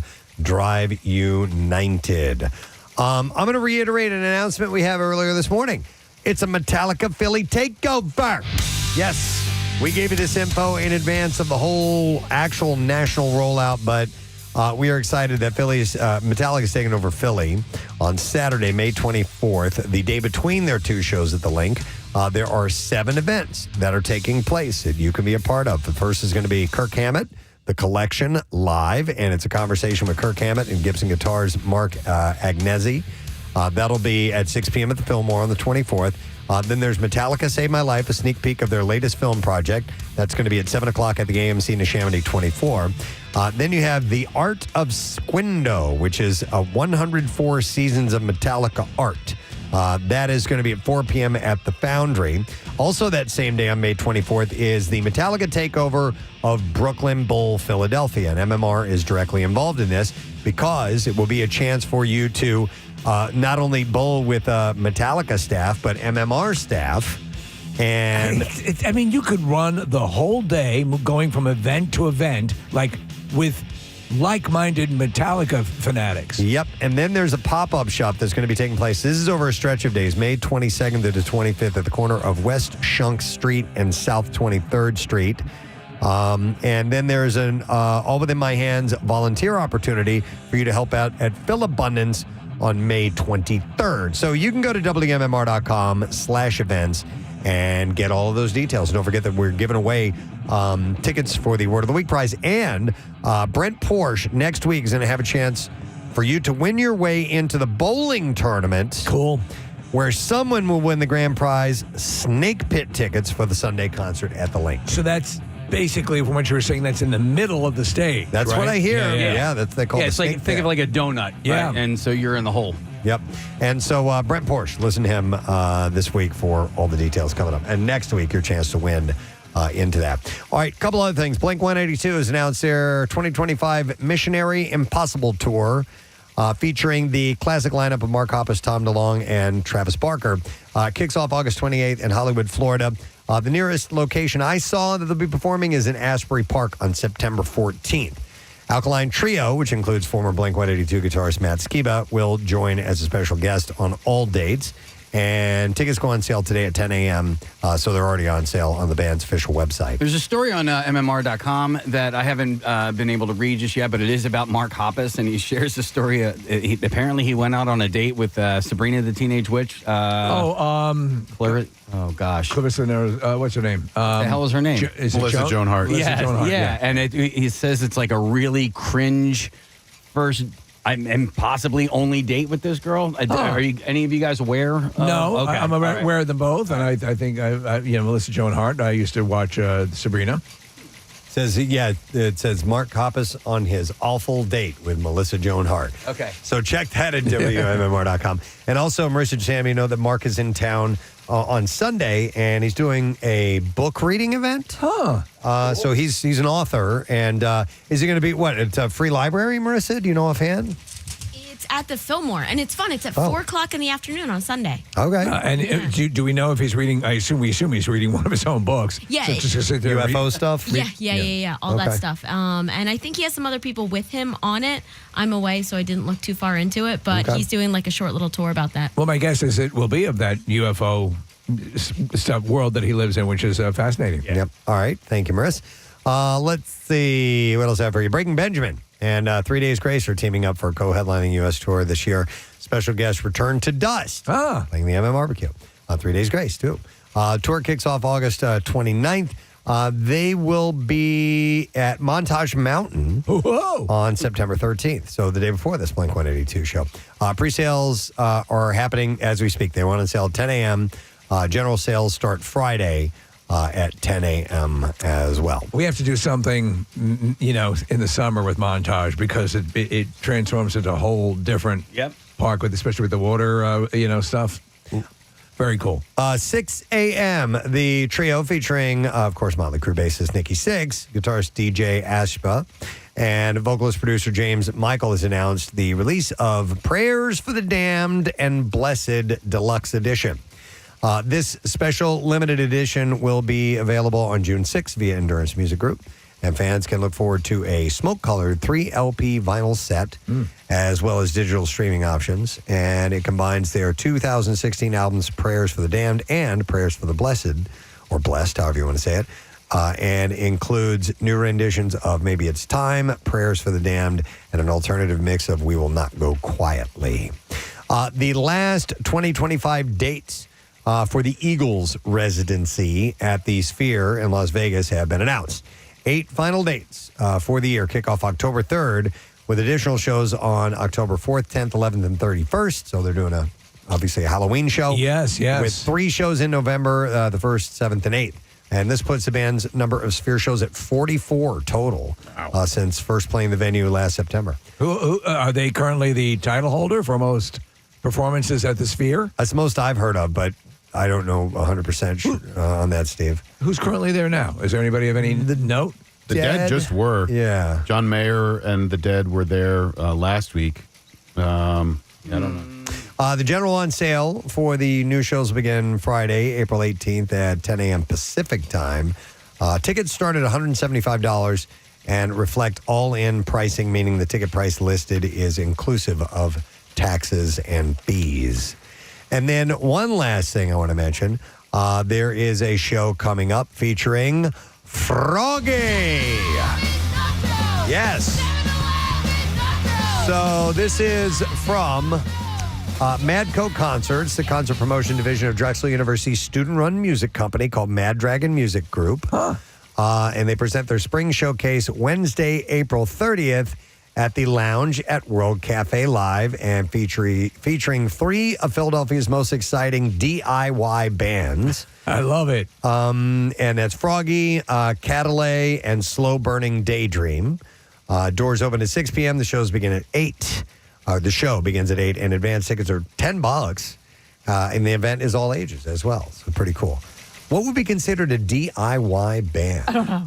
Do it yourself is what DIY right. is. Isn't that the point of a band? So hang on, Marissa knows. I don't, but I have some other really cool Froggy news that I just wanted to share. Froggy is in a bracket for the Punk Rock Museum. No way. Yes. So I just saw this post. It says the Punk Rock Museum Spotlight Band Contest is happening. There's 12 brackets, and the band that gets the most votes in each bracket moves on. So if you go to their page, scroll down a little bit, Froggy is number 11 on bracket number 5. Okay. So hop in there, comment number 11, because we love the Punk Rock Museum and we love Froggy. So I got to do that. I'm laughingly going to suggest, is there I will share it to the Preston and Steve Instagram story. I'll make it really easy for everybody. Click on it, comment number 11, and then done. Okay. All right. I love it. Thank you. And go see Froggy. And go hang up my photo in the Punk Rock Museum, please. Yes.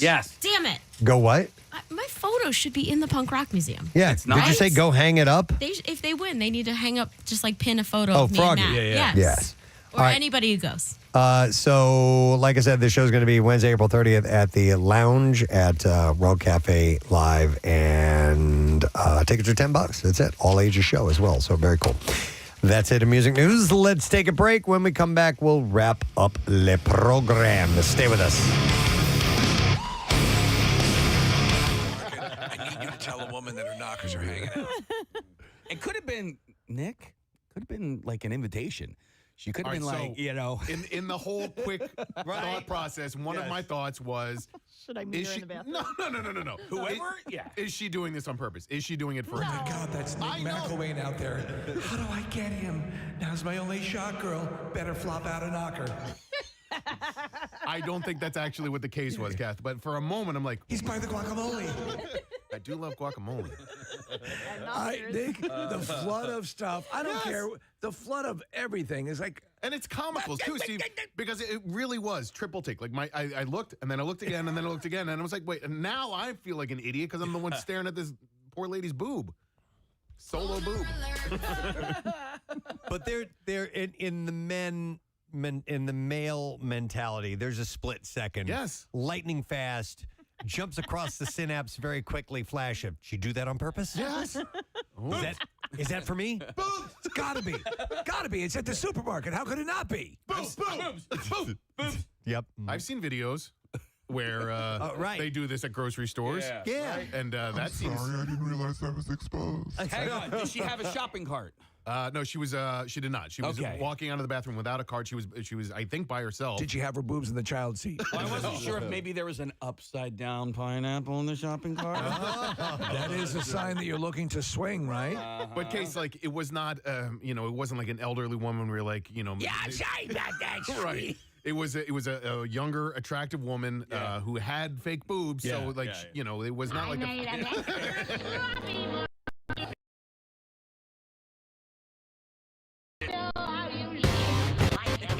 Back to the fanatic. It's biblical, yes.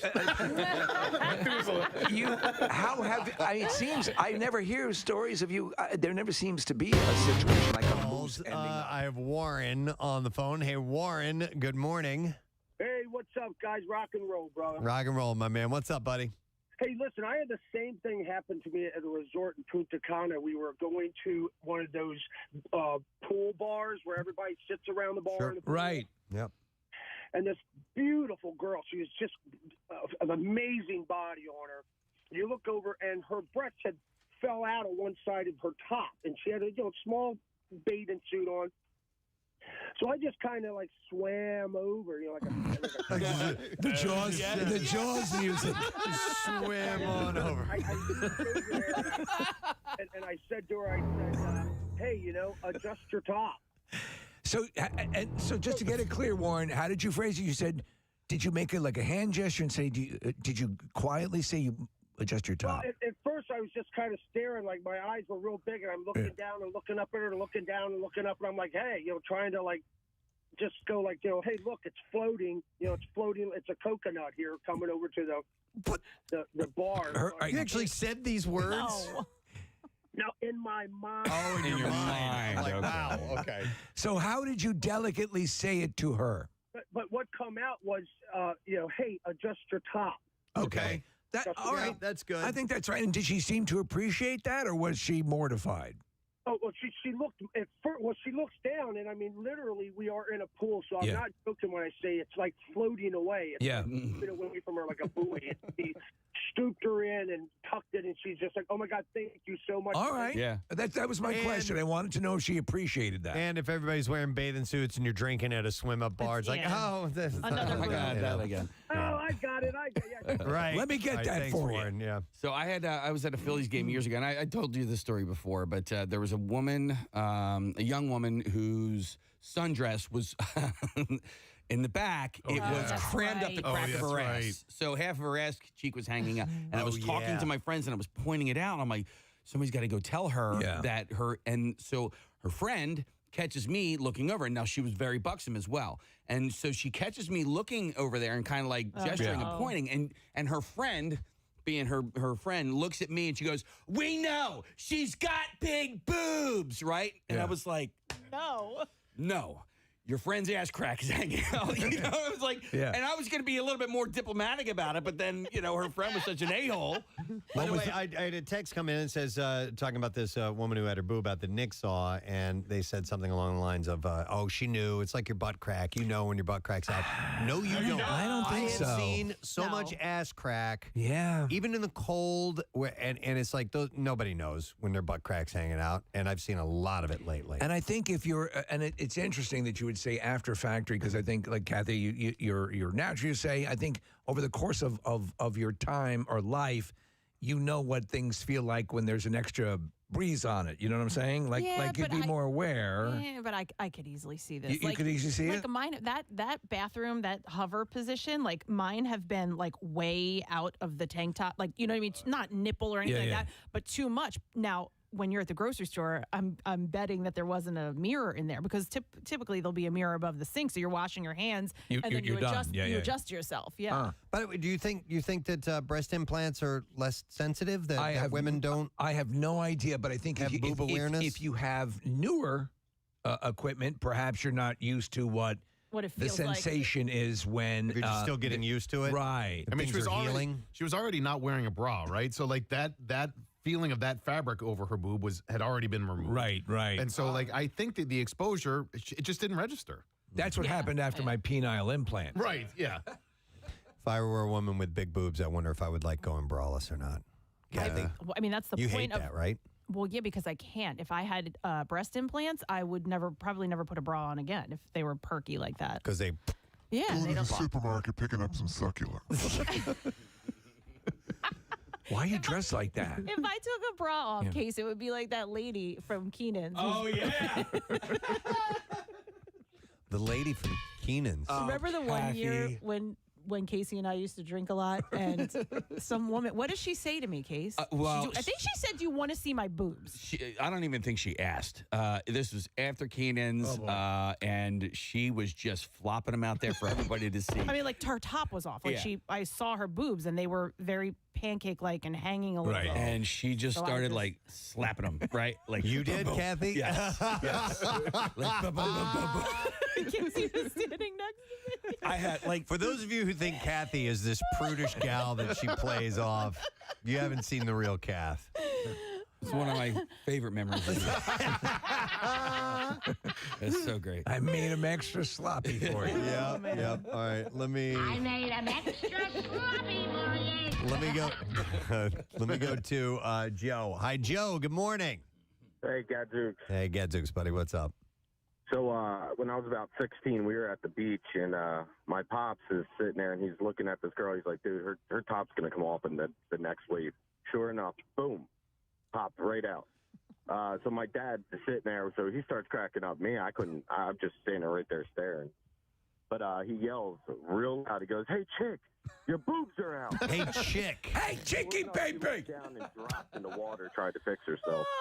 Your gazongas are airborne. Oh, my That's God. another one though. The beach Thanks, waves. Joe. It's like you're gonna see a boob at some point. Oh, for sure. And I feel terrible for because I've seen that happen. I've seen dudes lose their bathing suits, like they're body surfing or whatever. Oh, dude, you know where that happens a lot? At the amusement parks that have the big wave, The forced flow. that you can go out and try to like a boogie Surf, board yeah. on, and their shorts will just fly right off because there's so much water And pressure. people don't realize it when they get it's in. hilarious. Yeah. It is hilarious. Let me go to Mickey. Hey, Mickey. Good morning. Hey, good morning, guys. How are you? Good. What's up, Mick? Listen, I'm a crossing guard, and I had an incident where a woman pulled over to ask directions, and I leaned over to give her the directions, and her top had opened up. And I was like, oh, my. Oh my! Don't mind if I do. So don't mind if I do. Mickey. Foo Fighters on 93.3 WMMR, my hero. It's 10:52 in the Preston and Steve Show. Wednesday morning. About ready to wrap up this program. Hand it over to Pierre Robert. And maybe $1,000 in your pocket today. He's got a couple opportunities for you to do that. There's 3 left for the day, so don't miss out on the Preston and Steve 20 money contest that is happening. Today has been a lot of fun. It has really been. enjoyed today's show. Started off difficult.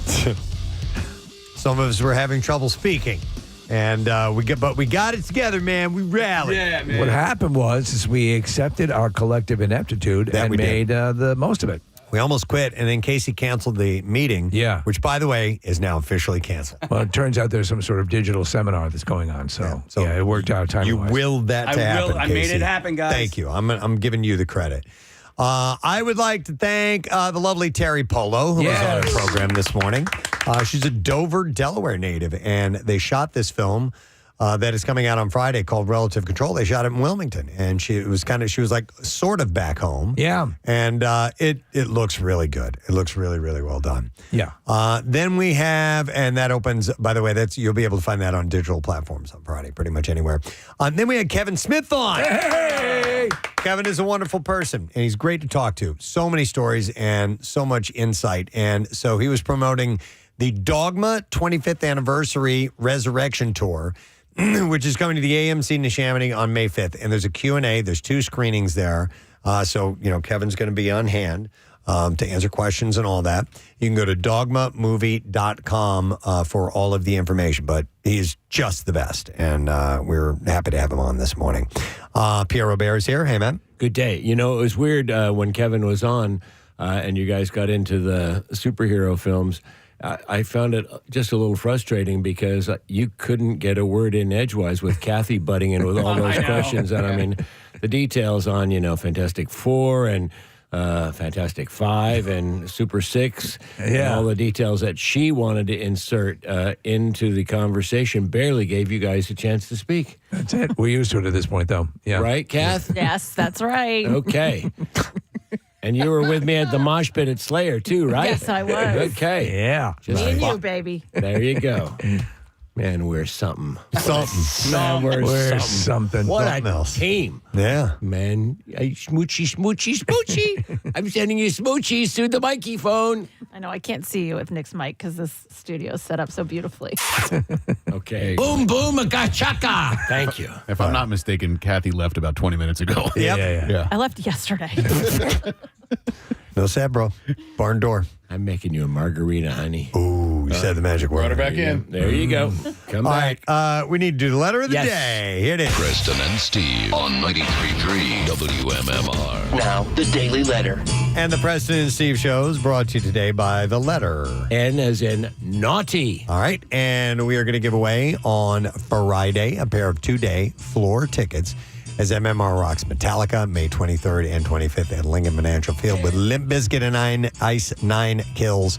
Opening night number 1, and then Pantera and Suicidal Tendencies on the second show.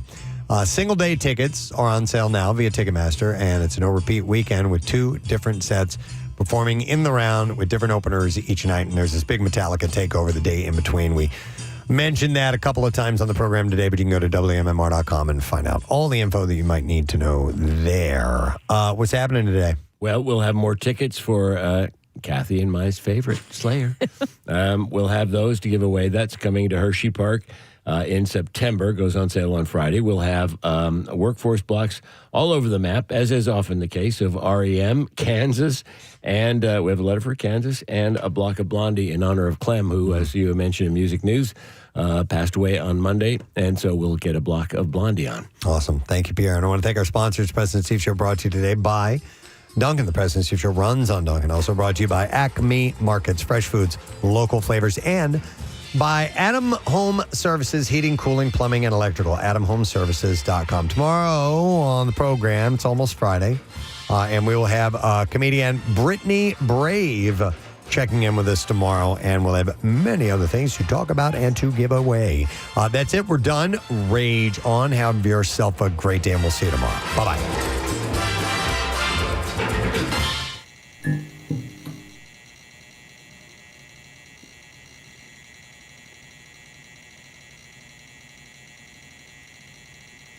Preston